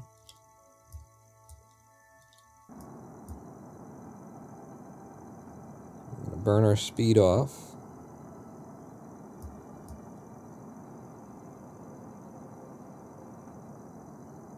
Just as we're on this edge.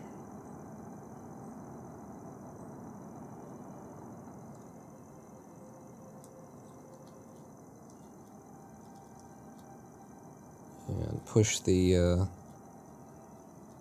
retrograde to the top of the ball. That's pretty close. And then we'll fall a bit.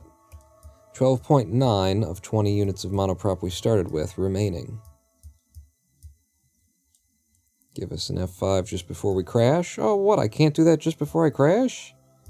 Come on, at 30 meters per second and 200 between us and the ground, I need to blast a little bit.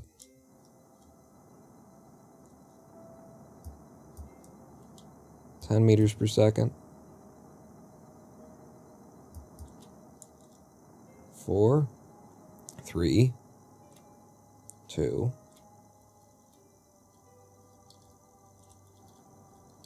and the perfect little landing. Now we're very much on a slope here.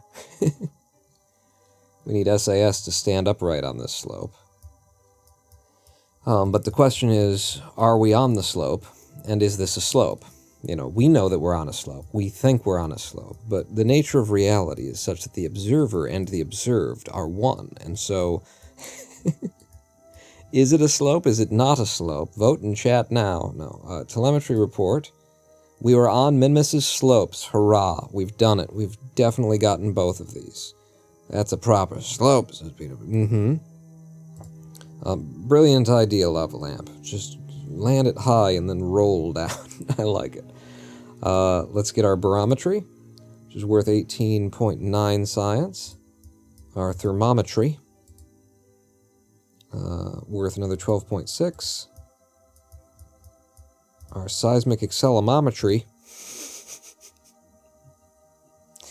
Sounds of shifting and vibration are detected under the surface. It is possible that the interior is not completely frozen. Or sandworms. I hate them. Either of those things. 37 in some science off of that. And that's all the little science units. And then finally, do we want the goo from the slopes or from down? I think from the slopes is harder to hit. So yeah, let's get the goo from the slopes. Let's just spread our goo on the slopes. There we go. And again, we're going to go to the next site before we even try and transmit. Or we'll transmit in the air a little bit or something like that. That's the idea. Not the air so much as the vacuum. But, you know what I meant. So, again, just with a little bit of a gangsta lean. And then down the hill we go.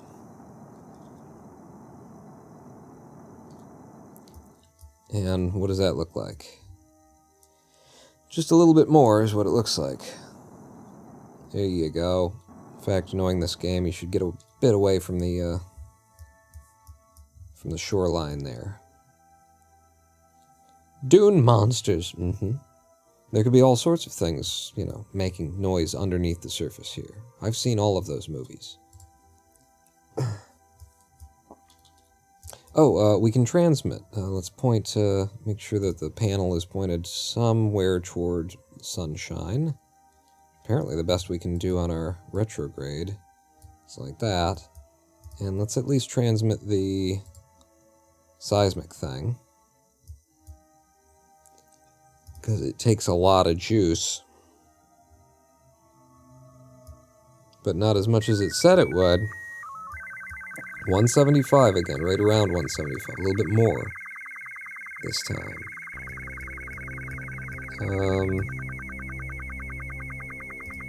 Yeah, you just keep making noises, that's good. I guess we could probably get away with one other thing before we slam into the ground and die, right?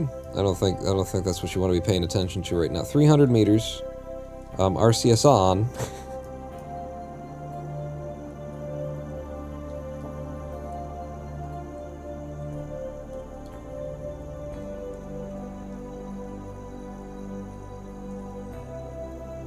Again, aiming for just a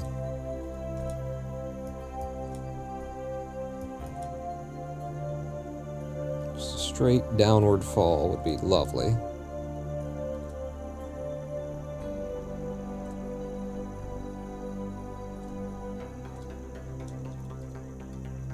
Stop. Alright, I'll let you fall then. And beautiful. Beautiful. SAS should not need to be on the flats. Lovely. RCS back off. And let's transmit all that. Well, let's F5. Let's transmit all the data that we. You and your gangstalines. We are at max energy flow right now. 0.382. Good God, that's more than I thought you could get off of these things. Yeah, let's transmit everything else that we've got in storage and see if 250 EC was enough. Transmit that data. All of it.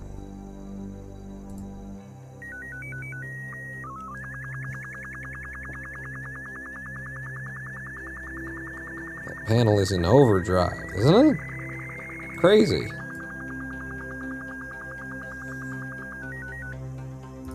Yep, that's all of our data. And now, where did we land? What is this biome? In fact, in the lore of our playthrough of Kerbal Space Program, the question is, what do we want to call this? It's clearly, you know, one of the flats, so it'll be Minmus' flats, but it looks like a large one, a great one.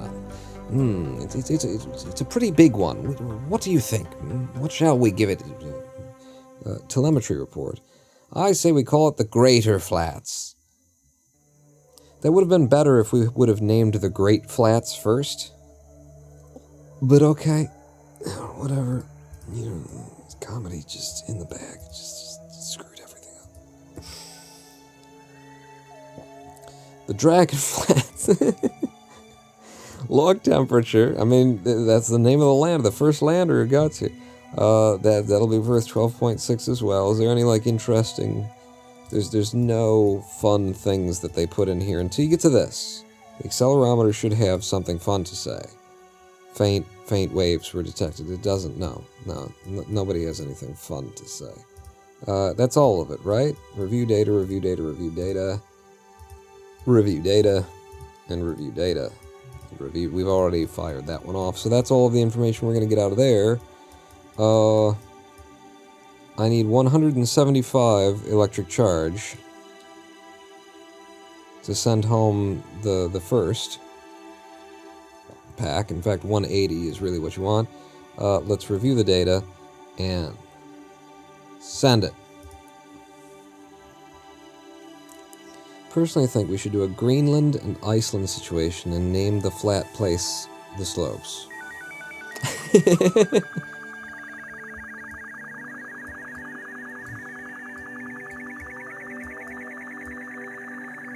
You just got here. What was the issue with the heat shield, says Maffy Craft? It was, it turns out not to be a problem with the heat shield, but with the probe cores. And in particular, we're using the Hex right now, but the OCTO, it's its sort of bounding box, or what the game actually calls the Cube Mesh Maffycraft. 25 months of subscription. Welcome back to the Big Dick Club. Thank you so much for the support. The Cube Mesh for the OCTO is made to be, I believe, is generated by KSP to be a little bit bigger than, it kind of overlaps with the Heatshield's Cube Mesh, which means the Heatshield isn't actually occluding it. So what I did was I overwrote, I put in Module Manager in the settings, the Cube Mesh size for the original probe core that KSP has, the original OCTO without the model from ReStock, and that fixes it, at least in theory. In our game save, for some reason, it didn't work, but when I loaded up the other game save that's raw and natural, it did work, so I don't know what the hell's going on with that. But, and you say, but the hex works? No, actually the hex sucks. The hex starts overheating from an LKO descent at like 52 kilometers, and that's in the vanilla game. That's without ReStock. The hex overheats from 52, I mean, it doesn't pop, but it starts getting a heat tick at 52 kilometers. It gets really hot from a LKO. Same thing for the OCTO 2, the little squat version of these. It starts to overheat at, 52, 56 kilometer kind of thing in the base game. In the vanilla game. So you're not supposed to be able to return those, apparently. But you are supposed to be able to return the OCTO. And I got all three of them are behaving exactly the way that they do in the vanilla game now when you install my mod over the top of ReStock's mod, because I put the cube meshes in there. I considered improving the game so that it worked the way it should, and I decided that no, I shouldn't do that. To be fair, you may not be supposed to return a tin can. Yeah, that's true.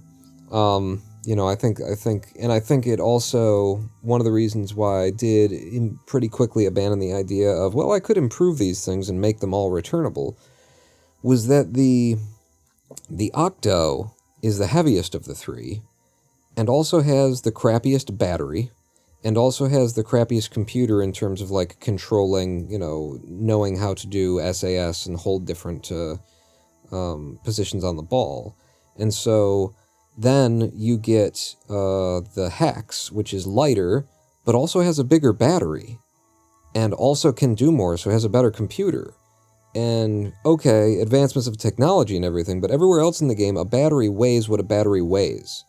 You don't unlock the next battery in the technology tree and find out that the battery weighs less and gives you more energy. No, a battery always produces, as much electricity in a ratio to its weight. So the only way that we can really justify that in-game is to say, well, the added weight of the Hex is actually in its heat shielding. It's actually in its, just its sturdiness, its rigid, its ability to have re-entry. Or for the OCTO is what I'm talking about. The OCTO can re-enter. So the added weight in the OCTO is actually just like its skin. And that's why you can actually get more battery out of the Hex and even more battery out of the OCTO 2, even though these are lighter weight objects and things. The Hex in particular doesn't take anything away, as far as I'm aware. I think in every way the Hex is just better than the OCTO. If I think about that. It has more electric charge, it's got 100 instead of 50. I think the reaction wheels in the Hex are 0.05 power instead of 0.03? Or is it the other way around? In any case, that's sort of the logic that I would apply to it, and that would make the heat system make a little bit of sense, too. So that the weight is for its skin. They start with lead-acid batteries in the probes, then AGM, then nickel-metal hydride, and then the dedicated batteries are all lithium-ion. In the game, that doesn't happen with your battery things, though. So, if that's true, that they're imagining that, oh, well, battery technology got better, then why didn't it get better here? Why did I start out with, wait, they're both on here. Why did I start out with this that does 50, or that gets 100, and then this for twice the weight gives me, or for 4 times the weight gives me 200? you know. It would be another inconsistency in their technology tree if that's their idea. Oh my God! Look at that. Oh man, let me just tilt that up a little bit. Oh shit! Because now you're getting Kerbin, Kerbol. Obviously, Minmus is in the shot, and then whatever's at the top there. You know, that could be the moon, actually. Or it could be pretty much anything in here, because distant object enhancement kind of makes it all appear in the sky. But yeah, let's... Okay, so you guys can come back, and then what is that? Oh, it's Jewel! Look at that! Yeah, that's a hell of a shot right there. Jewel, Kerbin, Kerbol, all seen from Minmus. Damn, that is so good. That is such a nice looking fucking... This game... I made this game look good. Is there a way to see a list of mods you're running? I absolutely need to do that. The only way that I could show you a list of the mods I'm running right now would be to open up CCAN.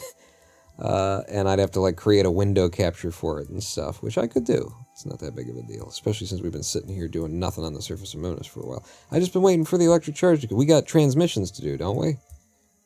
Go ahead and speed us up here, get this electricity back, and then grab the antenna and transmit data. Just skipping me entirely now, are we? I wasn't going to ask Mission Control for permission to transmit data.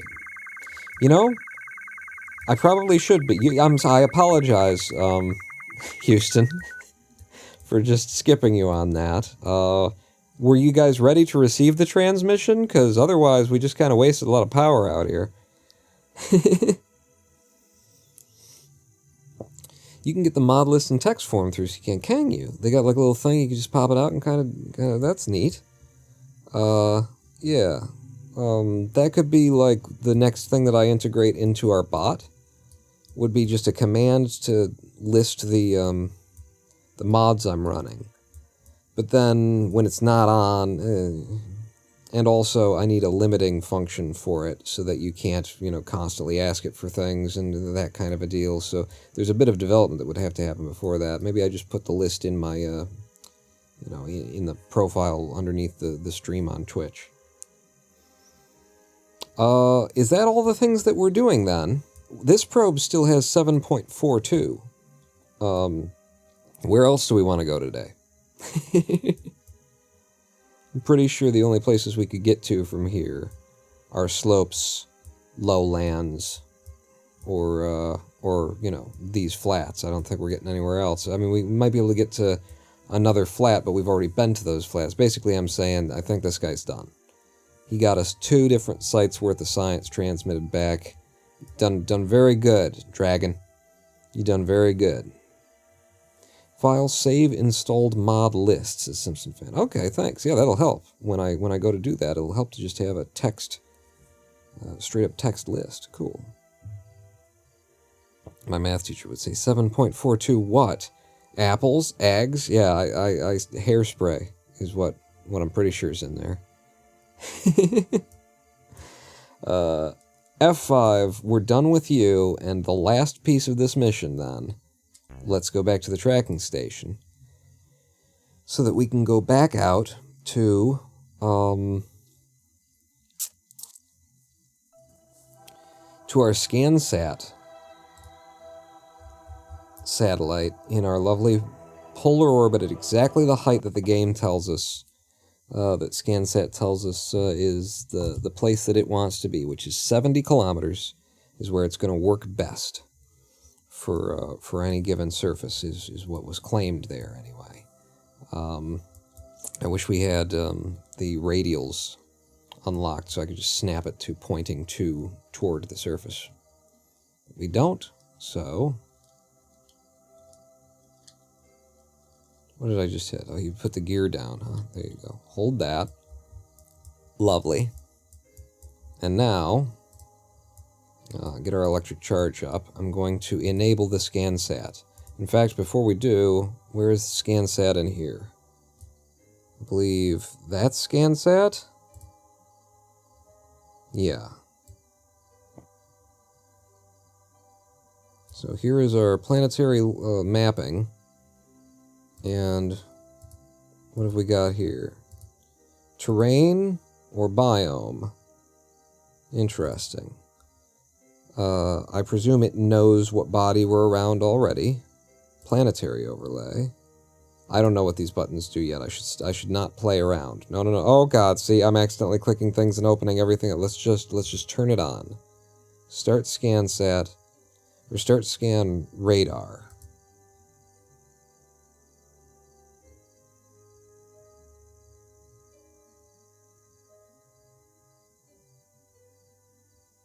Are we doing anything? Do I perhaps not have the right window open, ScanSat?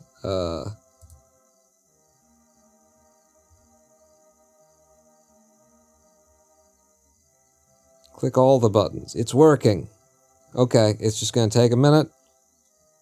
Let's go ahead and, like, time warp. You have scanned 0.2% of the surface. Where does it say that?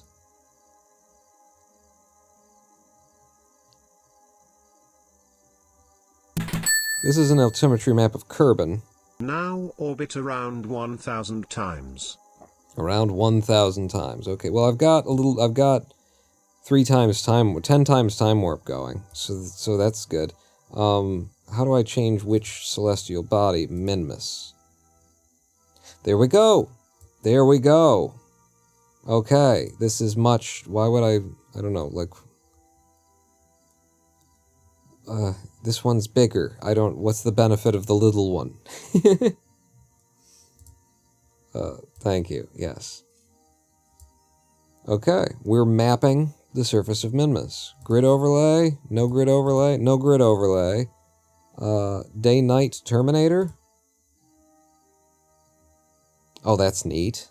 To show where the sun is actually hitting on the planet. I like that. Map color. Well, we've got to change the... No. I thought it was just going to let me change the color. Can I just change the color? Okay, so this is how our height is done. And I do know that there's somewhere in here that you can, like, change what height will be what color, and so you can make it more obvious. Changes are being made. It takes about 20 minutes to complete at normal speed. Oh, really? It's that quick, huh? Cool. Yeah, I don't want to, like, sit up here watching the whole thing happen, honestly. I just don't want to, like, let gameplay time roll ahead that far as we stare at a map, necessarily. But if you're saying it only takes that long, let's F5 and let's slam it, and then we can go back, right? So right now it's day 11, which I think is actually day 20-something of this mission, because we've gone in and come out. Oh no, this is the real time, isn't it? This is actually Kerbin time, not mission time. No, this is day 60. Okay. I don't understand then. The mission for this is 11 days that it's been up, is maybe how that works. Alright. One way or another, let's just slam things forward. With a bit of time warp, and see how this thing works.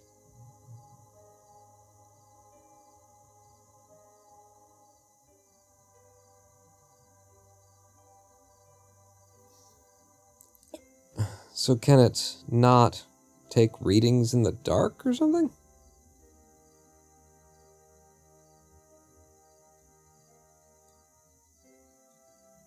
The disadvantage of the big map is that you have to manually refresh it top center. Oh! Oh! Okay. Pretty neat. Well then give me the little map again. So this one's just constantly refreshing.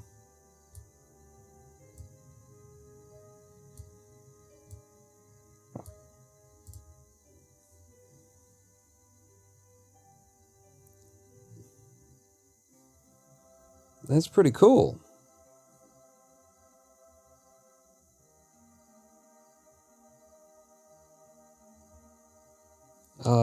I said let's slam it forward.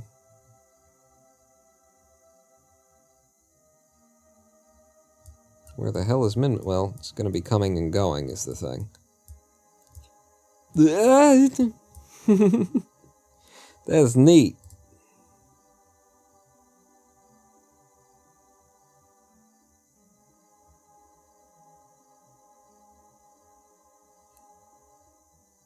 It's actually kind of awesome, isn't it? Let's hit another refresh on the big guy.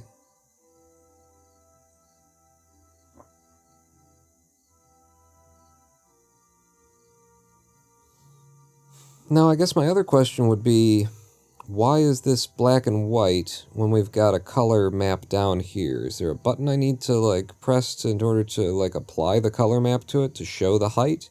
This is supposed to be an altimetry map. So, map color, map legend, map color.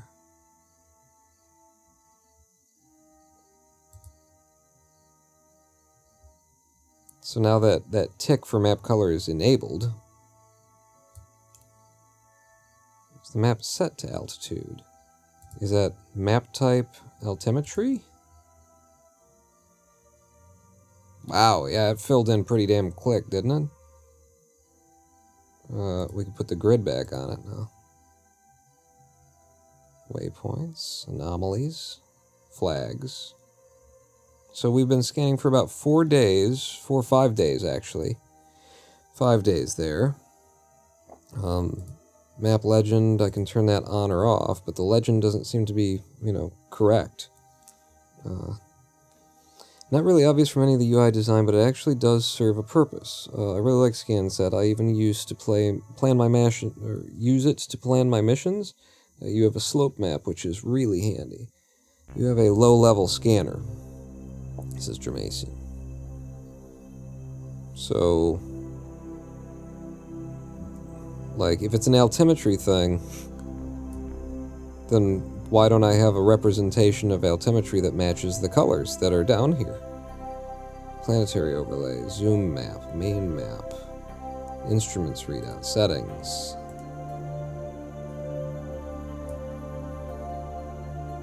I said earlier, I feel like this is a little bit half-baked for as long as it's been a thing. Here's the color management.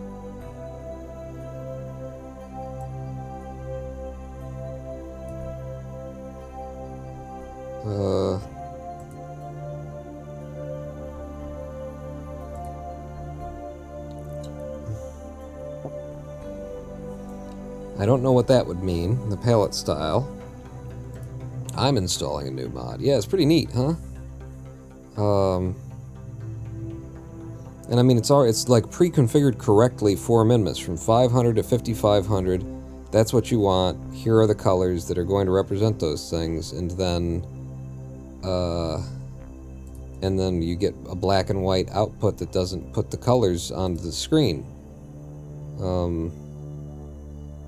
High, multi, viz low, viz high, anomaly, reset, none of that stuff does anything?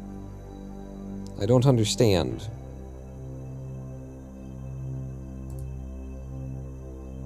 Ooh, different projections. Hey, that's neat. That's neat. But let's go for just rectangular. The ... settings? Is there a ... in here? Maybe under settings there was a ... How hidden is the thing that should be enabled by default going to be to turn on? The low-high stuff is a progress bar for each type of scanner there is. Oh, okay, so you could have a high and a multi and a visible... Okay. Interesting. And so that's 86.5% full. Yeah, this UI is, it's an idea, anyway. Color management. And then you said there was a ... here, then, is what you're saying.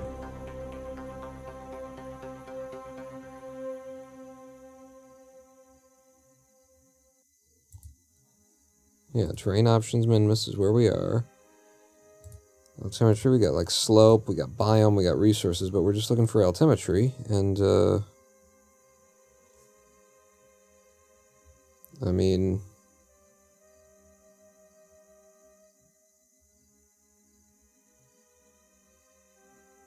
Min-max, 500 to 5500.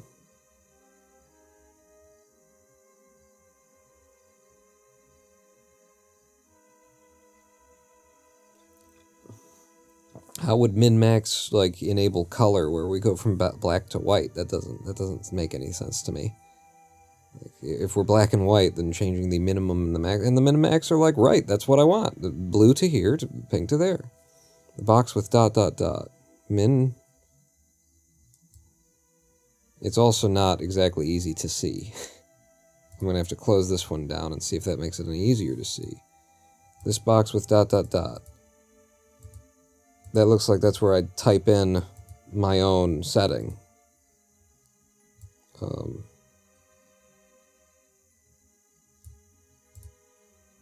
Clicking on it does nothing. 500 to 5500, which is what it was already set to. And then I would expect the color to appear there as well. Refresh. Well, no, I'd probably have to hit apply.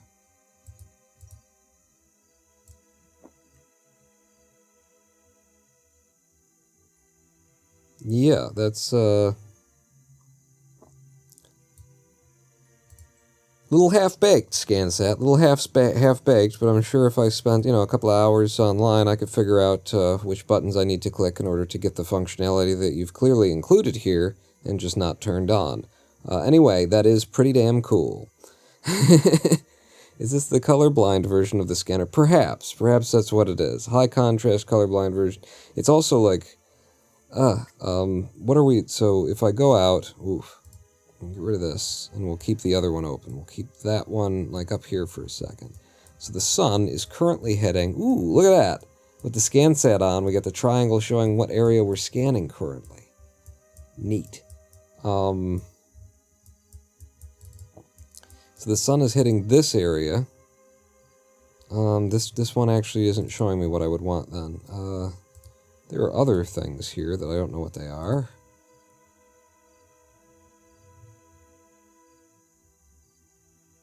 Scan overlay. Hey!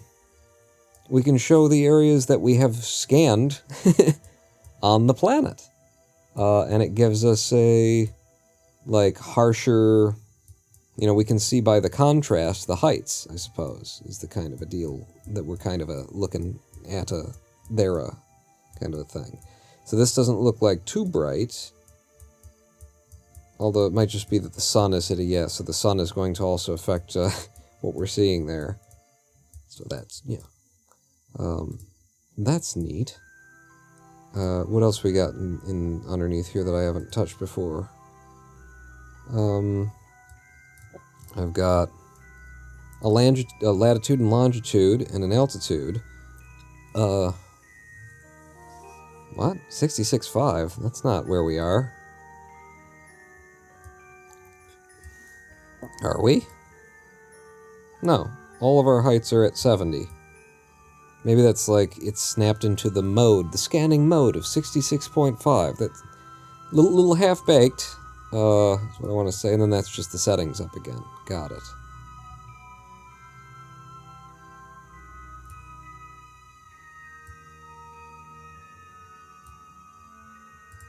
Background settings, all scanning active. General settings, stock UI. I mean, obviously it's something under color management, I guess, but it shouldn't be there, really, like, it should be... You can't have a color map and then not apply the color map by default and then not have a button that's just right here that you turn the color map on with. No one would do that. Surely they haven't done that. So that's the main map. Oh, and this is a zoom map, huh?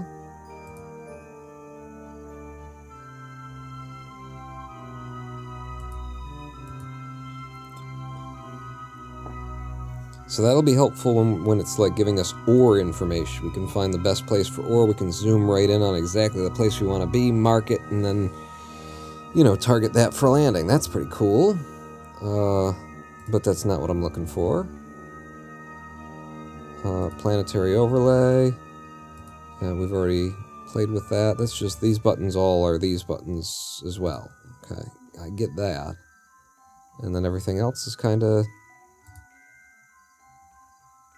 I feel like it's a bug. I feel like this map color button should apply the color when you click on it, right? Yeah, and look, now that map color is off, we've got, you know, a grayscale going from blacktop to there. And then when I turn map color on, and we do a rescan, it's supposed to draw it in color, but it's not, and that's just not supposed to happen that way.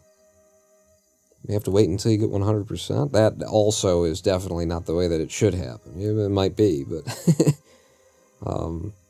but yeah, I think it's got to be a bug. Like, this map color button is supposed to apply the color. We turn it off, it's on a grayscale, it draws it in grayscale. We turn it on, it's got color, but it does not draw it in color. That's just a little bug.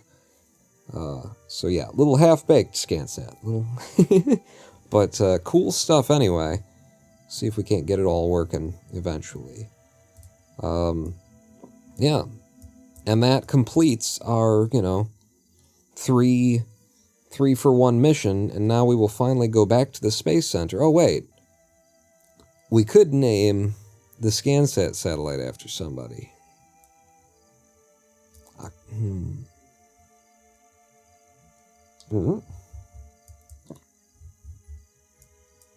We could raffle off this guy, which will probably be named the MSS, I guess? Yeah. So I'm going to go ahead and raffle this off as well, and we're going to start a brand new raffle, so if you entered earlier, your entry is not preserved. Enter again if you want to try and get your name onto this guy. And I guess he's going to be the MSS because he's the Minmus ScanSat. And there will be an SS around every body eventually. Multiples, I guess. Maybe we should name this Minmus ScanSat 1, MSS 1, because it's just got the, you know, altimetry equipment on it. And later we'll have to send one up to do better resolution scanning and ore scanning and other stuff like that. Here's my thought. That's what I'm thinking. Where's Minmus? Minmus? Ah, you tried to run away from me. Silly girl. And hold your retrograde. You gotta hold something, so hold that. Yeah. Alright. It's going to be a quick raffle this time, so if you didn't get in, you're not getting in. I'm sorry. Let's roll for our winner. 6 entrants. Good luck. A winner is Maffycraft. Maffycraft. Alright. So, how the hell do I just go out to map mode? And the info. And the name. We're going to name this the MSS1 Maffycraft. It really does sound like something when you say it like that, you know. Her Majesty's ship Maffycraft. The MSS1 Maffycraft. And yeah, you keep scanning, baby, and now we're finally going back to the Space Center to see how much money we earned. Only the high-res altitude scanner shows in color. Oh, really? Cool. There you go. My contribution to this mission. That's why we put your name on the thing, Maffy. We have returned to find that we have 729,000 Kuros in the bank and 380.2 science, which, if you divide by 90, is... It's a lot. It's a lot of tears we're going to get out of that. That's good. We did very good today, and we have been here about 5 hours. I had expected to do the mission that we just finished running, and the one where we would land on Minmus and return home. But we kind of spent the first hour and some just playing around with, hey, does ReStock work now? Have I actually fixed it? And then I just kind of took my time, and that's kind of how these live streams are going to go. There's going to be a lot of downtime, a lot of just hanging out and chilling and chatting kind of a thing, because I've got so much energy to spend in this body that I really should have, you know, saved up for just a slightly better one before I went in on this one. But yeah, I think that brings us to the end of this live stream. I got a work call. How did the probe go? Went great. We completed all the missions. All the things are up there. We have all these new characters on and around Minmus. Number one, we've got the MSS-1 Maffycraft, the ScanSat probe, which actually has scanned most of the surface of Minmus for us already. Just got to fill in a couple little gaps now. We've got the Minmus Lander 2, which is the Dramatian, the ECL-GMG, who landed at the poles for us, and then repositioned to somewhere down here. When we get tracking, we'll be able to actually see the damn icons. The choices. He's right there. You can see the green tick coming in. Communications.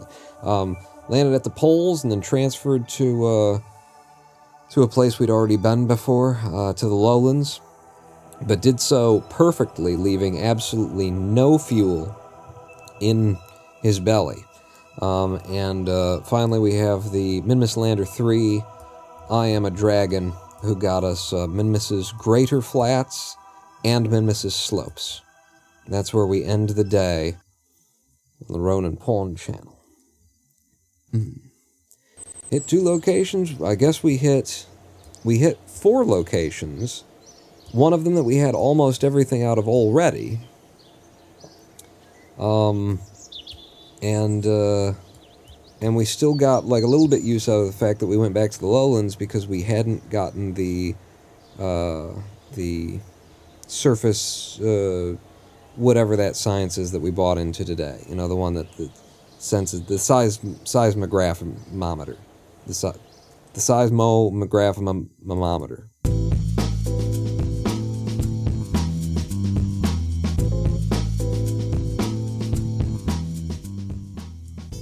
I am the Ronin Paul.